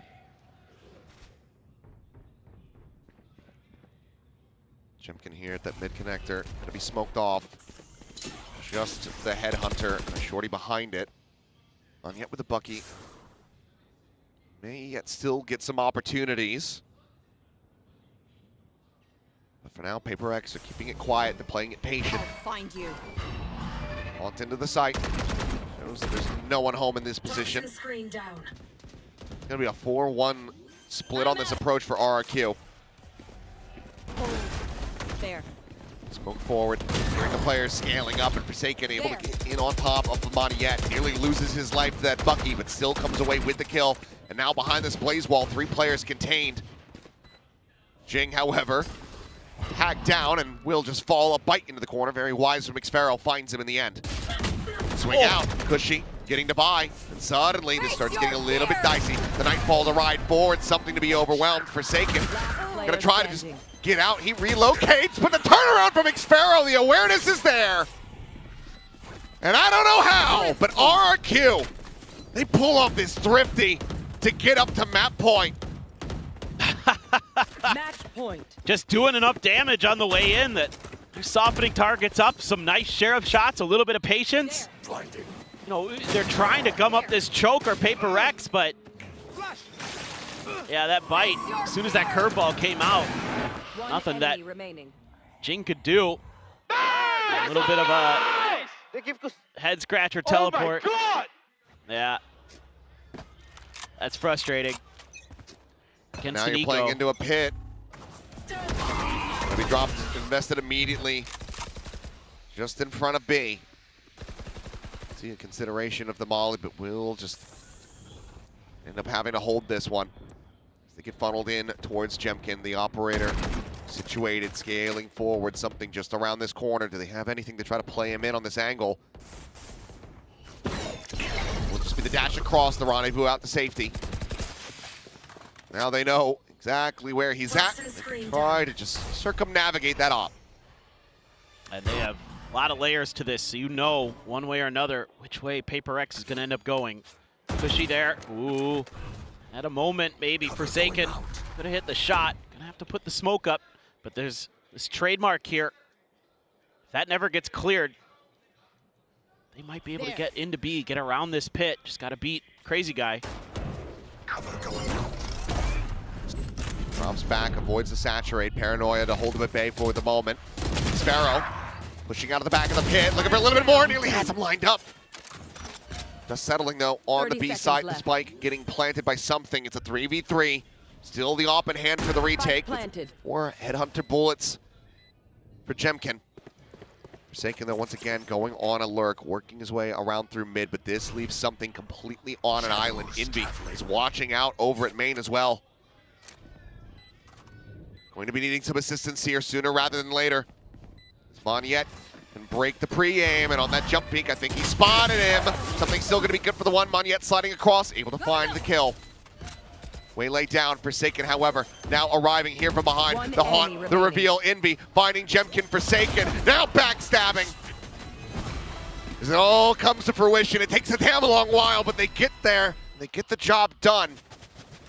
10-12, PRX. Needing 2 more rounds to push RRQ into yet another overtime. Yeah, they've been good about stringing some rounds together. Love this from Forsaken. Get the kill on sight and immediately wrap out. Find that flank.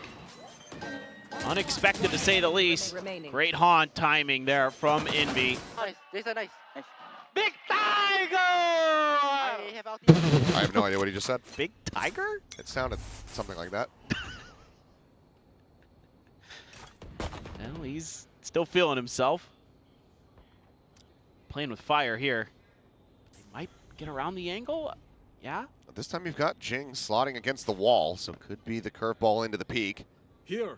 So you get timing. Well, it's just gonna be something dead. And yeah, you've confirmed the op presence. You've looked at for a second. Okay, he's just gonna let Envy pick that up. As it's a pretty shallow run it back. Curveball through, nothing spotted, has to round this corner, does so, and Monyet greets him with a Bucky, and if you're PRX, you probably should start thinking twice about this, and they are. So they're gonna go pushing now right into Sparrow. Manages to strike, the buy quick on the turn. Trades that one out. Now they've got a decent open pathway to try to get across the B, not that they're fully aware of it. Show caution at every twist and turn. Just chance here to at least get the plant down, maybe, but they're so quick. 30 seconds left. To follow on the heels of PRX. Cushy and Monyet keeping their sound obscured. Crazy guy though, just the classic in hand. Welcome to my Odds of being able to find anything here, low. Paranoia will go through, TPs forward, and actually gets on top of the divide. Monyet has now arrived, the pit is gone. And they're starting to defuse. It's just Jing alone. Nothing you can do. As they have just been absolutely robbed. Stick it to completion, 13-10. RRQ denying the run back, denying the overtime. They tie it up 1-1. It's pretty mad. A lot of defender side problems for both teams, but it's just a little bit better for the side of RRQ. That chamber, Jemkin, big difference maker, gets those opening kills. Felt like maybe PRX was going to start that roll, start that comeback again, but a pistol win forces out the force buy. They're able to get another win pretty early. A couple big thrifties, a couple low econ rounds that go the way of RRQ in the end are what are the difference makers. Matter of fact. Tight knit, but a breath of relief for RRQ. Say, let me say something that I wanted to say all of yesterday, but never got to. I'm gonna do the thing, everybody. We have a series on our hands, tied up 1-1. A breeze now coming up next. The second map pick for PRX, and one where, again, there's been some wobbly performances on that map. But most recent outing, we saw them changing up the composition. Forsaken bringing back that Yoru. Is that something that we see again, or they revert back to what we had seen previously? I think you go back to the Forsaken Yoru. I think that looked like it had some real potential, had some legs. And this is a map that RRQ struggled on. We saw it, so it struggled a lot. That they did. We're only able to find 2-round wins versus T1 yesterday. Let's see how they fare, but for now, let's send it over to the analyst desk to break down the action from Corrode. Well, as we've seen here on Corrode, heart attacks are not exclusive to PaperX fans. It's definitely applicable to RRQ fans as well. That came damn close, but RRQ thankfully ended up closing it out. I mean, they started off so well in the first half, but you were definitely starting to get hot under the collar once PaperX got rolling on that attacking side. But I feel like this happens so often. It's like gun round on gun round on gun round for PaperX, and then RRQ just wins some kind of like, you know, squeaky bum thrifty with like an open hole and one bucky, and you know, makes it work on the retake. But teams are so good these days at snowballing, right? And managing the economy and managing the ultimate. So we do see a lot more games where we see one side be a little bit one-sided, and comebacks are even more possible because teams are just better at doing that and managing how to do it. So in general, I think PaperX, they try. It was a good try for them to try and come back into this one. But RRQ will take the Corrode here, and a much improved Corrode. I think RRQ looked pretty good. RRQ also really likes Odins. There was an Odin, sometimes two in their hands. Yeah. That's a choice. I mean, it was the same thing on Haven. They started out on the defense. They bought 2 Odins, then they ran into Devi, who had a Bucky, and they minus $6,000, and they were like, nope, okay, let's not do that again. But they went back to it again. That's some good value for a Bucky right there, to be honest. But they kept going. They bought more Odins here on Corrode. Pretty good stocks. 5K economy swing. Not bad, not bad.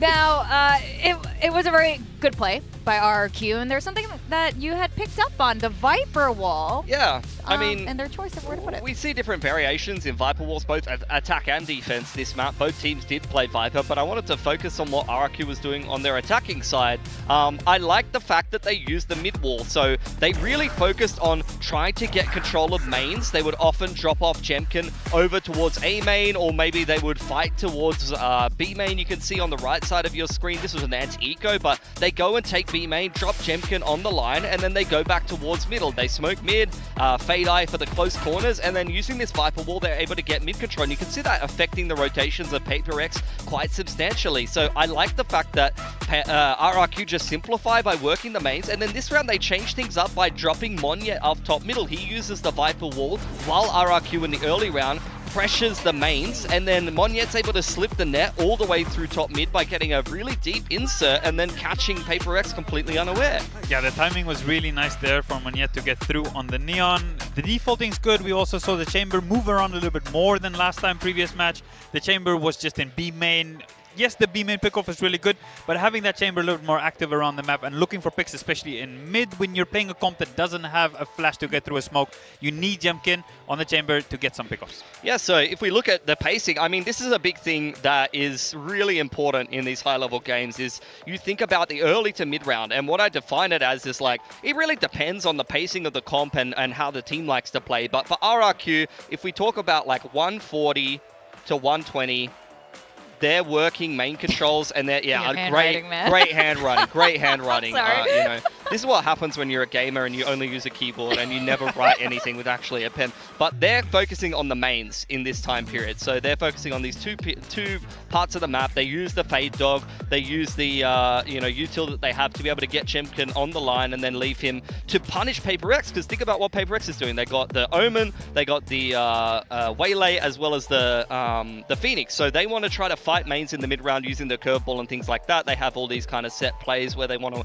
aggress in the early to mid round and get value that way. And then you have this Viper Wall, right? So the Viper Wall goes up mid like this, as opposed to like on the attacking side. And you even saw PaperX do this variation of the wall where they're actually doing it like that, but you also see this variation over towards A, sees a lot of play as well. But RRQ only threw that mid wall. It's not exactly accurate. I think it was like something closer to that, but they only throw that mid wall every single round, and after this 1 minute 40 to 1 minute 20 where they contest the mains, they go back to middle in the mid round, and then they can use it to split, or they can use it to pull the rotations back across. So I really like the fact that RRQ was able to understand that if they can test the main early on, then they can go back to middle, and then they can potentially split using, you know, a pretty classic 1-4, or maybe a deep insert like we saw Monyet get up top middle nice and early. Yeah, it's good understanding of how to play their composition. Once again, we mentioned that there are no flashes, right? So you need to be looking for pickoffs, and you need to understand how to take map control and how to look for those pickoffs for RRQ. But for the side of PRX, what's their answer in return? Well, like I said, like 1 minute 40, 120, you're contesting the mains. PRX understood that. You can see here 110 or even late into the round, they have these crossfires on middle as we head later into the half. They're very much understanding that here 120, RRQ's walking into middle, Jinx just dry walking through the fiber wall and looking for fights. They want to hard contest those angles. Yeah, that's the other thing, right? Because for RRQ, it is pretty hard in the middle of the round if they don't have a pickoff yet to actually hit into the site. But someone was molding and took a timeout at 5-1. Okay. 5-1 plays out, the round plays out. PRX, spoiler, lose a 5v3. And what we see in the next round, 6-1, we see the back-to-back timeout of mold. The desk is about to break. It's barely holding together. Oh my god. A little bit of Alex content there. I mean, how often did you ever take back-to-back timeouts? Honestly, I don't remember round. ever taking a back-to-back timeout. In this case, I'm not sure if Alex explained something and they did the exact same thing and he's just checking, did I say it in English? Do I need to translate for anyone? I need to repeat what happened because clearly there was not the adjustment that he was looking for. To be fair, after the timeout, it did look a little bit better. Yeah, Yeah. That's when they started contesting mid. Yeah. Exactly, and they did lose 5 threes, you know, back against T1. He probably doesn't want to repeat mistake. I can't blame him at this point. It's like, guys, were you listening the first time? Now let's talk about Jimmy, and his stats for this. I would say both him and Xfero were, you know, fantastic. I mean, Xfero started it in lightning fashion as usual. 4K on the pistol really set the tone for the rest of the map, but Jemkin was nothing but consistent. Starting out attacking side on the chamber, it can be hard to find value sometimes. You are a man with a gun, you know, and then if you're forced to TP, now you're a man with a gun and you don't even have a get out of jail free card. That's the one thing you had in your back pocket. So it's all about positioning. It's all about intuitive timings. And as I mentioned in the Telestrator segment, it's also all about how your team sets you up for success. So whether you're put on those info lines and you're able to post up and try to punish aggression, or you get put in a nice post-plant scenario where someone like Jem can get nice and comfy, sit on a line with an off, or just get ready to multi-frag when the other team tries to retake. Yeah, and from here it's going to be all about Breeze. Yes. At 1 apiece, Breeze is the map that we highlighted also for RRQ. Oh, a little bit scary for RRQ. It wasn't looking great, right? We maybe see some adjustments, and PRX looked a little bit better after their adjustments. Yeah, they made some role adjustments here, you know.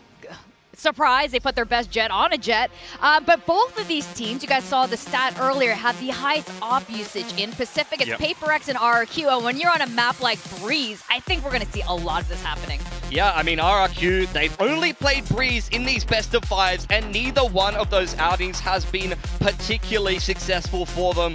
Are they making any change-ups? Indeed, it seems like RRQ are going to put Monjet on the Neon rather than playing the Monjet this time around. So they've changed up their comp a little bit, and I'm hoping it's going to work a little bit better for them this time around. Yeah, the main difference between the compositions is going to be the Omen and the Astra, and the Neon is going to be there for RRQ. No more Jet for Monjet, and there are quite a couple other teams actually that do play the Neon and the Yoru to pretty good success. So definitely this composition is viable, and the only thing that I'm a little bit worried is, of course, they did not have a lot of time since they last played this to get everything done and dusted and get it ready for the match. I mean, do we like the change? Yeah, it should be. I like that. Okay. I'm more so focused on... It can't get worse. Well, definitely can't. All right, we are going to be going to map 3, or we're resetting now in a best of 3 RRQ versus PRX, Achilleos and Paper Thin. Mike's all yours. Thank you very much. Here we go. Breeze to see who is going to be taking potentially final step towards that match point. Breeze the selection of PRX, but it's had its ups and downs, and RRQ are making some adjustments. The Neon once again coming through here for Monjet, shifting away from that Jet that wasn't really able to find value yesterday. My eyes, once more, do go towards Crazy Guy with this Astra. Still very much in the nascent stages of development for him. Hasn't historically played this agent very much. Yeah, for sure, a lot to work on since yesterday. So the one agent swap that does give you a little more aggressiveness, I want to say, you know, for RRQ, but just see if they'll be able to kind of put it all together. They're going for a big mid hit, just Envy watching. They're looking for a pacey one too, and Envy offering up some damage, taking more in kind. Jing, however, he's just mowed down too. Both duelists now dead. Sparrow here at the door, loses his head as well as Crazy Guy has his work cut out for him. It's only going to be good for the 1 kill. Cushy is going to be grabbing up that orb. Doesn't really have anywhere else to go. Forsaken on the flank, continuing to backstab, doesn't matter what he's playing. It's going to get us around as it's going to be a triple setup. Everybody stacked together. Jing in the middle, the one that will fall, because she cannot find anything more than that. PRX, they will get themselves a second pistol in the series. Okay, this is a good start for PRX. It's still not, exactly sure how the Neon's going to be implemented here. Gravity Well doesn't hit Jing. He's totally fine to just take that angle anyway. Envy with a snappy shot. Divide just gets in there and cleans up what the teammates have started. I think they are saying Big Tiger. Yeah, seems like it. A judge for something. Not going for the Marshal. It's going to be Forsaken with that. They're baiting for him. Jemkin just going to be collecting that orb. Go, go, go! Ahead, TP's across the opposite side of the map. Spot out Divide. Just the Sheriff in hand. Can be overwhelmed. Sitter's riding the wall there. Turn to the flash, but no aggression past it. RRQ getting situated, getting into position. We'll be able to have the plant in play here in a moment as Recon gets cleared out. Right, to go for this push, and does manage to find 2. Swings the corner, gets the 3rd. Moniette taken down, so no ace. Forsaken will get a piece of the action, but Divide with a 4K. Keep everybody alive as PRX flawlessly clean up the anti-eco. What a beautiful round from Divide. Doesn't give his life up in the beginning of this, doesn't overstay his welcome, doesn't over-challenge with just a Sheriff. Says, you know what, probably better here is if I just use my toxic screen, use my own util to buy a little bit of time, wait for the reinforcements, and then he gets in there. That 3rd one was pretty nuts. Just feeling it. And Divide 5-0 to start here on Breeze, on the Viper. I have an idea. Yeah. We've had like Dawn of the Duelist and these kind of like monikers for the eras and whatnot. I think Master Santiago should be Dawn of the Unks. Because we got Baby Bay just qualified earlier. If PRX can make it. Birth of the Boomers? Is that? Looking for the Marshal shot. Scope attempt into the jump peak. 2 players going to be spotted out here. I want to see something just wait until there's more contact further up on A. Till they really start to try to make their execute before he makes any move. But they're pinging there like maybe somebody's still in that corner, so be careful. But it's not exactly where he is. Era of Uncles. There you go. Okay. Era of Uncles. I like that. I can live with that. Then I feel good, I feel like I'm a part of that too. I am an actual uncle, so. I mean, you're past. What do you mean? Like a grandfather. You just don't have any kids. That's a little crazy. Well, 40 seconds remaining. This Crazy Guy calling for the exec to begin, and just some stray shots, and now something swooping in from behind. Be able to find the 1. Cleanup is there, keeping Envy protected.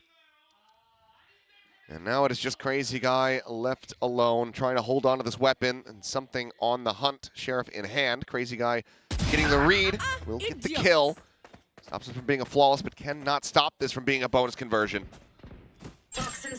They just, 10 seconds left. Those early maneuvers that PRX throws at them, they have no idea what to make of it.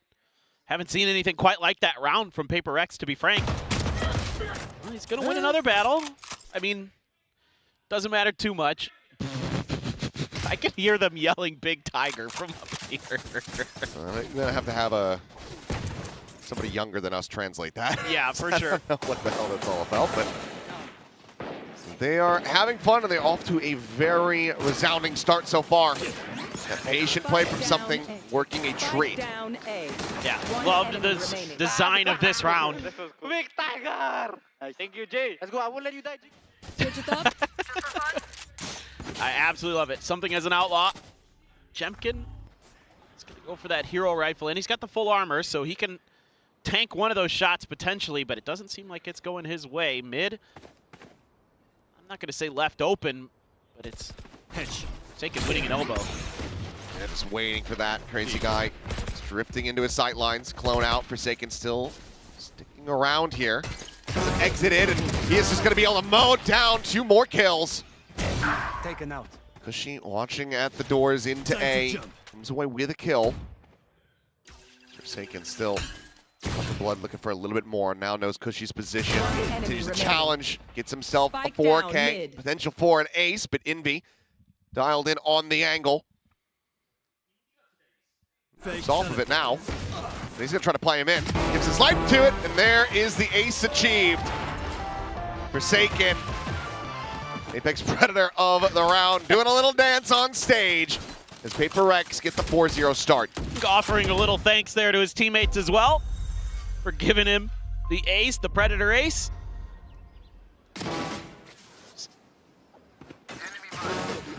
Ways that drone timing so nice there for him because it just gives RRQ enough of a pause and something else to think about. They don't quite account for that angle in time. Listen, kiss me.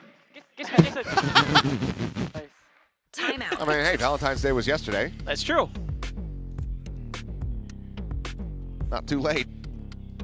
It's actually back-to-back holiday season here in Korea. Valentine's into Lunar New Year, kicking off tomorrow. Oh, yeah, that's right. That starts tomorrow. As RRQ will take their first time out of the map.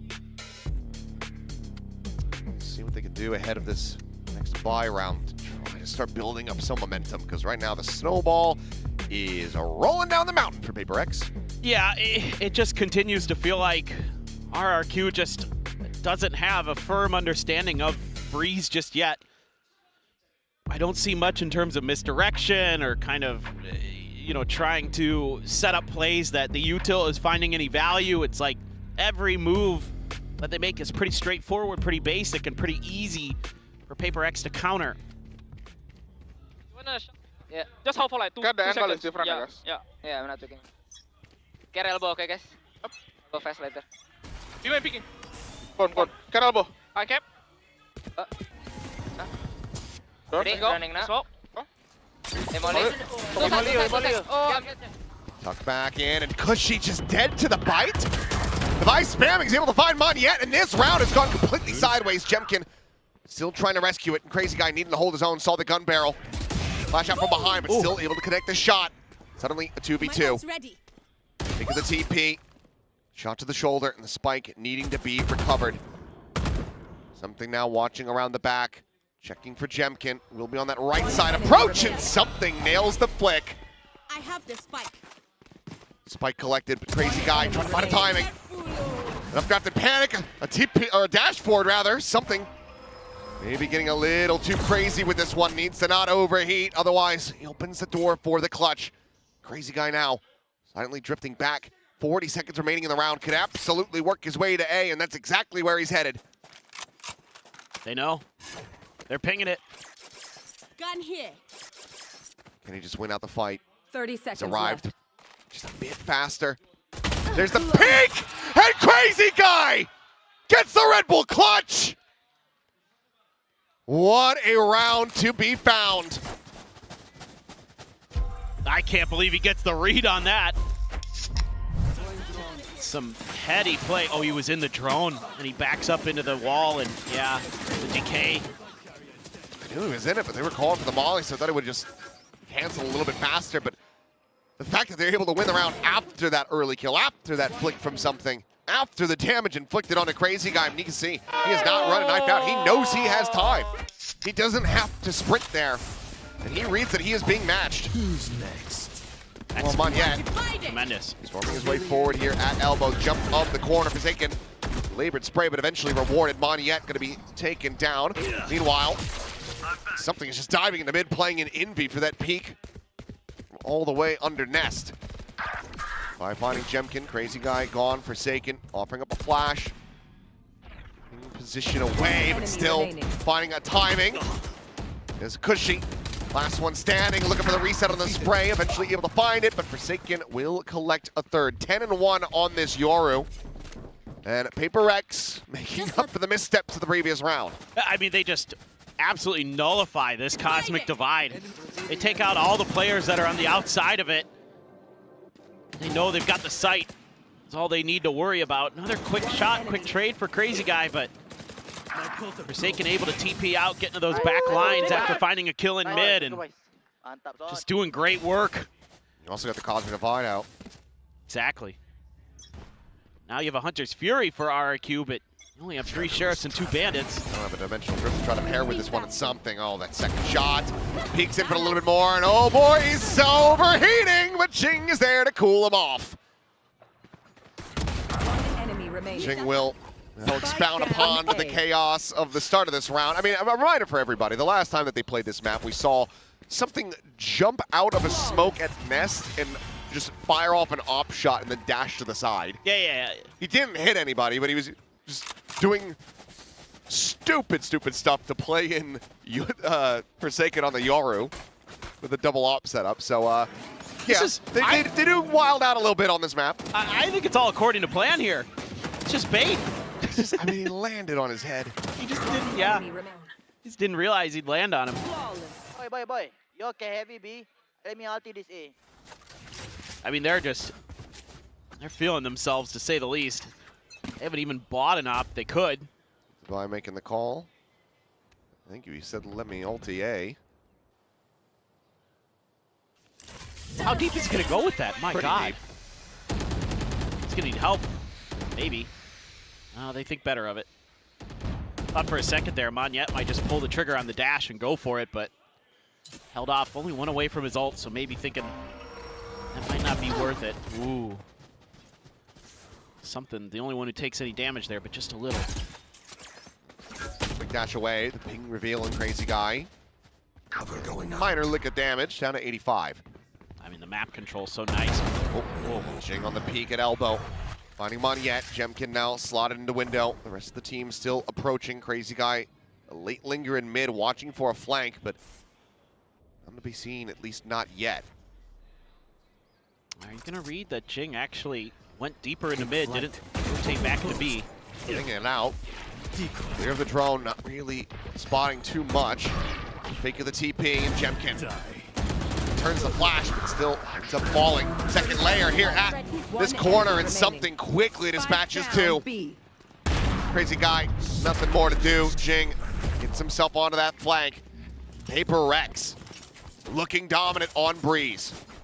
I mean, they're just so aggressive on this map, and they're so on the back foot, or RRQ trying to find. Second timeout. Yeah, anything. Reloading. But, you know, they've got mid control, they've got elbow control, they have A main control. The only thing they really have to worry about is B. So what they do is they double stack the back of the site. Jing the whole time just lurking around. Timeout. They are having an absolute blast. Well, they are. This feels like maybe the first time in this series so far where PRX are having fun on stage and Alex probably isn't molding. We hope. The man deserves a little bit of a break every I mean, he very much is the portrait of Dorian Gray for this team. They're all having fun being youthful, and he's just molding and just aging by the second so rapidly. That's very true. I do worry about him from time to time. But then you see him after the match, and he's like totally fine. Yeah. It's just when he's in that booth. Maybe he's like a little claustrophobic or something. I don't know, you know, like, it kind of sets him off. But no, I take it back. We've seen open air booths, and he still rages at those, so that can't be exactly the same. Yeah. Start Forsaken, yeah, he is started, to say the least. 11-2. Now he's got an outlaw.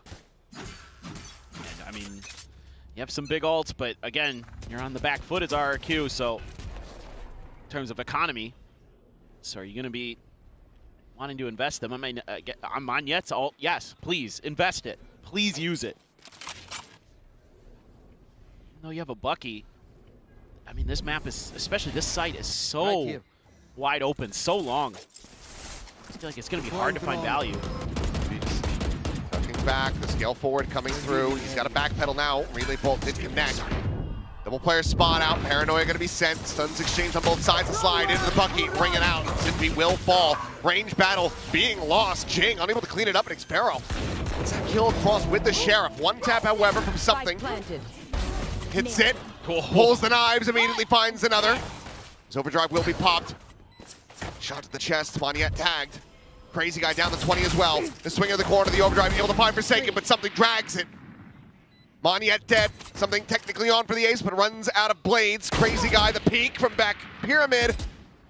Now identifying device position as well. Finds the headshot, and it is all on something's shoulders. Swinging, catches him in astral form. Dashes forward, and the shorty is not going to be enough. A thrifty from RRQ will get them their second round win. Now they're able to create that space, using that fast lane to get to the side of the pyramid to get that Bucky some value. Then he pops the ult, so it ends up working out for RRQ. Oh, I had to bite at his feet too. Yeah, that vulnerable him up. That much easier, but man, I thought for a second this was in hand. If he hits that other one, oh boy. Oh, what a shot from Crazy Guy. He's had some nice ones on this map. Oh, Andy. Yep, see the frustration there. Losing out not only on the round, but on an opportunity for an ace. But speaking of ops, something does have one again. Gotta go. It's Hunter's Fury opening things up. Crazy guy. Head taken off. Something down that flank, but that second layer, Xpero dipping back in. Cut off that rear access. A very solid kill. Now he technically does have a pit if they wanted to invest it. King doesn't have any smokes up right now. For a bite dart combo. Ends up going a bit deep though. Welcome to my As the pit will come through. Don't believe it covers the spike though. Into Vi, he's able to find a shot on Moniette. Clear of that dart, no. Jemkin still gets pinged and Envy finds him with a wall bang. Cushy picked apart and Xpero hounded down. PRX, just, they open the door for a brief moment. They let that thrifty through. And then they immediately push back RQ once more. I mean, the way that they're just able to piece by piece pick out everything that's around the pit is so. I was really worried here for PRX because there were no smokes for Jing, so I was like, oh man, this retake might actually be pretty tricky. Nope, it's out in the open. There's Moniette. Oh man, that feels bad. A great dart gets the reveal. You know he's gonna try to go for the TP. Then they can just start pushing. You have the ult. Just great stuff. Hey, get my up, get my up. Yeah, sprint to mid, please. Yeah. Was able to find it. And something, once again, going walkabouts. Cosmic Divide, gonna be called in. He's playing in front of this. Finds the shot. Xpero taken down. Re-peeks it. They are able to avoid disaster as the Bucky eventually will clean up Forsaken. Here. Playing on that corner, Moniette. Dishes long enough and eventually catches one. Plant now in play. Something down to 32 HP. Arriving at bridge. Just as the Cosmic Divide will fall. Q, can they pull off another thrifty? Knock dart this time. A bit more better aligned, but damage still going to be dodged. Right. Jing keeping to the opposite side of that smoke. Ends up getting caught. Getting a bit too loose with the play. Divide able to find Jemkin, finds Cushy, but Moniette cleans up 3 and something. Gonna have to try to retain this operator. Gets the kill, so we'll be able to hold it in hand. But RRQ will find themselves another thrifty win. Yeah, this one gets a little messy, but you're falling for kind of the same thing here with just Last round before the switch. the Bucky into the back sight behind the pillar. Yeah, you get the first one. If he can find that second one, maybe it's different. Oh, the gun's sticking out. Yep. Gotta aim up, trying to tuck like that.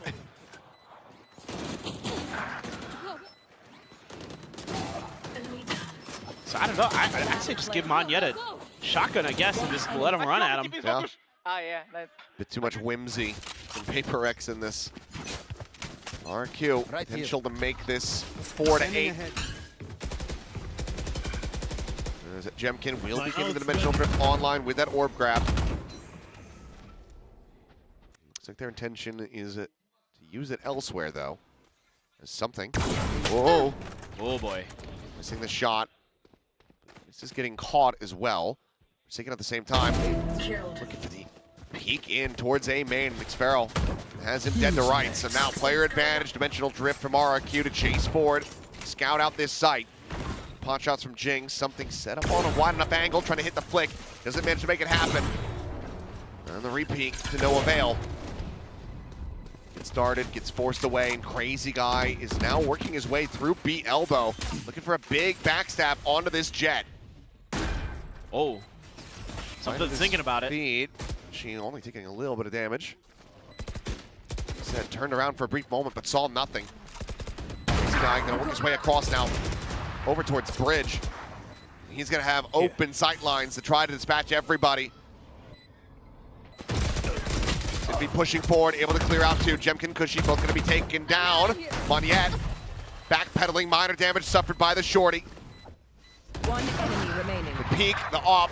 Envy will find another 3K for himself, but to no avail. Crazy Guy finally arrives, cleans up the remaining two. And RRQ will make this 8-4. Yeah, a couple just good late round adjustments.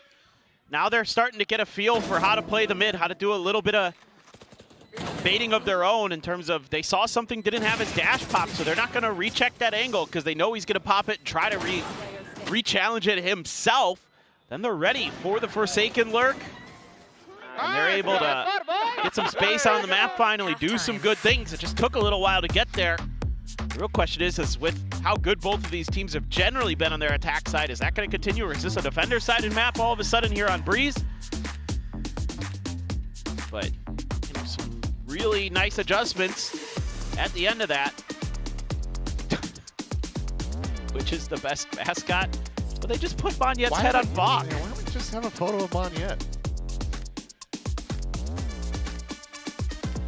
Gonna have to have a conversation with production. Yeah, this one just doesn't even make sense. I'm very lost. I mean, maybe he used to be on PRX, so therefore,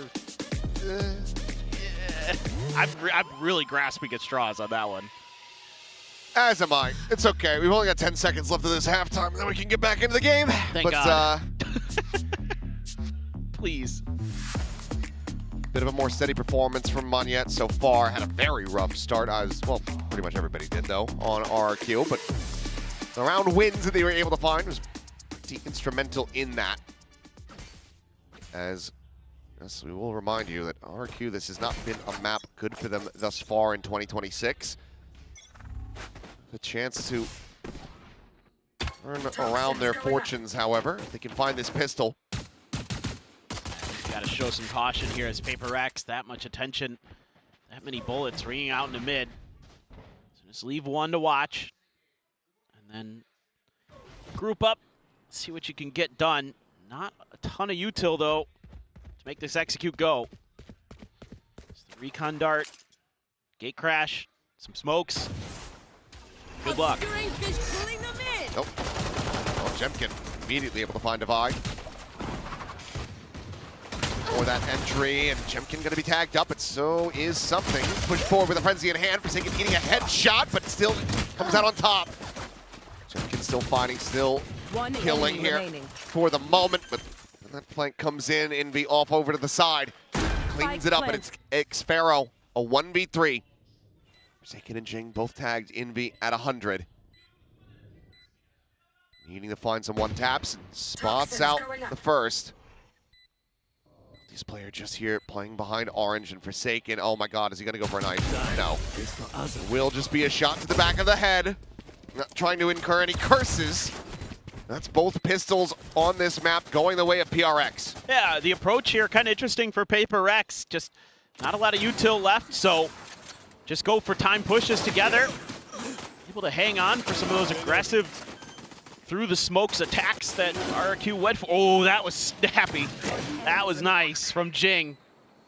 Track down the Neon. That made things a lot easier, but it's just the timing that they're doing. 3, 2, 1, we both push out of a smoke. You know, let's use our firepower, the advantage that we have in that, to make up for our lack of util. Now they're just gonna slam into B, where there is just poor Xpharaoh all on his own, and he's not really keen to take a fight unless he has to. Gate crash near enough by. Jem can work his way to the side of the map, but oh no. Cut out for him. The foliage keeping him obscured. I mean, if something just looked down a little bit closer, if Xfero looked up, maybe because it's Viper, he either couldn't would tell. have a kill. Yeah, I mean, he's green like the leaves. Meanwhile, fight's happening off-site. Xfero now shutting down Forsaken. Divide dying to Crazy Guy in range. And this is very possible as Xfero gets the weapon in hand. The Guardian collected. In B to try to clutch. Come forward into the smoke. Marshall, he swings out, and Crazy Guy gets the headshot. What a bizarre round. It's another Thrifty for RRQ to turn things around after dropping the pistol. That's oh gotta my be, God. Oh, that's gotta be infuriating. I mean, you just win a bunch of battles, but Xfero just waiting, and Forsaken's probably like, how? Yeah. That's That tough. is insanity. And he hits a Wow. hipfire headshot as well. Wow. Monyet on his feet. This for now. Onto the back foot, Monyet trying to hold the door here at A main, spamming through, but Guardian shots not quite connecting. Sheriff Marshall and a bandit by. Come on, take, 1 HP. And 1 HP. Chill. Go stay together. 1 HP. I go smoke. Calling for them to play together. Monyet back at 49 HP. Revealing area. We'll die to any of these weapons. Now, slow scaling for PRX. Clears forward. Riding along the pyramid. Cushy at back. Orange gets his head taken off. Forsaken. The belter of a shot with that Sheriff in hand. Tries to play himself in a little bit more, but Crazy Guy replies. Phantom shot. And between the eyes. Forsaken now gone. Player advantage once again established for RRQ. Monyet holding close. Clear the recon, the push out of the smoke. It'd be going to be good for the 1, but Crazy Guy good for 3. As something spotting, headshotting, but not eliminating. Range just a bit too far. Xfero survives the 5, and RRQ get up to 6. Okay, things starting to get a little bit weird, but I mean, you can chalk this up to just that one missed position. Gives RRQ that extra round here, but it's going to be more than that. Oh, Crazy Guy just tapping away. Oh. He's been really clean there. I mean, Maxime asked for it, so I need to... Now into a bye. Jemkin operator online. That's the real issue with giving up that eco win. That op gets into play way sooner. Plenty of shots out in the mid. Sort of over top of the wall. The swing coming through, and Monyet so fast on the shot. Something gets shut down. And now the op swooping around elbow, but will make his exit right before they peak. Actually, critical timing missed there. TP's over. Set up, I should say, on the other side here for Forsaken, but PRX really taking their time, thinking this round through. That op gonna be challenged. I think Divide suspects that maybe still over there. PRX just may be waiting. Oh boy. Oh, wow. No. Uncharacteristic whiff. An uncharacteristic map from Jemkin overall. Cutting through. Divide with a massive punish, dimensional drift, scouting forward. Does he manage to spot anybody? Looks like a quick little glimpse of Cushy. Divide just looked in for the moment. Crazy Guy out of the astral form, back into it, setting up some stars as they're going to explore around the side. Find Cushy, spot out though, and Xfero once again at range, under bridge, finds a kill. Divide dead. Cosmic Divide gets called in. Jing trying to play around this tiny little pocket. Falls to the wayside is Forsaken now, needing to scale forward, but there's so much protection here. Is it a fuse? Will be held. 3 from Monyet, and RRQ suddenly 2 rounds away from tying it up. This all stems back to that anti-eco round. Xpero not getting scouted has led them to this moment. This is a toughie here, but one of the things that actually really hurts PRX and helps RRQ is the Neon, because when they double swing out towards the outer edge of the pyramid, it's an instant reaction from Monyet. He immediately turns on the jets and goes dashing because he knows Xpero's coming from the long angle under bridge, and they can create that extra angle. They could create that double fire on top of those PRX players. So his quick decision making in the heat of the moment like that with that Neon actually is a big difference maker in that round. So you can see this adjustment really giving some fruit here for the side of RRQ. I want to see 5 maps. Hey, thank you. And Binbon. Fighting for me and Binbon. Well, somehow, it's the first time out call from PRX. I thought we would maybe see this pretty much immediately after the anti-eco botch. Yeah, I mean, you gotta hope that they figured out pretty quick in their comms that, you know, Yeah. if that's all it took, you know. But there's a little bit of sloppiness in here. But mostly, I think it's RRQ just being really tenacious, really solid in their defense.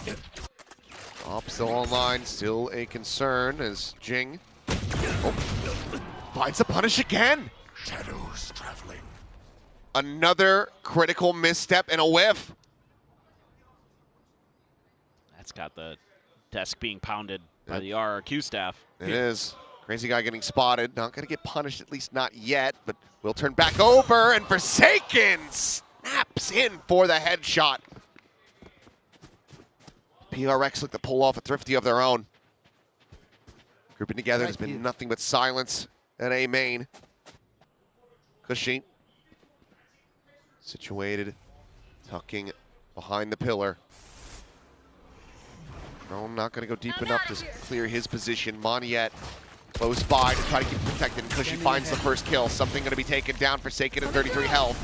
Fast lane set up a shock dart into the corner. Cushy has fallen. 2v4 with Xpero, still so very far away. Monyet going to go sliding into his death. Time to jump. Another belter of a shot for Forsaken. The op now in hand. And Xpero, the flank noted, but not dealt with. Jing pulls off that scope a bit too soon, and suddenly Xpero is given an opportunity. V on the jump across, sees him scale forward. It will just be a save of the operator, at least attempted here. Grabs up that weapon, and overall should be safe to hold on to it, but Forsaken will go hunting.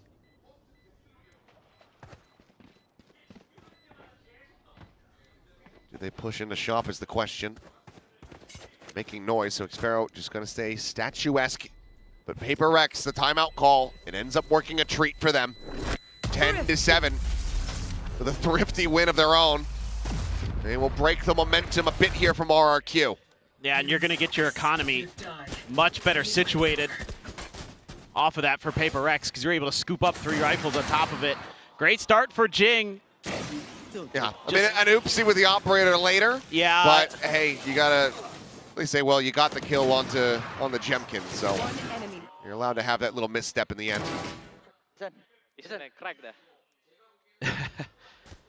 I feel a little bad for Cushy. That's the second snake bite he's tied to here. And this time the shock dart layered in with it. Yeah. Finally found their lineups.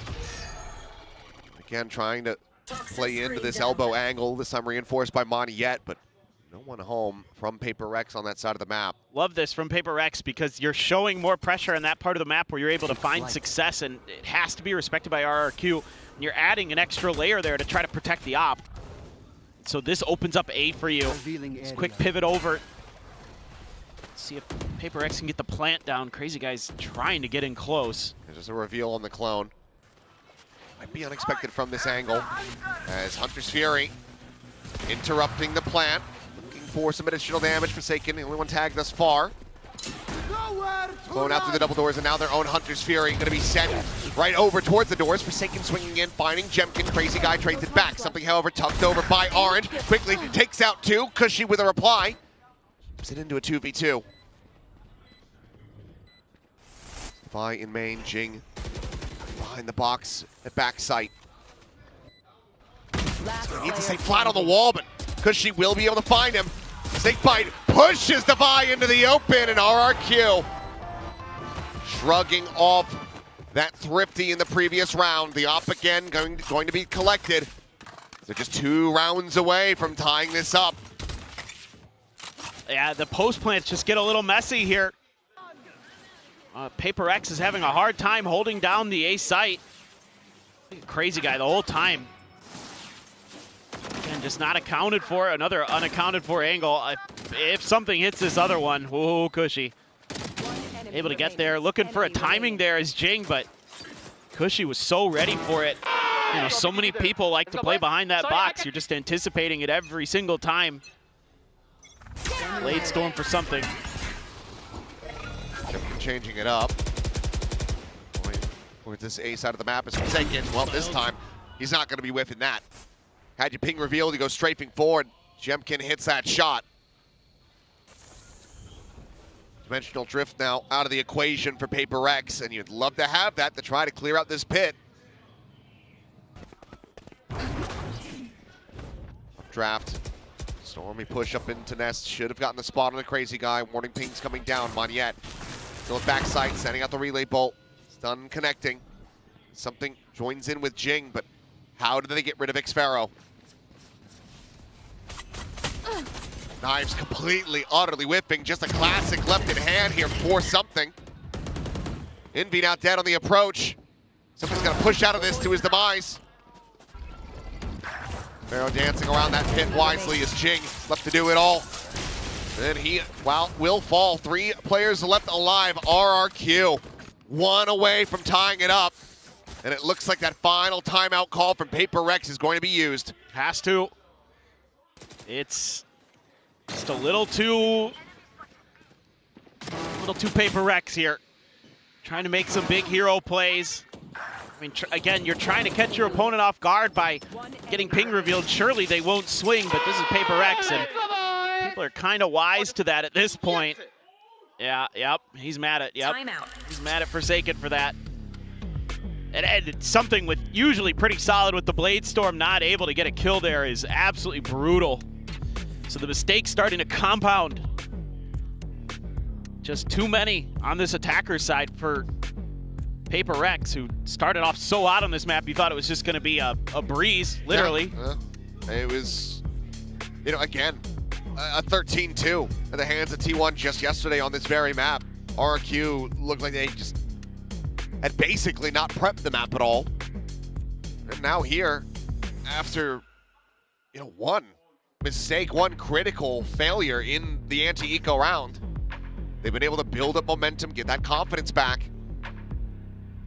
Suddenly, this is a neck-and-neck map. Yeah, I mean, gonna need to see some more discipline in the post plants from PRX in particular. They're able to get themselves into some okay situations sometimes, but can't really get those crossfires to capital, you know, to get those kind of things to go the way they'd like. Oh my God. Yeah, something taking an extra shot, but still alive.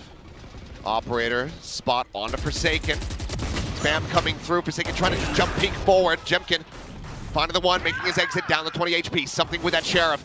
Able to find 2 quick kills, and Forsaken gets the shutdown on Moniette as well. Cushy, alive for a brief moment, but quickly gets flushed out. Now it is just Xpharaoh, Envy, spotting him, retreating. Cannot give this guy the opportunity, as you know he will take it. Repivot, reposition. It's the shop door. Envy grabs a gun. This would be back-breaking. Xpharaoh could pull this off, but he will just back away. Hold on to the weapon as PRX able to take another step towards closing out this map.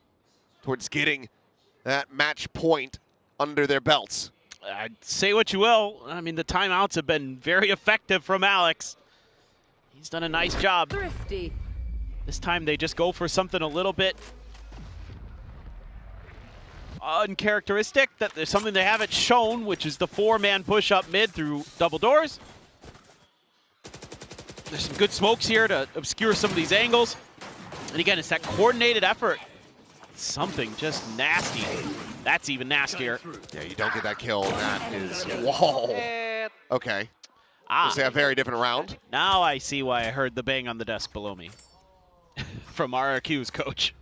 I mean, even then, I'm not sure how much they realized it. As chaotic as it was on the attack, but money for the buy for RRQ, but they're not going to have one for the next round. So if this goes PRX's way, if they get up to 12, they're going to have to try to pull off another Thrifty. Crazy Guy being spotted, Dimensional Drift going forward, Forsaken out of it, and immediately dispatched. Cushy finds that kill, and now suddenly PRX are once again operating from the back foot. Hit is available. Welcome to my world. The buy going to be investing that now as Jing TP's back into safety. Clear the drone, something potentially at risk in this position. Doesn't have a tailwind available, and Moniette catches him, slows him down. Chasing in towards Devi, who's been overwhelmed. Envy, the last one standing, and not for very long at all. RRQ continuing to fight back to keep this close. One away from tying this up, and all the key weaponry is saved. They regain their budget. I just can't believe that Crazy Guy gets out of this. They're running him down, but the util's in the right spot from Xfero. They paranoia him, they spam at him. But then, even if you've got that pit, there is the counter available for Jemkin. Crazy Guy knows that him surviving was a huge part of that, because he can get that Cosmic Divide in there as well to cut off that B main angle. Just another over-aggressive play from Forsaken as Jing, fortunate enough to survive that, lips through the corner, falls to 30 HP. Spike just outside of A main for the moment. Jemkin getting closer and closer to being dialed in on an angle here. Drone the check for him. No pressure from the double doors at the moment.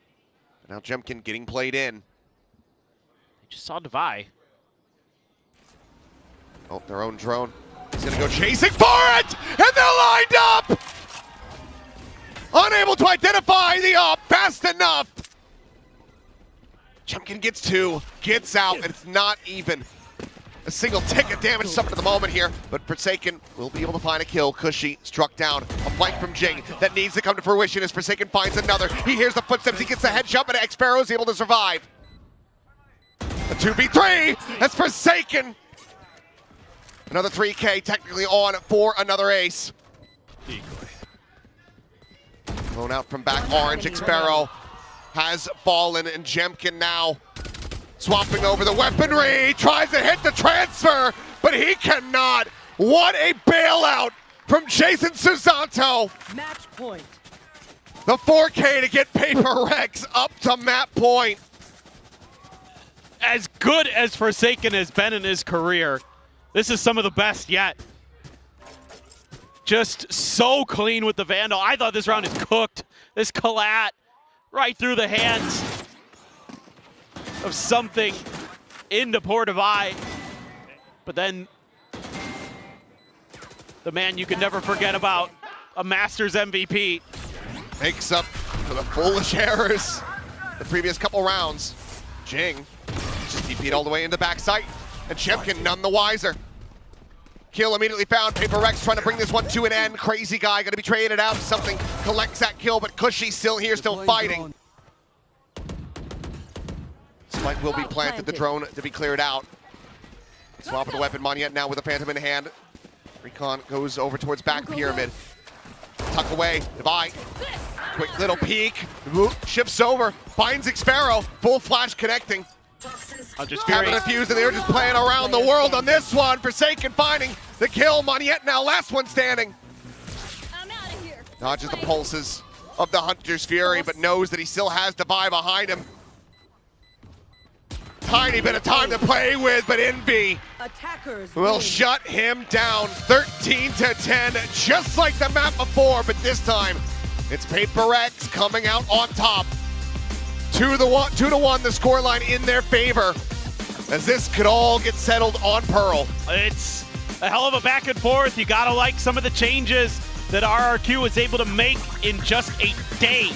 And I do like the Neon here instead of the Jet for Monyet, but still not quite where they need it to be. And you're seeing that short turnaround time hurt RRQ on this map. They have to win back-to-back to get to Santiago, and for PRX, it's one away from another Masters trip.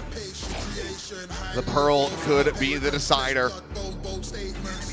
Can RRQ push us a bit deeper, take us to that 5th and final map of Bind?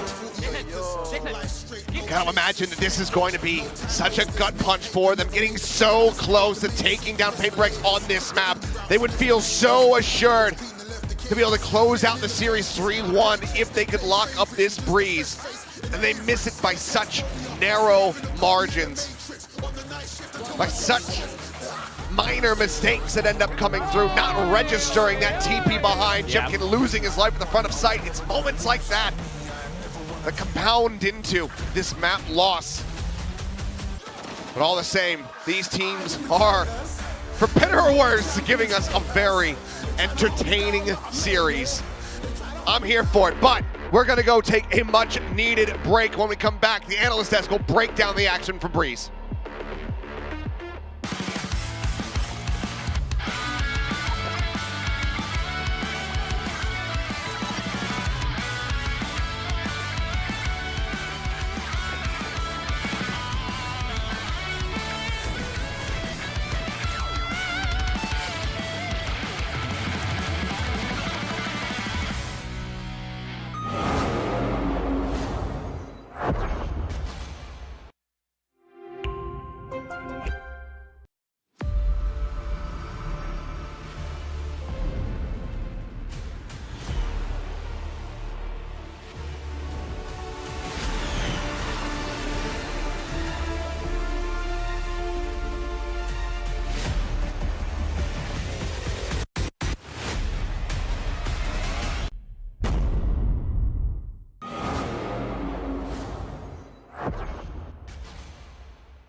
We've got two esports endemic brands coming together to create a series of products for esports, for the biggest stages. 퍼포먼스랑 컴페티션이 주요 키워드다 보니까 레이싱이라는 테마를 잡고 거기서 이제 영감받은 그래픽 요소들이나 다이내믹하고 날렵한 그런 실루엣 같은 것들을 저희 FS1 마우스에 적용을 해봤고요.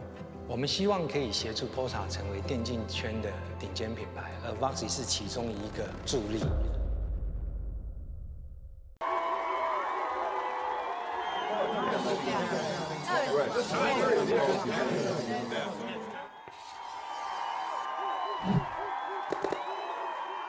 Red Bull gives you wings.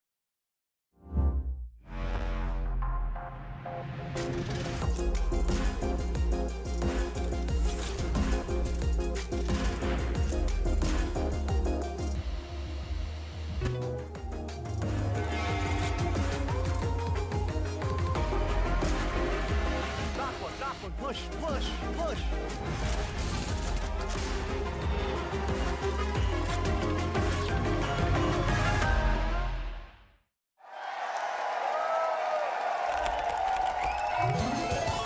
Red Bull gives you wings. Red Bull gives you wings. You're watching VCT Pacific 2026. Earn everything. When times are hard, then I feel scarred. Some days I'm fine, some days I'm dead. So I chill with the game, me, myself, and I. Chilling at mine, told you I'll be fine. Teardrops of my eyes, can't focus with time. Positive affirmations get me through pains of motion. Light lotion, moisturize my emotion. Like that magic potion. I'll be fine. I'll be fine. I'll be fine. Told you I'll be fine. I'll be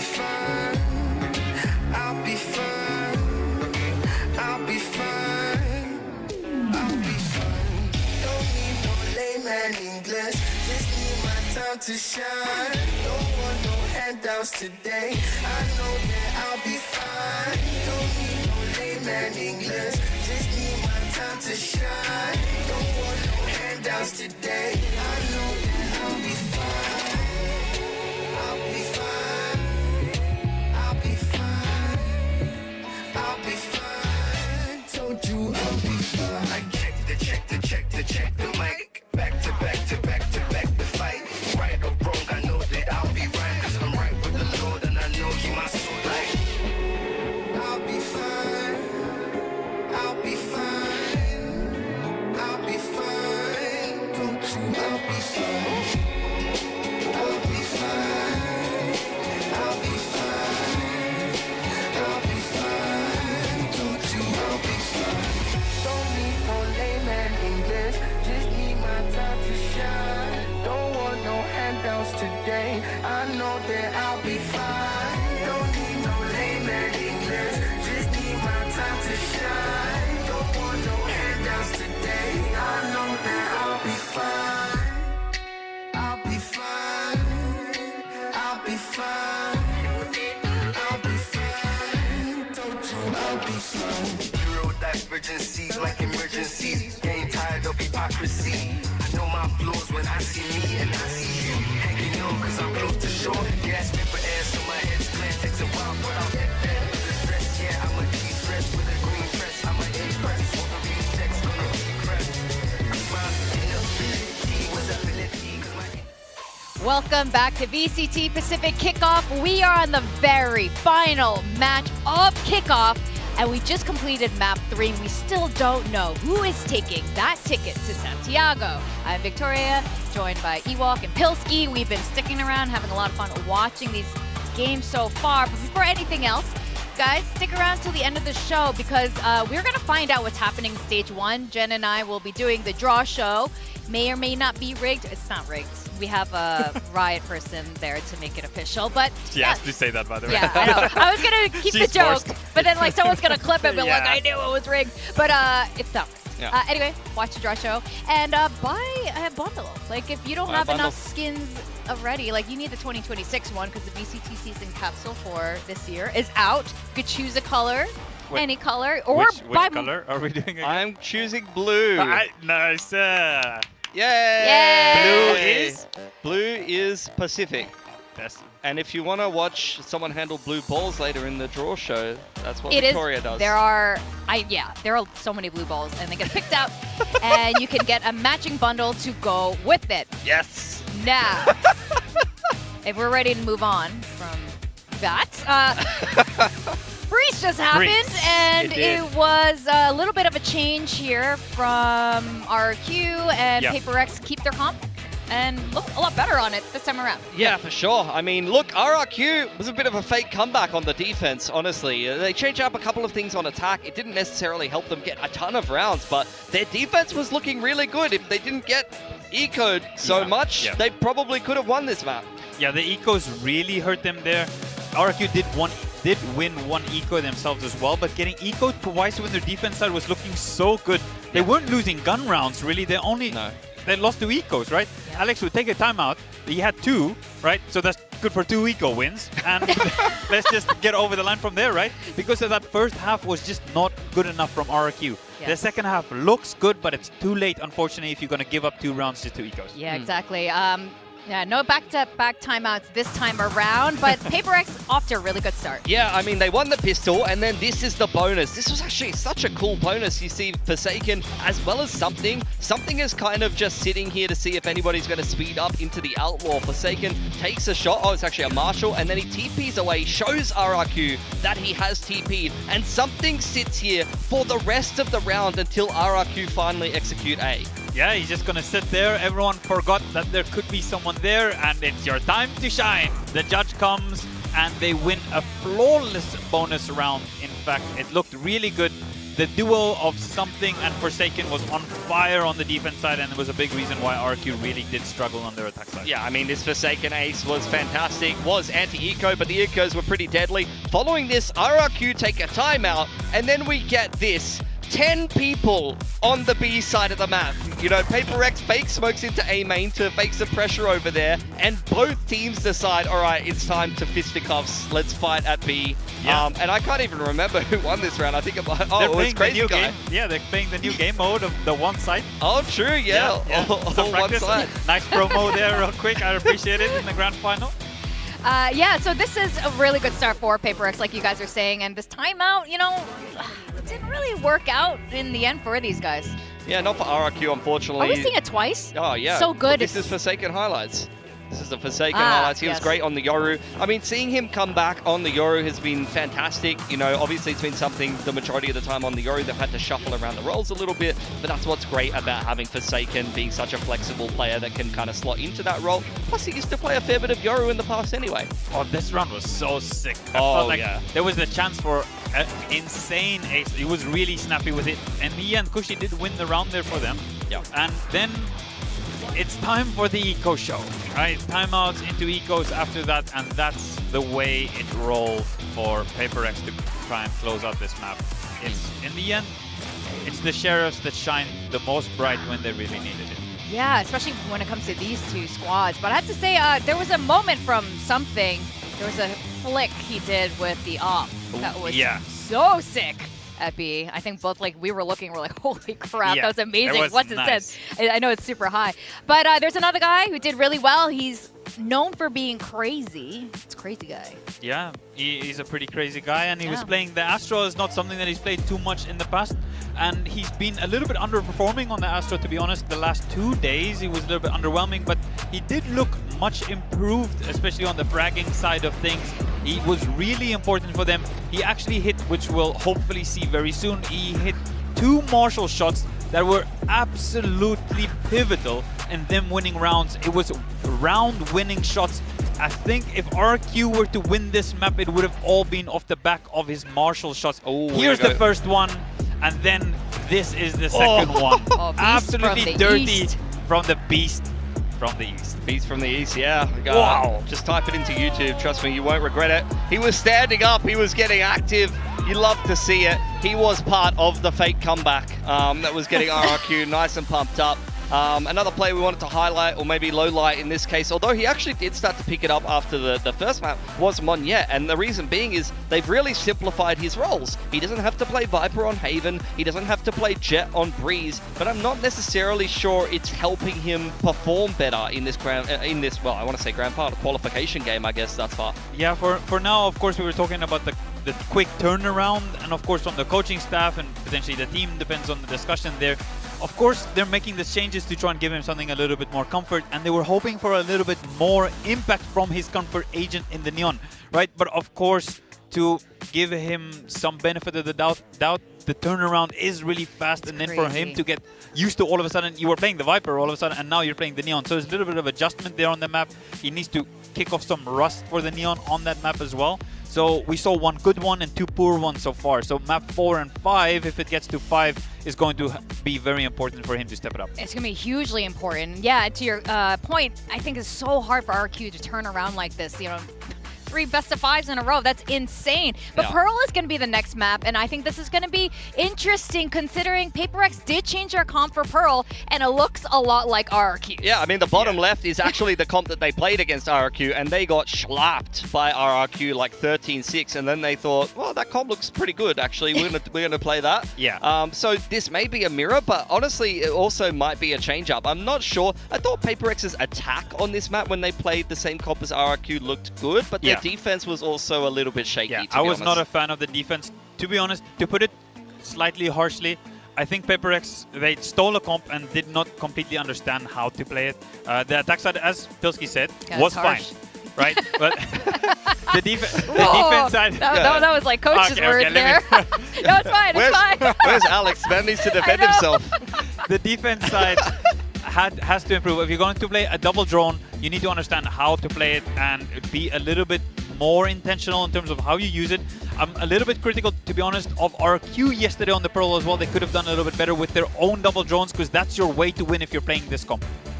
Yeah, well, hopefully they figure out the answers there and learn how to play the comp that they stole.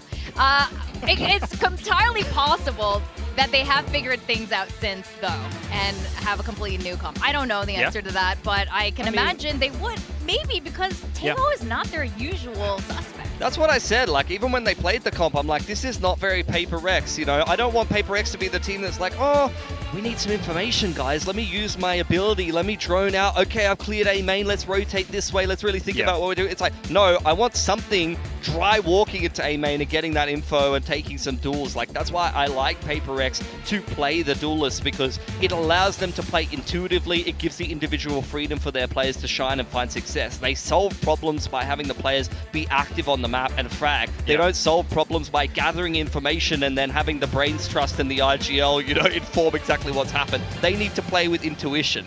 If I could rewind a bit to when they looked great on Pearl was when Jing was on the Phoenix. Yep. A question I hear a lot is like, why aren't they using that comp anymore? Genix. The Genix? Yeah. I haven't heard that. The Genix? Okay. I mean, but do you guys like the Genix? Do you miss the comp? It's not bad. I mean, they just played it earlier. They played it on Corrode. Yeah, exactly, right? And then Haven also, they played the Phoenix, right? So to be fair, he has had a lot of Phoenix practice.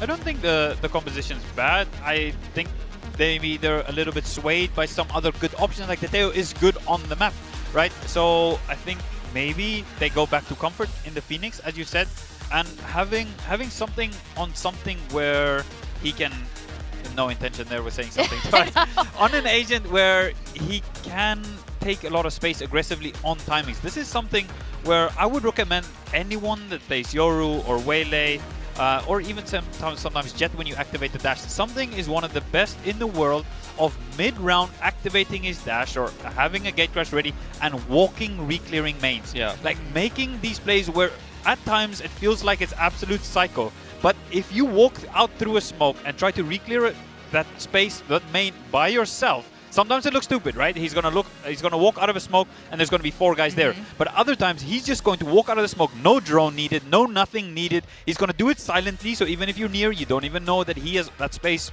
all by himself, so that they can stack on the other side. He's one of the best in the world, so if you're trying to learn, he's one of the guys to watch. Well, there's another guy to watch on Pearl, and that would be Jemkin, because the last time they were playing Pearl, oh my god. Do you have a name for the Jemkin chamber? The chamber. Chamber? Oh, right, Chamber. Sorry.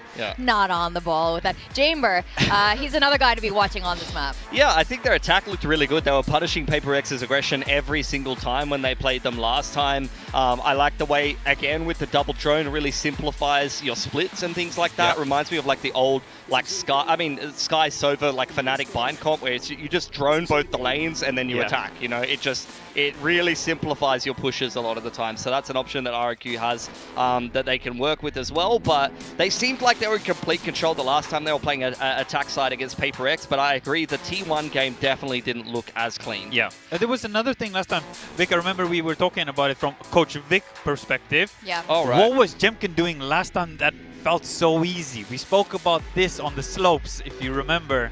Jemkin was doing something on the attack side, and PRX kept doing it over and over my god, and yes! over. Oh, the Outlaw! The Outlaw! PRX's greatest weakness is the Outlaw! Just get an Outlaw and they'll just keep dry peeking it. Oh, Jemkin knew it! All Jemkin of the time he could just walk and get so many picks, right? Against a comp that doesn't have flashes. They can't get out of a smoke if the Neon doesn't have his Neon wall, right? And now you're giving all of these pickoffs for Jemkin because they're overbuying on ecos. So that's something that PRX potentially learned, I would think so, from the previous one. This is something that happens if, Or we get 2 timeouts with yeah, Alex back-to-back timeouts. Guys, how many times do you need to do this? We talked about the ecos. It's rough. You know, he gets like a bunch of outlaw kills, and then on the gun round, he has a tour de force, and then they're dry peeking into the op. Yeah, Unlucky. well, the comp is going to be different now. I imagine PRX doesn't use that same comp against RRQ again, because it was a 2-0 RRQ PRX last time. And yes, this is the stuff we talk about when we go snowboarding. We're talking about VALORANT. Absolute nerds. Just reflecting on everything that's been happening over at Kickoff, and we're just de-stressing over there on the slopes. But predictions-wise, we are going to map 4 now. I think this is for sure. I think RRQ is going to get Pearl. I mean, I think we're RRQ, going to go map 5. they got some more momentum on that attacking side. They didn't close out the game. They know that they got eco'd a couple of times. That's disappointing, but they're going to feel like they were working their way back into their game. And knowing that these are the last 2 maps, they smashed PRX the last time they played them in that earlier series in Kickoff on these last 2 maps of the series. And even though the comps have changed, even though we're later on in the bracket, you can still give yourself, you know, the mental reach around and say, like, we're going to win these last 2 maps. Easy peasy. It's 2-0 again. 100%. The last 2 maps, reminder, it was Pearl and Bind, and RRQ took it 2-0. Whoa! PRX is cooking. Yeah, I mean, look, it's not Forsaken something... Veto. Yeah, it's not something on the Veto. I saw the Veto, and I was like, who's on it? Yeah, so we're back on the solo unit, and we are playing double duelist. Raze is not something you see that much. Oh, you did see it, actually. You know, you get Neon Yoru, or you do see Raze from time to time. So another comfort agent for Jing, and a change-up for PRX. No changes here for RRQ, and they're going to be on attack first. Wait, Forsaken's adding another agent to his ever-expanding agent. Has he played every agent in a pro game? Maybe. In Pearl? Or just in general? I think definitely he not might... on Pearl, but he's up there. It's like definitely one of the widest pools for sure. I think this is, well, whatever it is, we're going to get something brand new in today's Pearl. It probably won't be a repeat of last time. Let's send it back to our casters for map 4. Achilleos and Paperthin, it's all yours. Thank you very much. Yes, something new being put on display by PRX. Forsaken is once again getting closer and closer to having played every single agent in an official capacity. Still missing a couple. I believe the Reyna's in the mix there. Played the Clove over in China during the off-season, so it's becoming a more narrow list. But let's see how this does look. The desk we're just talking about it. It feels like coming into this, we should be slated to get a map 5. Pearl has been strong for RRQ in the past, much like Corrode. Can they recover after nearly having that comeback happen on Breeze? I mean, I have some big questions here for PRX in terms of throwing something very different into the mix. Like, you know, with the Veto there, is it just to kind of deal with some of the Tejo utility in particular? Did they find that to be a little too troublesome? It's a pretty big spot there. I see quite a bit. So they're just accelerating through art. This is free sight. Well, they really are. While, I mean, we talk about the Veto, also, of course, we have Jing back on the Raze. I mean, this is very classic. This is 2022. You know, Istanbul PRX with that. Don't have the Sage setup, but Forsaken will be able to find one before getting traded. Jemkin with that Headhunter looking for a little bit more, but Jing just swings out, finds the shot.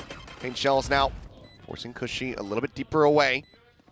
3v3 and timing about to be found. You have Crazy Guy, weapon not drawn. Something holding close at secret, drops back over to Dugout. Spot onto Xpharaoh. Cushy playing close. The swoop forward and something desperately trying to find the kill. Comes up shy of the mark, but now it's just Xpharaoh, and he doesn't have the health.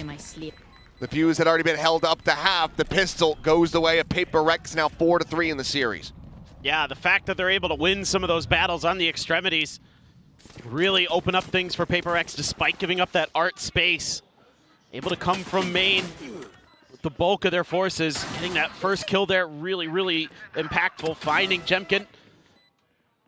Then poor Crazy Guy was thinking about util, not even anticipating that somebody would be going his direction. They're able to run him down. Let's make some chaos. So let's see. Go with Jing back on the Raze. Is that going to be something that gets some success? Like Full Sense runs the Raze on this map 2 here in Pacific. So far, Spam not going to be connecting there. The slide forward, they're looking for the catch. Jing's going to be able to find one before getting traded out. It's Jemkin again. Deadly with that Headhunter. Crazy Guy more than happy to just collect that Spectre and back away.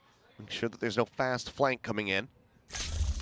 And Jason, with those TPs that he has as Veto, comfortable to push pretty far forward. So now you're just going to have to re-clear a little bit of space here as PRX. It's going to be Envy's job. He doesn't get anything at A, so. He's got the Marshal. He's got full armor. The push coming in. Scopes through. Nope. Gets off of it, and Jemkin finds another belter of a shot. And all that setup completely worthless. Rotations will begin. Crazy Guy previously passed that weapon over to Cushy. Going to look to get himself on a flank, but you see the ping come down from PRX. They're wary about this, know that they've given up this space, and they don't have the trap in mid either.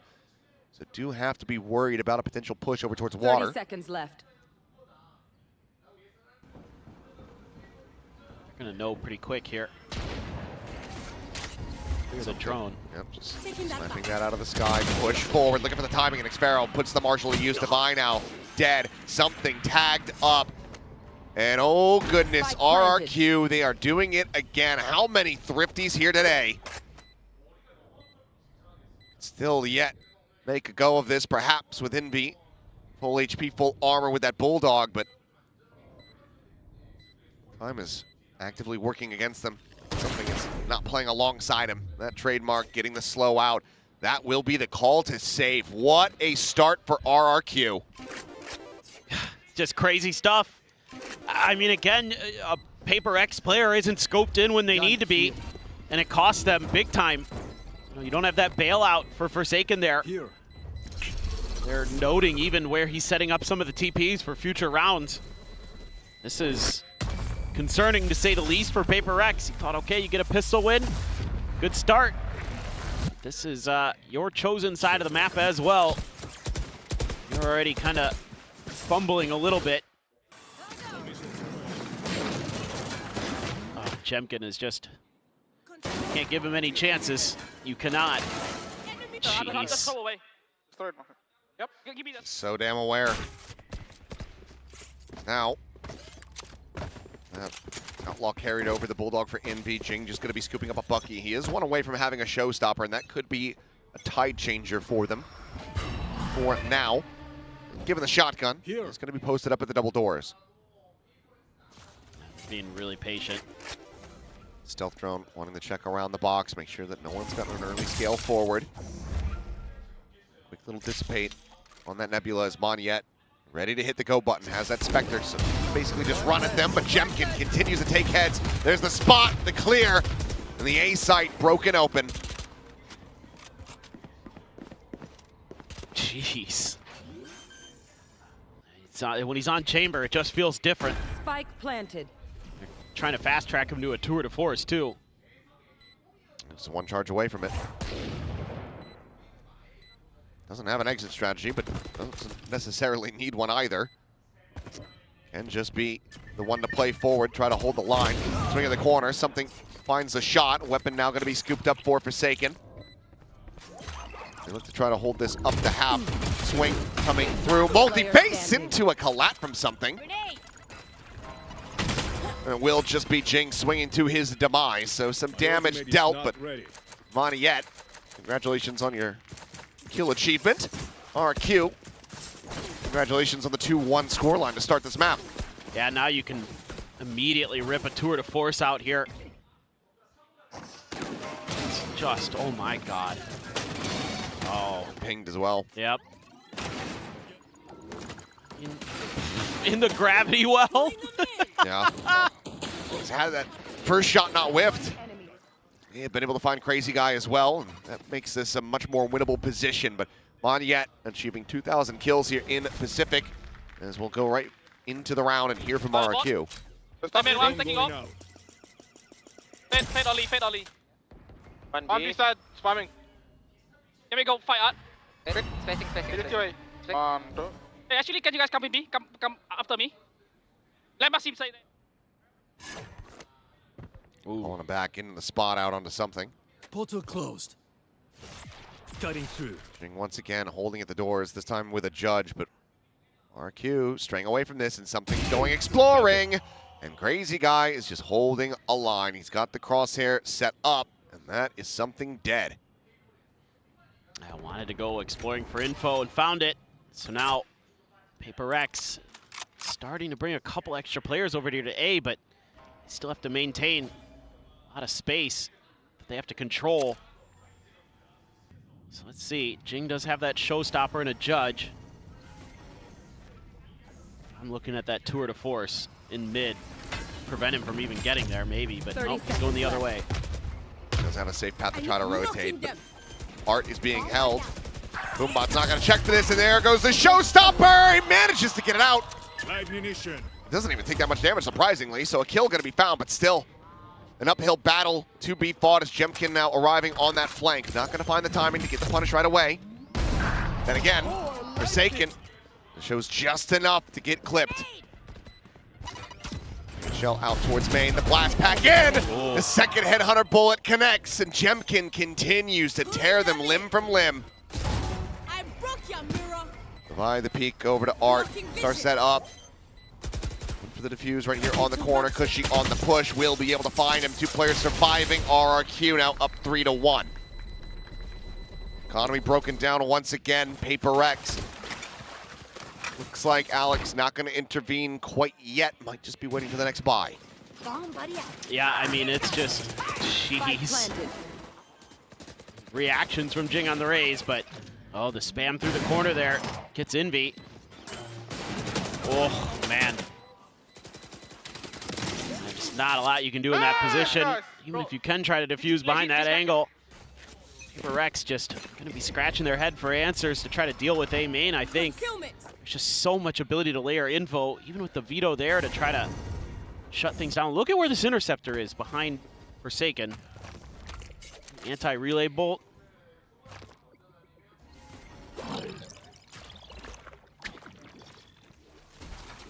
It feels like.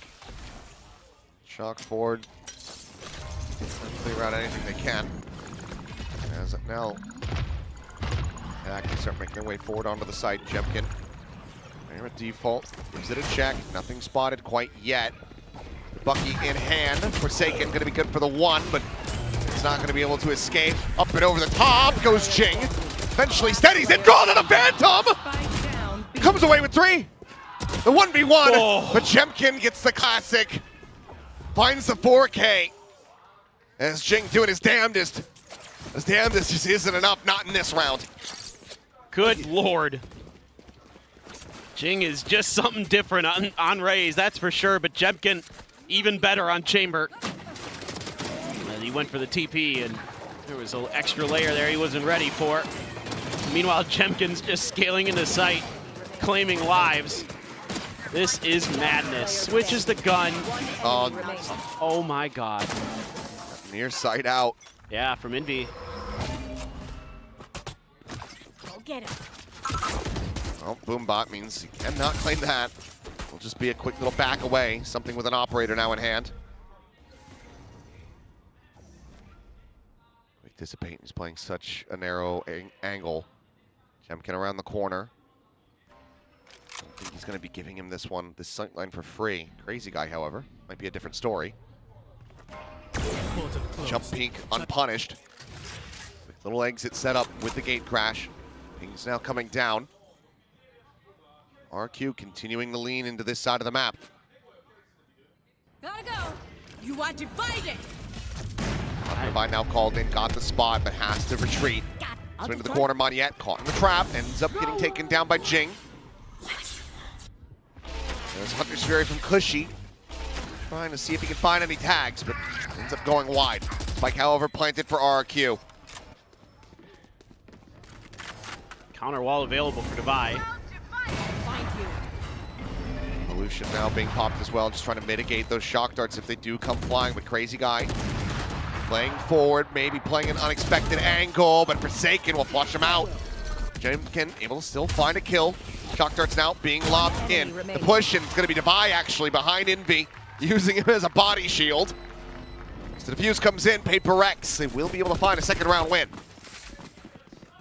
Yeah, able to play a little bit safer, play for retake here. Keeping that off a big deal. To chip away a little bit at the economy, actually quite a bit away at the economy.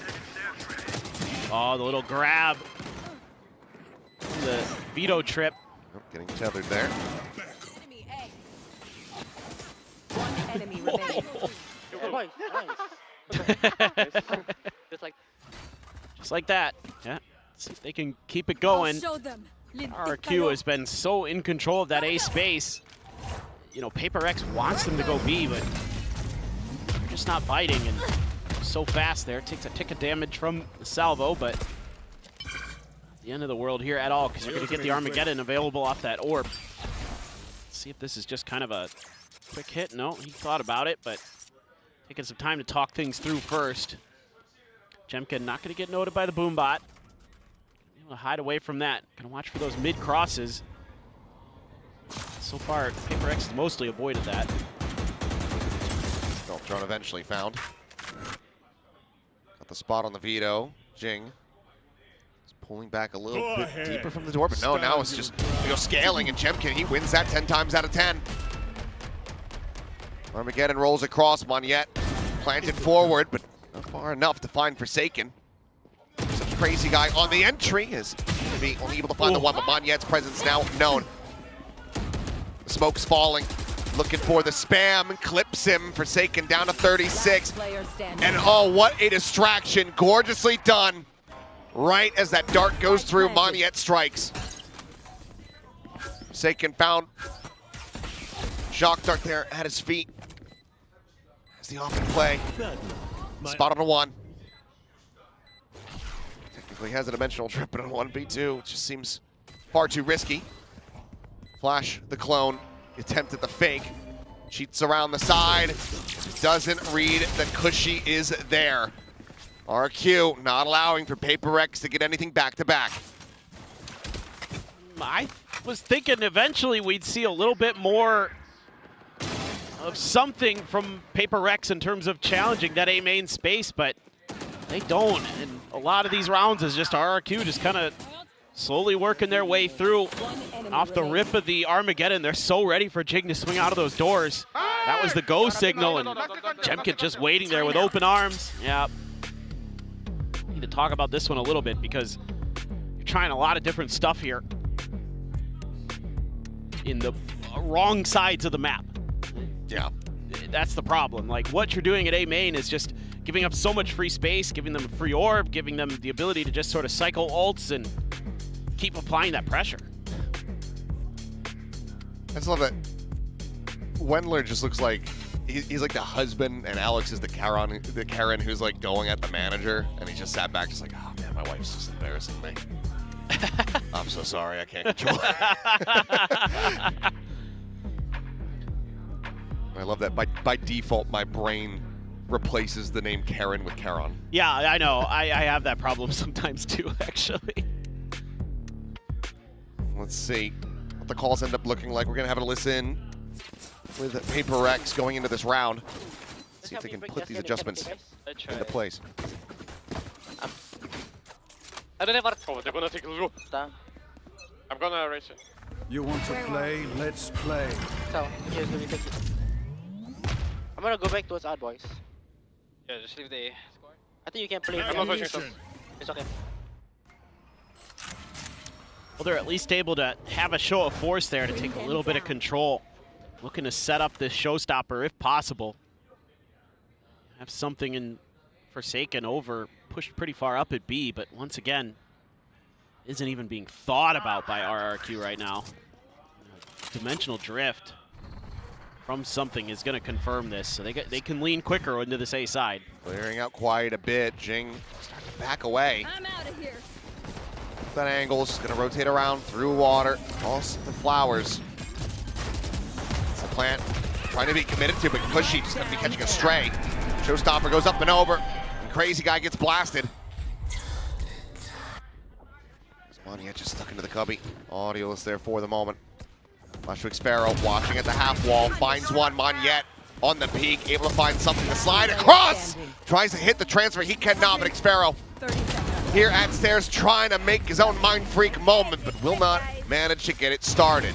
2 players surviving, still ends up being damn costly, but PRX win the 3rd round. The conversion rate off the timeouts continuing to be in their favor. Yeah, fully like what Alex is seeing and what he's thinking.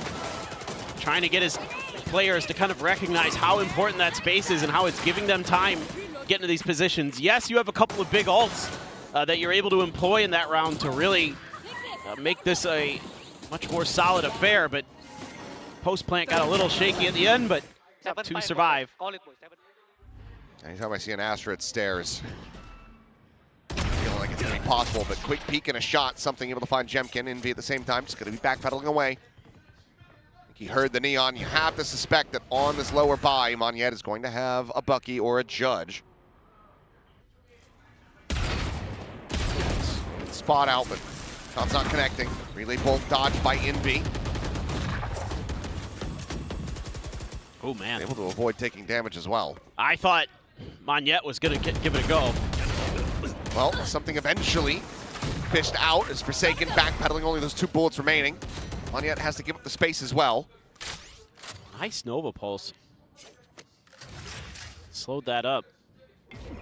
But Crazy Guy has found his cubby over at A.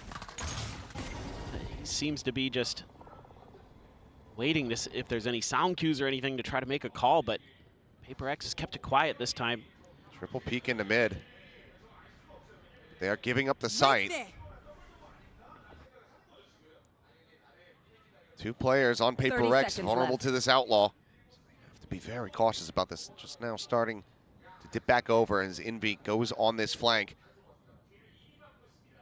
The check of the corner, the spot out. Monyet gonna be good for 1 Jing, down to 10 HP, but hits the headshot for the fadeaway. Sparrow will fall as Forsaken makes his presence known at Flowers. PRX, 2 rounds in a row, now 1 away from tying it up. Starting to find their footing a bit, and looks like they are going to be forcing a timeout from the RRQ camp.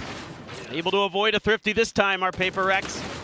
Got a little bit dicey here and there, but Jing down to 10, able to find that second one is massive. And then Forsaken taking his time around the back. Timeout. Now it's RRQ's turn for a timeout.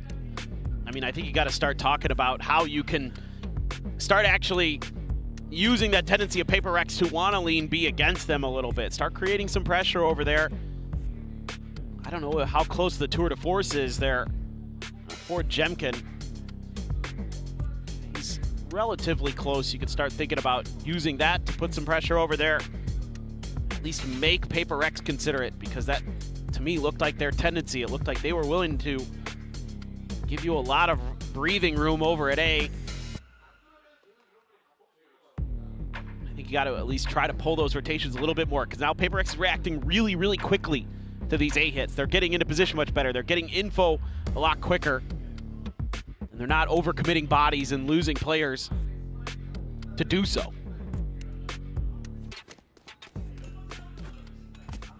This one could end up hurting. Mentioned the tour de force. Jemkin had just used it. Ready. Wasn't able to find too much value from it, so 2 players going to be glass cannon going into this one for RRQ as Jing once again wanting to collect this orb for himself. Stealth drone going to be cleared out, grabs it. Now just over halfway to that next showstopper, looking to build up a 3rd before the half is over.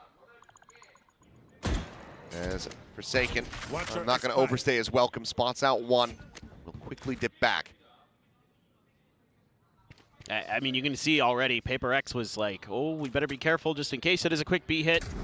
Had a couple players swing in that direction, but now they're kind of crisscrossing, trying to figure out exactly what the heck RRQ is doing. They're going to get some confirmation of presence in mid,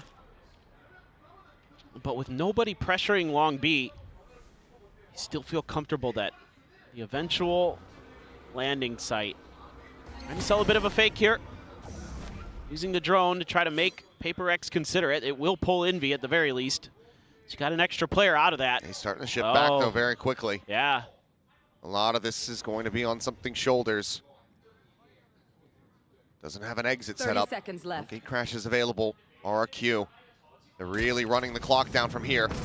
Salvin open, and Monyet caught mid-air as something looks to try to lock them out of the sight. Divine now here at stairs, the judge in hand, hiding within the nebula.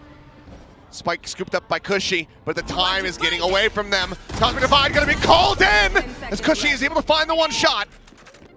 Lob into the paint shell, but it's not close enough for the blast pack is. It's just got about half a second to get the spike planted, but Forsaken arrives on the flank. 5-5. Narrow margins. That blast pack does everything to deny the plant. Oh, beautiful stuff here from Something to open up the round. But yeah, that blast pack, absolutely magnificent. Like the idea here, as soon as that Cosmic Divide goes through, Divide's anticipating it. He knows there's that brief window where he can push through and catch the Astra when she's coming out of the ult.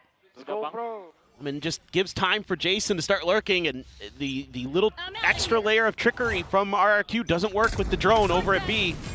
This time maybe a fast hit. Weaker buy, Monyet with the judge. Drone leading over the top, something. Ooh. Oh, I didn't think he realized that he was getting spotted, but now he is in such a bad spot. Monyet is arriving in around the back, and he's just got him zapped to death. There was never a gate crash set up before the round started. And his reinforcements was immediately dispatched as Divide just could not hold his own. Great start to the round for Monyet, and now you've got Jemkin situated with an operator for this post plant, but Crazy Guy does end up falling in double doors. Shot the tower, ends up going wide. Hunter's Fury now going to be invested from Cushy. Gets the tag, looking for the kill, but it's going to be just Jemkin collecting it as he gets ushered out into the open. Jing now is work cut out for him, falls to 6 HP. Tries a blast pack across, but Jemkin is just too damn fast. Turns back, finds the shot, and it's another thrifty for RRQ. Jeez Louise. Last round in the half. Just some, again, kind of head scratchers here from PRX, just maybe getting a little too complacent. I think something here probably noticed that the timing for RRQ, they're buying so much time in the beginning of this round that he's losing both of his gate crashes. So I think that's why he held on to them here. But I think the position he's in, not really. Oh my God. Jeez, dude. These are Jemkin things. He is something else. Evolution going to be popped by Forsaken, Cosmic Divide, as well as the Dimensional Drift available to them, but they know that there is an operator on that attacker side. They have to be very wary. One away from a showstopper here for Jing. That Bucky goes. Prowler to check the one side. The clear is there, but it's going to be a drone. So it looks like they're still going to try to send this one, but it's a little bit delayed. However, the trade is there, so showstopper not a concern any longer. Is Envy just taking a couple shots through the connector, but tags not to be found. Site now open for the taking. Is PRX getting clustered together to try to make a go of this 4v4 fashion. But how do you deal with Jemkin? Cosmic Divide is basically your best answer here. But look at the positioning.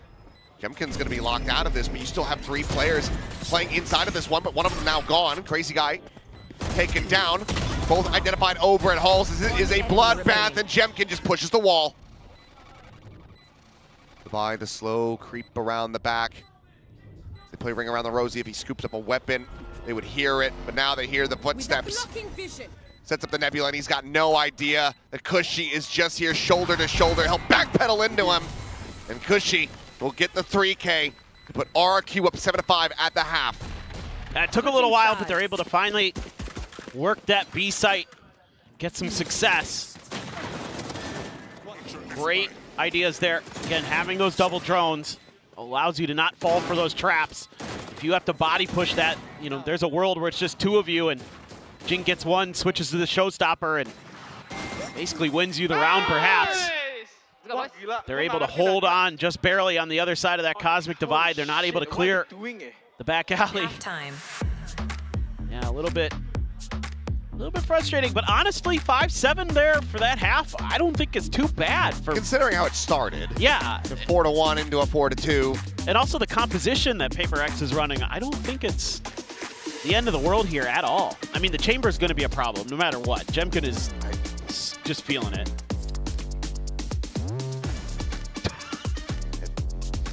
Even you are above this. Am I? I like to think so. And if I'm wrong, then maybe I'll be finding another caster at stage 1.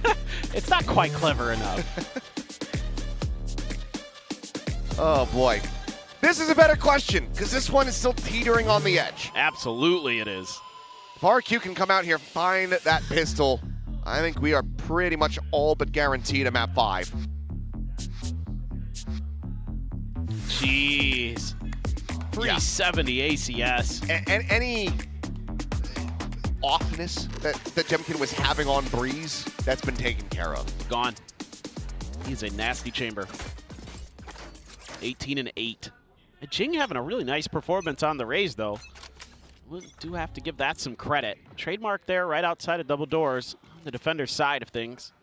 You can see that, you know, A main is going to be tricky early. So PRX probably just doesn't really want any part of it. Oh my God, of course.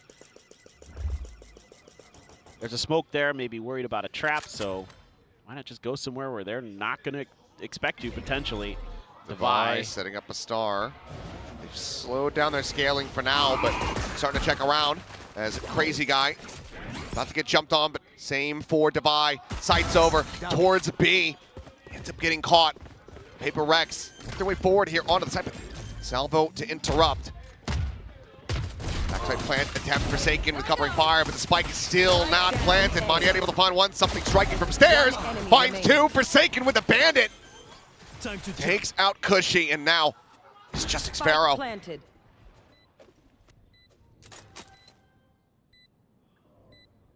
This feels like this Denial active. could have been, maybe should have been RRQs. Xpharaoh now needs to go crazy. He wants to clutch this out. They have a high-low basically set up at dugout. Forsaken with a 3K. Lurching forward towards that evolution, and that is now 5-3 in pistols. And just one round away from tying it up. Yeah, it's a great shot there. Initially with the bandit, something finds a perfect timing to wrap right around Crazy Guy. Moniette tries to go for the challenge, pays the price. Just look Forsaken throws the interceptor up there. Like, I don't think that does anything against Astra, my friend, but yeah. I think he's just trying to bait him a little bit. Hands up the stars, but stack on the correct side of the map for RRQ. Of course, Jemkin, he's going to have 5 bullets in that Headhunter, so you've got to be cautious. Meanwhile, Moniette rushing forward. The damage may be suffered through the screen, and eventually PRX will be able to find a couple kills. Minor damage going to be suffered here, but Xpharaoh draws at the classic back pillar, finding that kill, but eats a hell of a lot of damage from the paint shell. And now it's just Cushy, trying to see if he can get anything done, get some more damage across. Acting down to 21, but flank being noted. DAY will have him lined up for a team ace. We are tied now 7-7. That could have gone a lot worse for PRX. The fact that they get out of that. It's a good read from RRQ, but just a tough situation with the lack of guns. Jing's bouncing around with a judge. Inby providing a little bit of cover fire. The Nova Pulse just a hair late maybe, but getting Jemkin out of there before he could TP is huge. Who knows what he's going to be able to do with a Headhunter on the back of that site. It's just such a ridiculous SCA APAC round. Just it is. Just a bunch of people separated by a tiny little terminal, just spamming at each other, frantically trying to get kills. Yoru B, Yoru flash B. Move toward B then. Don't be fast. Yoru and Veto B. Go, fast over B. I'm going towards B. Got us. Let me. On for a fast rotate here from Moniette. Jemkin rendezvousing back away from Art, looking to join in. DAY left on an island. Obviously can offer up smokes and whatnot at a distance. Spike planted. As a drone just getting the spot on the one. Still a recon, still 2 shock darts. DAY going to be going around the world. Let's see if the rest of the team are going to be able to hold the line long enough for him to come into play. Moniette sliding across, out into the open, and something's going to be taken down. Forsaken, however, barrel stuffing with that stinger. Is able to find 2. Yep, not going to be doing much with the judge at that range. Set up the shot, lets him know where he's at. Gravwell will deny the taps for now, but DAY arriving, finding the one, but it's not going to be planted for him. So it's going to be 3 kills, damage found, but RRQ reestablishing a lead. Yeah, just try to challenge, and once again, Jemkin just absolutely blasting. He is 21-10 now. He's carrying this map for RRQ. Once again, as we saw the last time these 2 teams played on this map, he was frying. Jason just running in there with the stinger. Doing what damage he can. Take. It's not too bad for PRX, but probably one they feel like they had a decent crack at. Jason, excuse me, Forsaken does have the ult. Yeah, Evolution available. I mean, he is just rushing forward. Crazy Guy going to be spotted. Not going to go storming up and fall into the trap. Would be Moniette waiting around a main with that judge in hand. Like the idea. He just waited half a second longer on that angle. He might have caught Crazy Guy trying to run away. He just run through those salvos. Oh, here we go. Clone gives his position away, doesn't want to get wall banged through that box, so has to just give up the space. Rendezvous out, swing in though to Jason's demise. Jemkin on the other side, able to find the headshot immediately. Jing, however, barreling forward in the dugout, will find a kill. Crazy guy eliminated. Plant now getting ready to come through as we go into a 4v4. Paint shells out, buy some space, but RRQ still able to scale forward a bit. Yeah, you should be able to create some pretty nice crossfires here. Just need some discipline for PRX. Okay, crash sent towards main. Another rendezvous situated for Jemkin.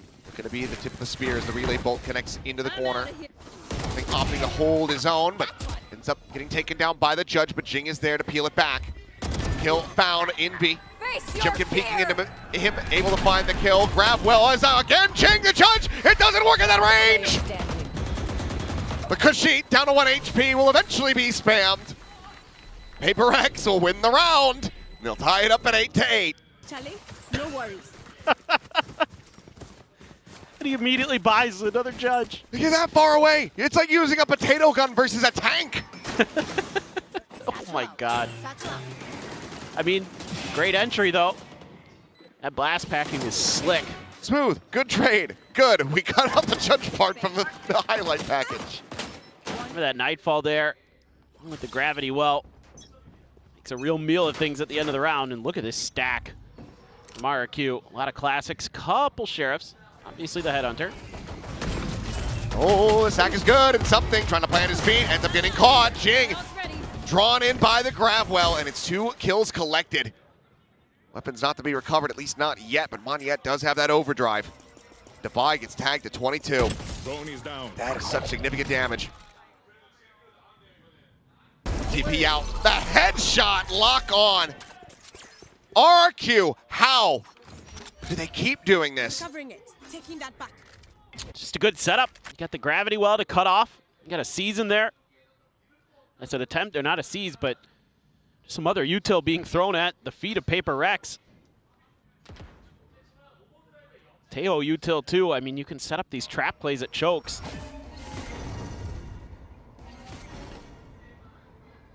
Forsaken. Swooping through, but close corner, okay. Caught on that timing, finds the shot onto Moniette. Trying to bring this one back from the brink. Forsaken gets a third. Oh, he's having another breeze moment, isn't he? He's 7 HP between these 2 remaining players. Crazy guy up over the top. The tap of the plan, trying to bait them forward. Forsaken eliminated. Crazy guy with a classic. Right click would kill. He knows that he can just run the clock down. And then trying to scale forward. The swap of the gun. It's been heard, but Crazy guy has the headshot. Forsaken doing his damnedest, but RRQ pull off another thrifty. Well, it's just, again, you're going at this B-long push, and you're trying to get out of there, and look at that grab well. There's the seize attempted from Envy to try to slow him down, but they weren't pushing it. They were just going to catch whatever the net grabbed there at the front. Jeez. One more. So close. But it's actually Crazy guy. It's done. Jing is a showstopper here. Tour de force available and used. Which should give you pause. Some of the shots that Jemkin's been able to connect today. Leading in with a showstopper versus him with that tour de force, or even just the operator, is a scary prospect. Flash out, and it's just shooting gallery over here at Art. Flash back forward, it's gonna be the bucket to try to lead the way, but Jing is only gonna be good for the 1. Forsaken, 1 HP. Try to see if they can make some type of go of this. Kushi sending out the drone. They know that he's going to be over at dugout. He's even able to find some damage onto Devi. Envy, however, able to find what a snap from Kushi. Meanwhile, Forsaken sprinting over to the B site. Envy has somehow managed to evacuate. But can he actually do anything from here? With 1 health, looking for a backstab. Playing the CGRS spot from Masters Tokyo. Just flush against the opposite wall. RRQ didn't move. But you can tell, I mean, just taking a look over. They're cognizant of this push. Whether or not they know exactly where he's at and that they're not playing together is a completely different question. For now, they are running, but they are corner checking. As long as they just spot into this one. But he's still able to strike a little bit faster! Has Forsaken! He gets his ult. Has the evolution. He's got full HP. And now it's Crazy Guy. Once again, to try to close out this round. Negating. The interceptor app active, the tap of the defuse, and Crazy Guy torn to pieces. This time Forsaken finishes the job. Aim for their heads. They might be organ. Envy's still alive. It's not called a clutch, but I'm gonna call it a clutch. I am just blown away with Forsaken today. He is absolutely the difference maker. Oh, this is beautiful from Cushy. But this is 1 HP. And then you get the ult to get to full health. I mean, the 149 HP gain. Only Forsaken. Just absolutely ridiculous. Showstopper now going to be coming through, trying to play against the Santiago. If he sends it to the dugout, the Crazy Guy dead. Ooh. Seas has the grab, but yep, in the end, going to be able to find the kill off the back of that. Crazy Guy just staying tucked. Jemkin working his way over, has that up in hand, spam across. Crazy Guy does get tagged down low. You are divided. How's going to divide? Going to be called in. Drone gets the spot, the ping out onto one. On yet. Engaging to start sprinting forward. Envy chasing in. We get tagged up, the Armageddon going across, Envy taking down something. Takes the gate crash out, it's Forsaken again, finding a timing, catching Xpharaoh. There within that astral form. Jemkin with the op, able to find the one, the Hunter Sphere connecting onto Jing, but he's now out of charges. And RRQ are running out of time. The Nebulas have dissipated, the cleanup is there. PRX breaking the back and forth, winning 2 consecutive rounds. Regaining the lead by 1. Yeah, not messing around this time. Using those ults very, very efficiently. Showstopper to clear space. Cosmic Divide, give you a little more comfort in this post plant. That's the thing is, they use theirs efficiently, but for RRQ, they come up empty-handed. The Hunter's Fury committed as well as that Armageddon. Operator lost. Wait, TP, bro. Timeout. There's okay. The final timeout call for RRQ. Question is the final timeout of this map or the final timeout of their run in Kickoff? They cannot right the ship from here. PRX going to be nabbing that final spot at Master Santiago. Yeah, we're starting to really like, especially on A, these post-plant setups that PRX has been going for. I just would like to see them employ a little bit of trickery here out of this timeout. I'd like to see them throw a fake somewhere, make RRQ have to guess, because they've been mostly pretty readable. You know, the only time they've really pulled back to another site is the round where it got completely gummed up and then Forsaken goes crazy. But other than that, they've been pretty just methodical and pushing and, you know, kind of clearing the space, which they're great at. They're PRX. They're one of the best in the world at that kind of play. But I would love to see them get a little bit spicy here. Throw some weird looks at RRQ. Let's go. Nothing siya, but they joining in, they joining in. They joining both They joining out also, no more drone boys. I think it hit the B. You heard that right there. Both drones committed it at the start of this round. Recon going to be the main thing RRQ can lean on to try to gain information. This is great because you showed Jing, then you showed the Fade util over at A. So this is going to get that extra man pulled somewhat in that direction. Oh, Monyet though with the judge. He's holding the door and Jemkin still has this operator. Getting onto the ramp. Something just around the corner. Playing the Sylvan spot. Crash going to be set up, looking for that flick up. Shot will not connect. Dimensional Drift ensures that the rest of the site has been cleared out and evacuated.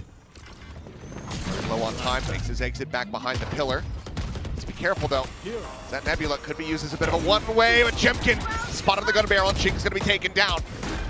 Double player advantage now over to the side of RRQ as they look to go for the retake. Monyet gonna be storming forward. Crazy Guy, however, striking first, finds the buy. Envy coming up with one, coming up with a second there with the help of something. This is all down to something and he cannot get it over the line. Quick chaos, but RRQ, the timeout will work. Carry over the operator and they keep it tied at 10-10. Yeah, I really like the ideas here from PRX. It's just read even better by RRQ. They do a great job of mirroring some of this movement on the map. And this judge here knocks Forsaken out of the round. Jing trying to take a tight angle to see if he can catch the op off guard, but Jemkin has just enough of a wide peek on that he's able to get that kill. And then from there, they're able to just break things open, flood through, get those trades to go. I think he might be angry that Forsaken just dry walked in the mid doors there. Well, it's anything like Breeze. He's gonna do that. Now in this round, he's just somehow gonna kill everyone. He's got one of the rifles. Envy only a Spectre here. They bought way down for this round. PRX is investing a lot to try to get this round. Don't want RRQ to get up to 11. They're going to have their work cut out for them. The Thrifties, the lighter buys, very much have been favoring RRQ. Might be more for Alex to scream about. Something just nice swinging slowly on that corner. Here. Spectre down, Envy. His way across past water. The trademark on the opposite side. They are leaning into the lighter stack, so potential for them to get a setup, but Crazy Guy could still make this very painful. His halt on the long reveals nothing. Left. Nightfall having to be sent in advance. No other way to really scout this one out.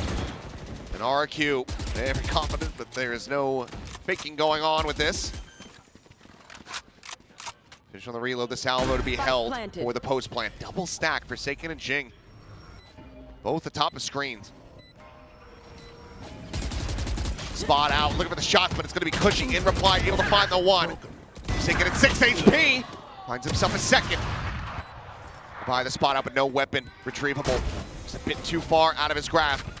If he tries to buy some time, with it, that sees the swing coming through. Finds it! And what a transfer! Envy is Envy!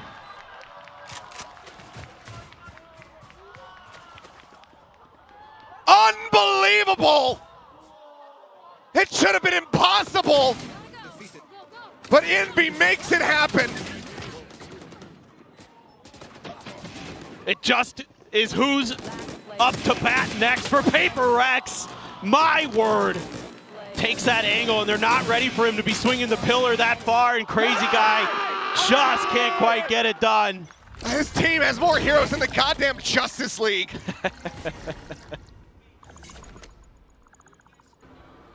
And RRQ. That's a heartbreaker. It's just such a gut-wrenching round loss now. Kicked back economically. This time, no stack on the eco that PRX will face on their way into the site. Should be a free plant here. Got to get into positions to put these long-range weapons to good use. Shut this down. Don't give that headhunter any opportunities. Watch for the lurks. Something trying to get the scout there, get the track on him on yet. He will eventually be taken down. Envy, the hero of the previous round. Bringing it back to parity as RRQ tries to work another Miracle Thrifty. Crazy Guy with one, and it looks like this time they're going to fall just shy of the mark. So the shock dart gets lobbed in. He will find Jing. Solid efforts from Cushy, but PRX, they will get up to match point. RRQ back into a bye. 2 ultimates to work with. They need these next 2 rounds. They need overtime. Or their run at kickoff, their chances at attending Master Santiago will evaporate before their very eyes. Oh, 3K again for Forsaken. No doubter that he's the MVP of this. 30 kills here on Pearl. One chance, an op for Jemkin. Only able to get the regen shield. Crazy guy, no armor at all. One from a showstopper, one from the Armageddon. Can these ults be found? Half of it, a triple stack here on this A side of the map. Monyet drifting towards Art, but it's back across towards the double doors. And see, I like this from PRX. They're starting to explore the map. They're starting to pull rotations. They're starting to create some misinformation, some question marks on the map that RRQ has to contend with. They're purposely shooting over towards B to try to pull. They actually get Monyet briefly, but RRQ's game plan here is to continue to hold A. Silent peaks, but Monyet still potentially in a position to find some damage. Hunter's Fury open up, just checking out around A main, and this could end up sending maybe some false info to RRQ as nothing gets spotted. Still silent on the approach, but now the C's gonna be lobbed in. Xpharaoh caught by that at dugout. RRQ center sight the haunt over to Secret. This Judge could absolutely demolish them as salvos will go out to delay. 27 seconds remaining as they try to go for the plant here in the cubby. Dugout, it's gonna be dodged out. Only a tiny bit of damage gonna be suffered here by Xpharaoh. The slide across the overdrive now pump, but Forsaken finds another 2 kills! Monyet cushy, both taken down. This guy finding the one. Armageddon laying out the red carpet. Forsaken cheating forward, rides in towards it, tucks back, finds the 4th, on for the ace! Jemkin, 1 HP, the shot goes wide, and Forsaken, Big Tiger gets the Predator ace! 13 to 10, he takes his bow! What an unbelievable performance! Undeniable on this Veto.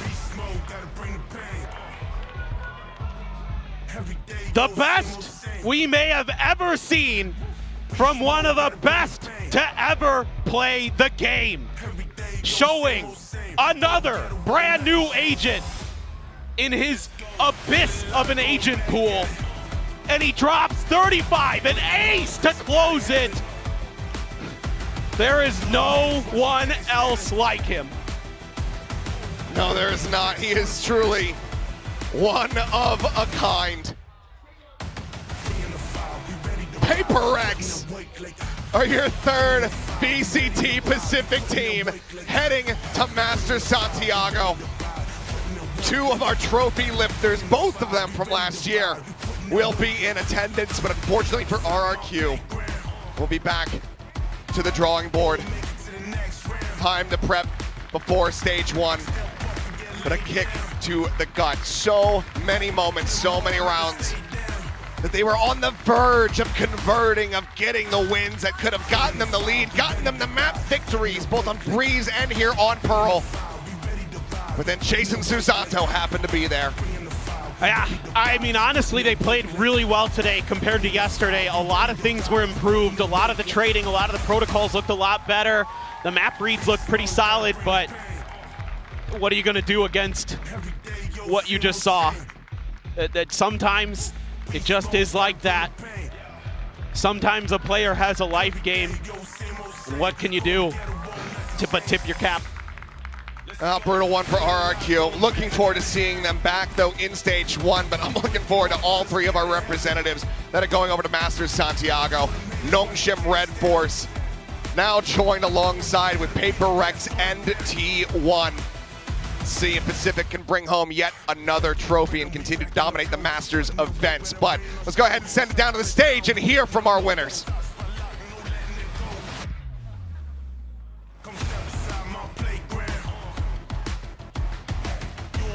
And it'll be PRX flying over to Masters Santiago. Congratulations, guys. Oh, let's wait for a bit of a photo time. Are we good? Oh, okay. Yay, congrats, congrats, congrats. Congrats. There you go. Now, Jing, join me for an interview. But congratulations, Jason, on that ace and also making it to Masters.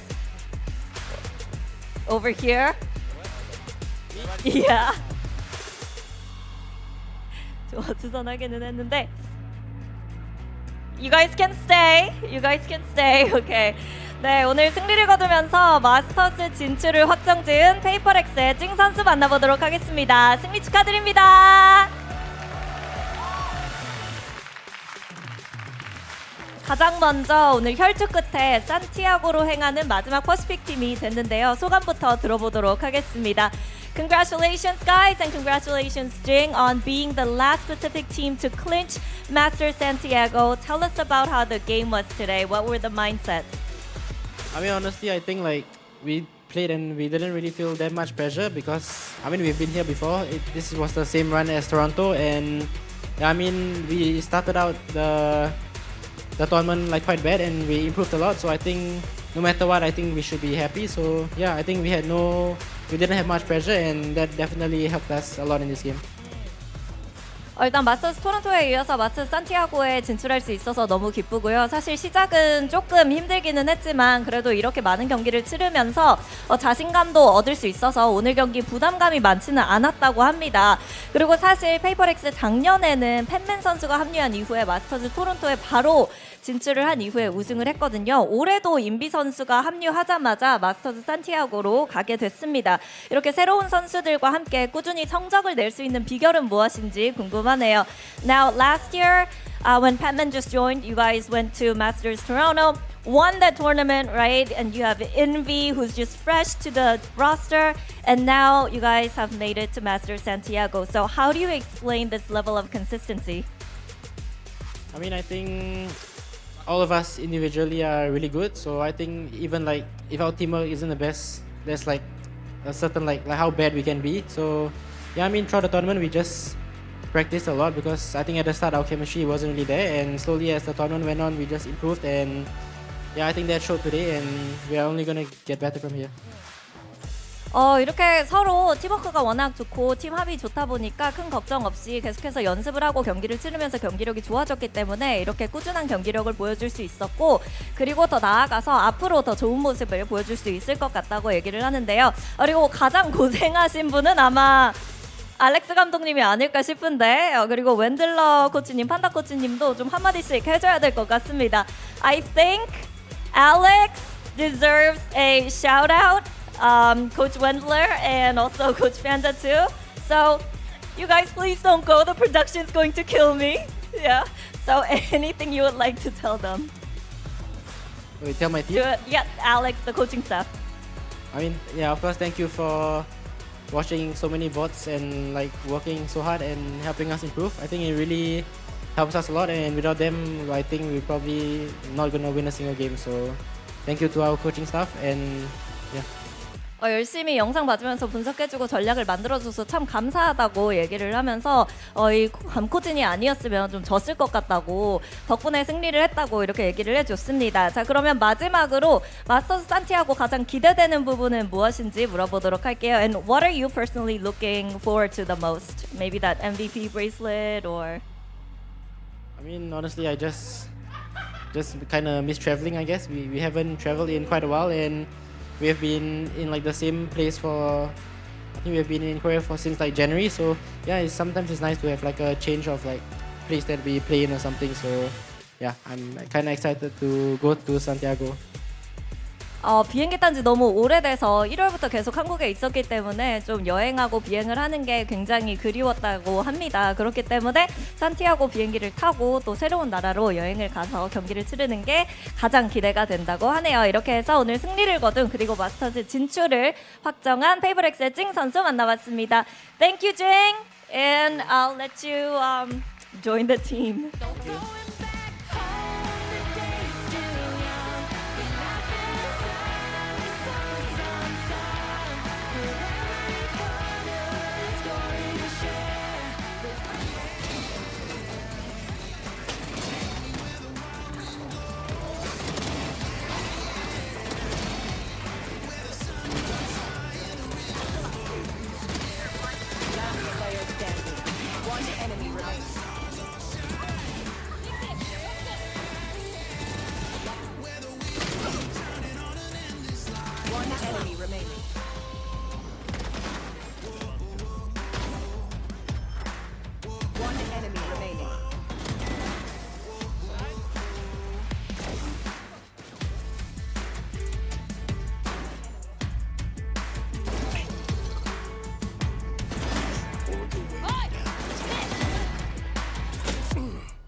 do the same for me. Lish, can you help them? Smoke. Oh, you have shit. I will do everything. I'm feeling guys. He's out. Come on, 3. Wait, chill. Don't pick. You got it. 10 bullets lagi. Ambil dia. Come on, last 3.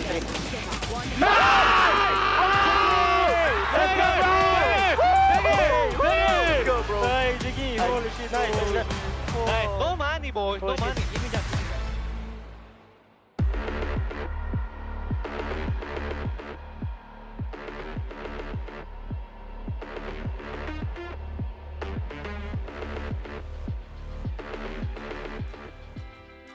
You're watching VCT Pacific 2026.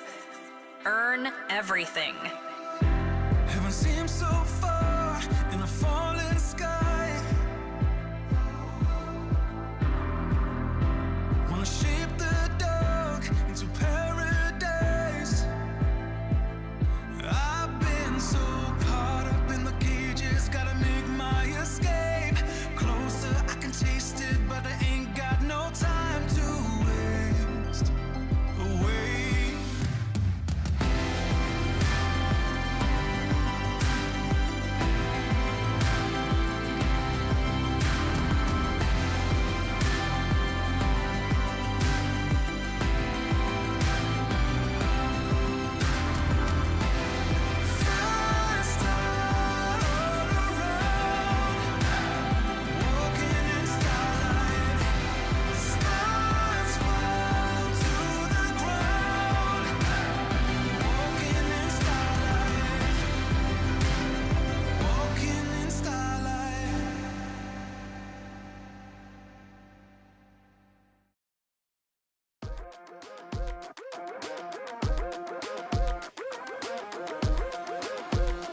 Welcome to VCT Pacific 2026. I believe it, I can see it.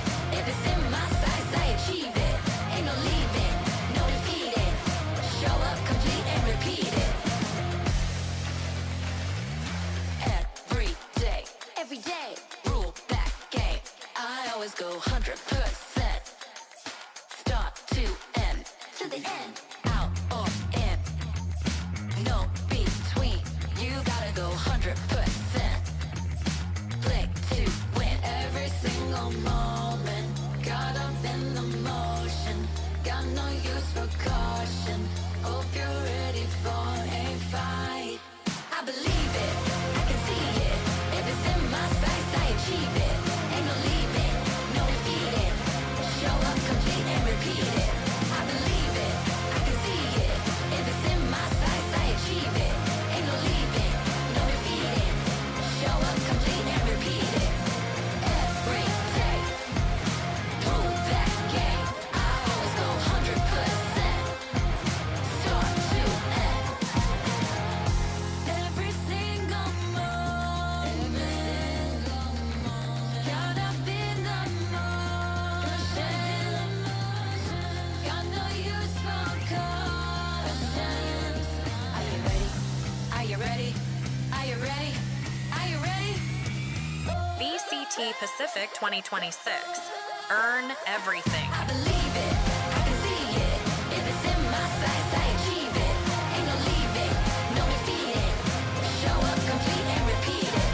I believe it, I can see it. If it's in my sights, I achieve it.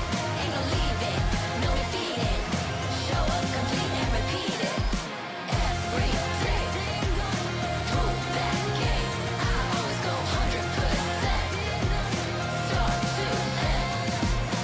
Every day,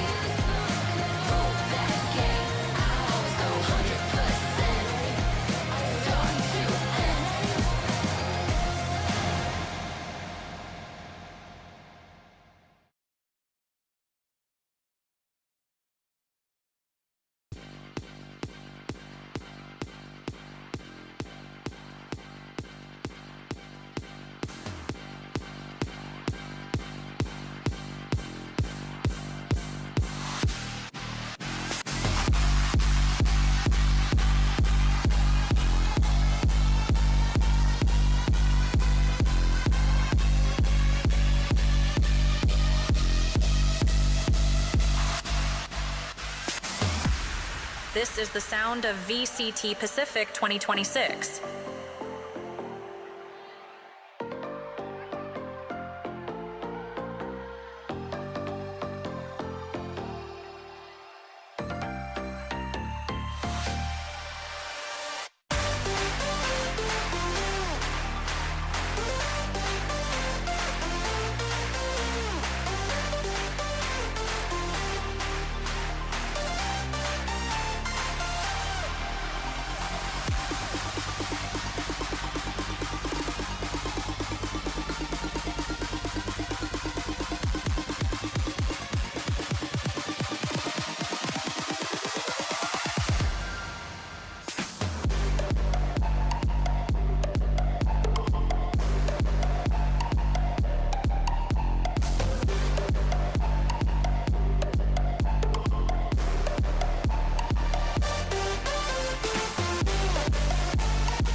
VCT Pacific 2026.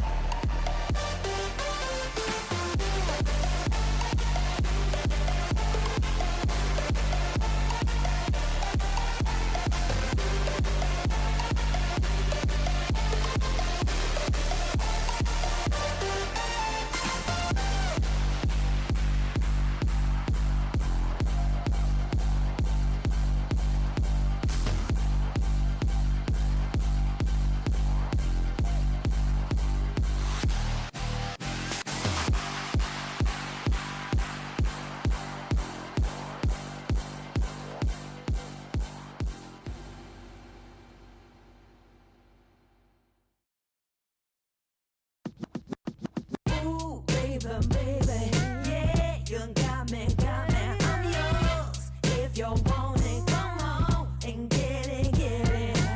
Ooh, baby, baby, yeah, you got me, I'm yours. If you want it, come on and get it, get it. Ooh, you got it going on. Where you going? Can I tag along? Don't front, I know that you want it. Standing mad close, so you know I had to flaunt it. In your face, make you wanna have a taste. Turn up the beat and make you feel the bass. Boom, boom from across the room. Cuban shot his hour and he put us in tune. I like the way your dress is so fresh. B-boy, Gucci link around your neck. I could put you in the game, put you in a fade. Let me do my thing, get you all set. I like it when our bodies move in motion. Feels like I've been sipping on your potion. Mixed with lust and emotion. It's the size of the ship and the motion. Ooh, baby, baby, yeah, you got me, I'm yours. If you want it, come on and get it, get it. Ooh, baby, baby, yeah, you got me, I'm yours. If you want it, come on and get it, get it. Ooh. I'm the bomb and I got it going on. I knock the boost till the break of dawn. Now shorty swing my way. Honey dip, we could take a trip down the pleasure highway. As I caress your hips, tickle your neck with the kiss, and work my way over to your lips. I know you're feeling it, I can feel your heartbeat. Chest to chest, your body smells so sweet. I'll lay the pipe, you can call me the plumber. Been putting in work ever since I was a youngster. Macking at the girlies from LA to Jersey. Pimping ain't easy, all the women love me. But we gon' keep it on the hush. Keep up the stroke until you scream you had enough. Make the bed rock, break the headboard. Hitting the skins, you asked for it. Ooh, baby, baby, yeah, you got me, I'm yours. If you want it, come on and get it, get it. Ooh, baby, baby, yeah, you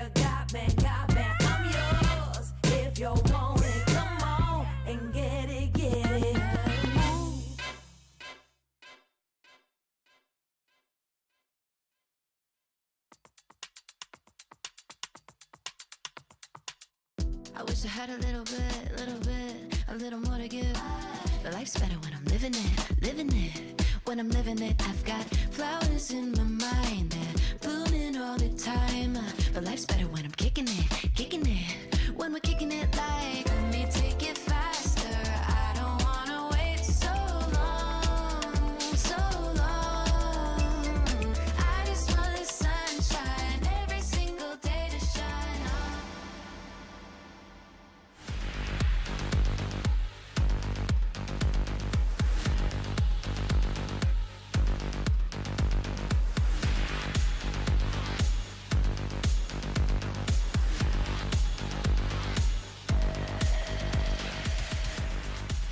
Hello, everyone, and welcome to the Draw Show. And at long last, we have now discovered who the three teams are who are going to represent Pacific over in Master Santiago. I'm Victoria, joined by Jen.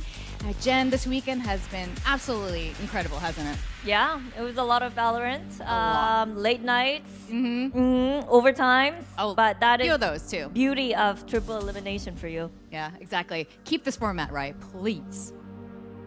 네, 이렇게 해서 마침내 VCT 퍼시픽을 대표해서 마스터즈 산티아고에 진출할 세 팀이 결정됐습니다. 이번 킥오프 정말 많은 이변이 있었고 또 트리플 일루미네이션이라는 제도 덕분에 더 많은 경기를 치열하게 저희도 감상할 수 있었는데요. While everyone's journey to Master Santiago is important, we also have something equally as important, and that's finding out everything going on in Stage 1. So everyone, welcome to the Draw Show. 네, 마스터즈로 향하는 여정도 물론 중요하겠지만 그에 못지않게 중요한 것이 하나 더 있습니다. 바로 스테이지 1 대진을 결정하는 일인데요. 스테이지 1의 팀들의 운명이 정해질 이곳 드로우쇼에 오신 여러분 환영합니다. And joining us today, it's none other than Seogwon Lee from Riot Games Korea Competitive Operations once more helping out for the Draw Show. 자, 그리고 오늘 드로우를 위해서 다시 한번 라이엇 게임즈 코리아의 이석원 님께서 함께 하시겠습니다.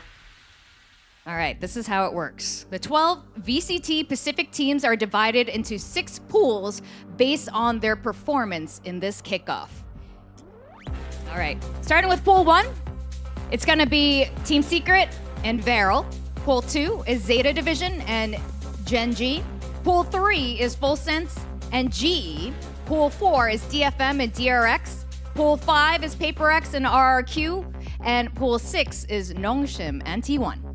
네, VCT 퍼시픽 12개의 팀은 이번 킥오프 성적에 따라 6개의 풀로 나눠지게 됩니다. 1번 풀에는 팀 시크릿과 베렐, 그리고 2번 풀에는 제타 디비전과 젠지, 3번 풀에는 풀센스와 글로벌 e스포츠, 4번 풀에는 DRX와 DFM, 5번 풀에는 페이퍼렉스와 RRQ, 그리고 6번 풀에는 농심 레드포스와 T1이 자리하고 있습니다. Now the draw will proceed starting from Pool 1, which contains the lowest ranked teams from Kickoff. And the first team drawn from each pool will be assigned to Group Alpha and the other will be assigned to Group Omega. 추첨은 성적이 가장 낮았던 1번 풀부터 진행될 거고요. 각 풀에서 첫 번째로 뽑힌 팀이 그룹 알파, 남은 팀이 그룹 오메가로 배정됩니다. Alright, I think it's time to officially kick off the VCT Pacific Stage 1 group draw for 2026. Seogwon, please, if you will, draw the first teams from pool number 1. 자, 그럼 본격적으로 스테이지 1 그룹 추첨을 시작해 볼 텐데요. 잠시 안내 말씀드리자면 1번 풀부터 6번 풀까지 저희에게 가까운 박스가 낮은 성적을 거둔 팀들의 풀입니다. 자, 그러면 1번 풀 오픈해 보도록 하겠습니다. It's either Veral or Team Secret, and it's going to be Team Secret going to Group Alpha. 네, 팀 시크릿이 그룹 알파로 가겠습니다. All right, Team Secret did change their roster this year. I think there's a little bit to work on during this long break. Veral, of course, will be Group Omega. We'll be opening it for you guys. 네, These are the 남은 blue. 배럴은 오메가에 배정됩니다. All right, and Veral going to Group Omega.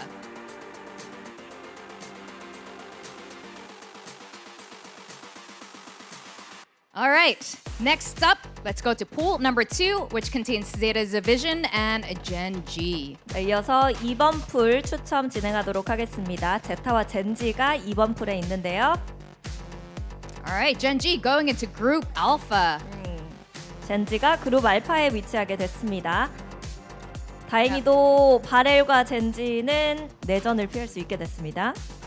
And that should put Zeta division in the other group of Omega. Genji, a little bit of a surprise placement here in Kickoff, but we know they had some changes to their roster as well. Started shining a lot more at the end of Kickoff there, so I have high hopes for this team and Zeta division as well.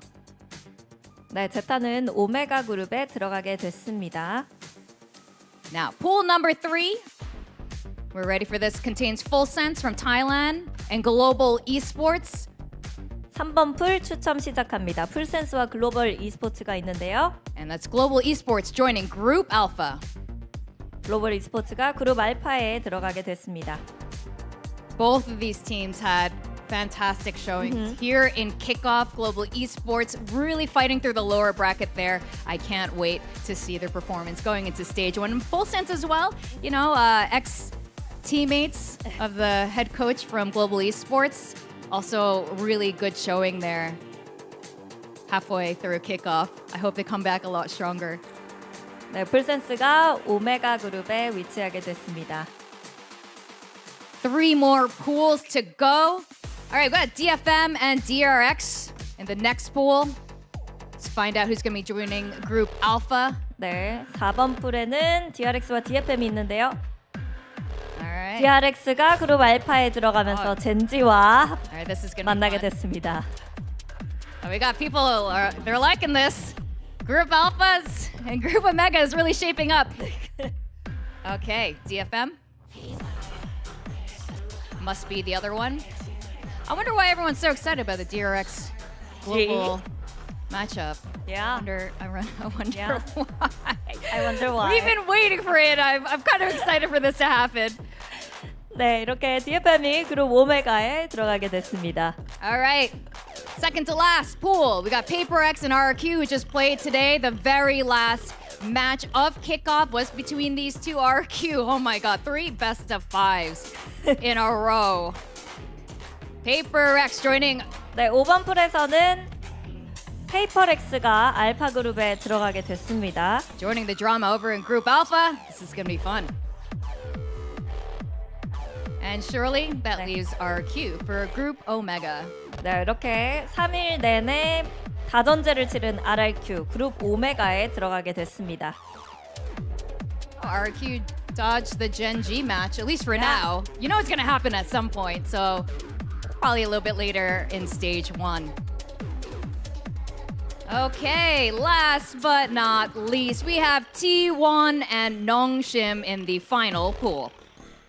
자, 마지막 풀 추첨 시작하도록 할 텐데요. T1과 농심 중 알파 그룹에 들어갈 팀은 Nongshim's going to go to Group Alpha. Nongshim, our first seed placement here for Pacific, has never played against PRX. Ever. They've been talking about playing against them since the very first Ascension, so I'm glad this might actually happen. All right, that leaves T1 for Group Omega. 네, T1이 그룹 오메가에 들어가게 되면서 농심 선수들이 기다렸던 페이퍼렉스와의 매치를 드디어 농심은 알파 그룹에서 치를 수 있게 됐습니다. Do we like this, guys? This is pretty good. 어떠신가요? 마음에 드시나요? Yeah. Well, the draw is now complete. Let's look at the finalized groups. It's going to be really exciting. I definitely have my eyes on Group Alpha right now. There's a lot going on there. So in Group Alpha, we've got Nongshim, PRX, DRX, Global Esports, Gen G, and Team Secret. 네, 이어서 그룹 오메가입니다. T1, RRQ, DFM, 풀센스, 제타 디비전, 그리고 바렐입니다. And I'm so excited for this. It's so far away from now. We have to wait till April. But for now, a huge thank you to Seogwan Lee from Riot Games Korea once again for helping us with the draw. 네, 추첨에 도움을 주신 라이엇 코리아 이석원님께 감사 인사드립니다. Well, it's time to wrap it up. VCT Pacific Kickoff 2026 has started and ended with a ton of surprises. And honestly, at this point, it's hard to say who the underdogs in Pacific are. Yeah? Yeah. Yeah? Who are the underdogs? Who are the oh, don't say it. There is like maybe 1 or 2, but like mostly A lot of things have gone topsy-turvy here, and the traditional powerhouses now have to fight for their The spot. underdogs aren't really under anymore, you know? They're surfacing. Oh, definitely. They're the big dogs now. 네, 이렇게 해서 모든 순서를 마무리할 시간이 됐습니다. 2026년의 시작을 이변으로 물들였던 VCT Pacific 킥오프. 그 덕분에 스테이지 1을 향한 기대감은 최고조에 달하게 됐는데요. Before any of that, once again, I want you guys to be super proud and supportive of the 3 incredible teams heading to Masters Santiago. So Pacific, remember to support your boys over there. It's going to be really late for us. 4월에 시작될 스테이지 1 이전에 이렇게 열심히 시드권을 쟁취하고 마스터즈 산티아고에 진출하게 된 저희 퍼시픽 3팀 농심 T1 PRX 큰 응원 부탁드리면서 저희는 산티아고 경기도 열심히 응원해야 할 것 같습니다. Well, I think that about wraps it up from myself and Jen here. We will see you guys over in stage 1 for more VCT Pacific action. 네, 저희는 이렇게 여기서 인사드리도록 하겠고요. 산티아고 이후에 퍼시픽은 스테이지 1으로 돌아오도록 하겠습니다. 시청해주신 여러분 고맙습니다. Bye!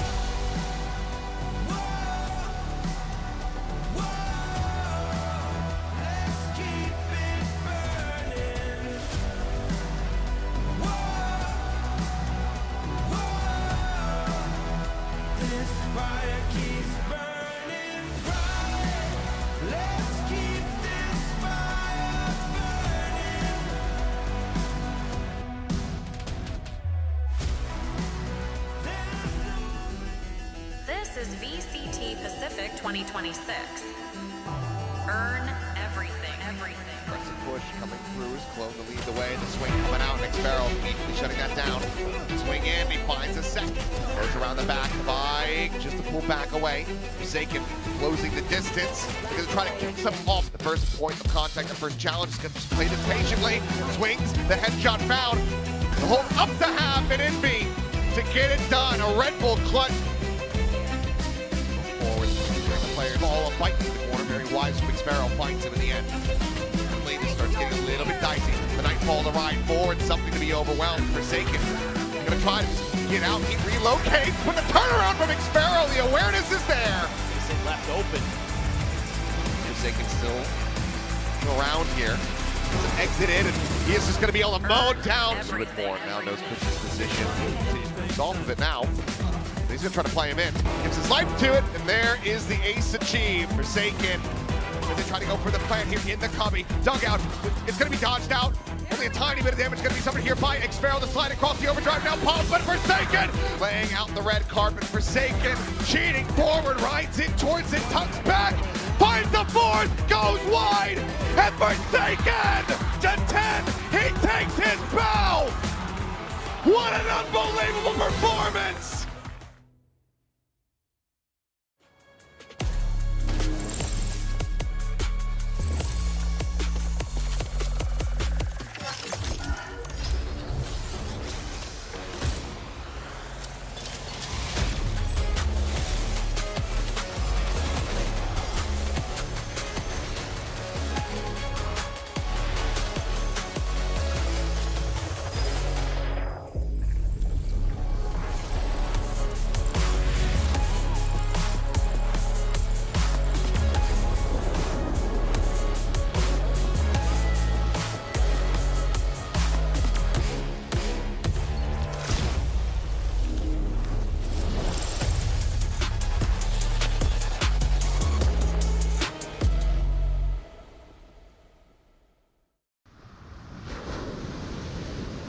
This is VCT Pacific 2026.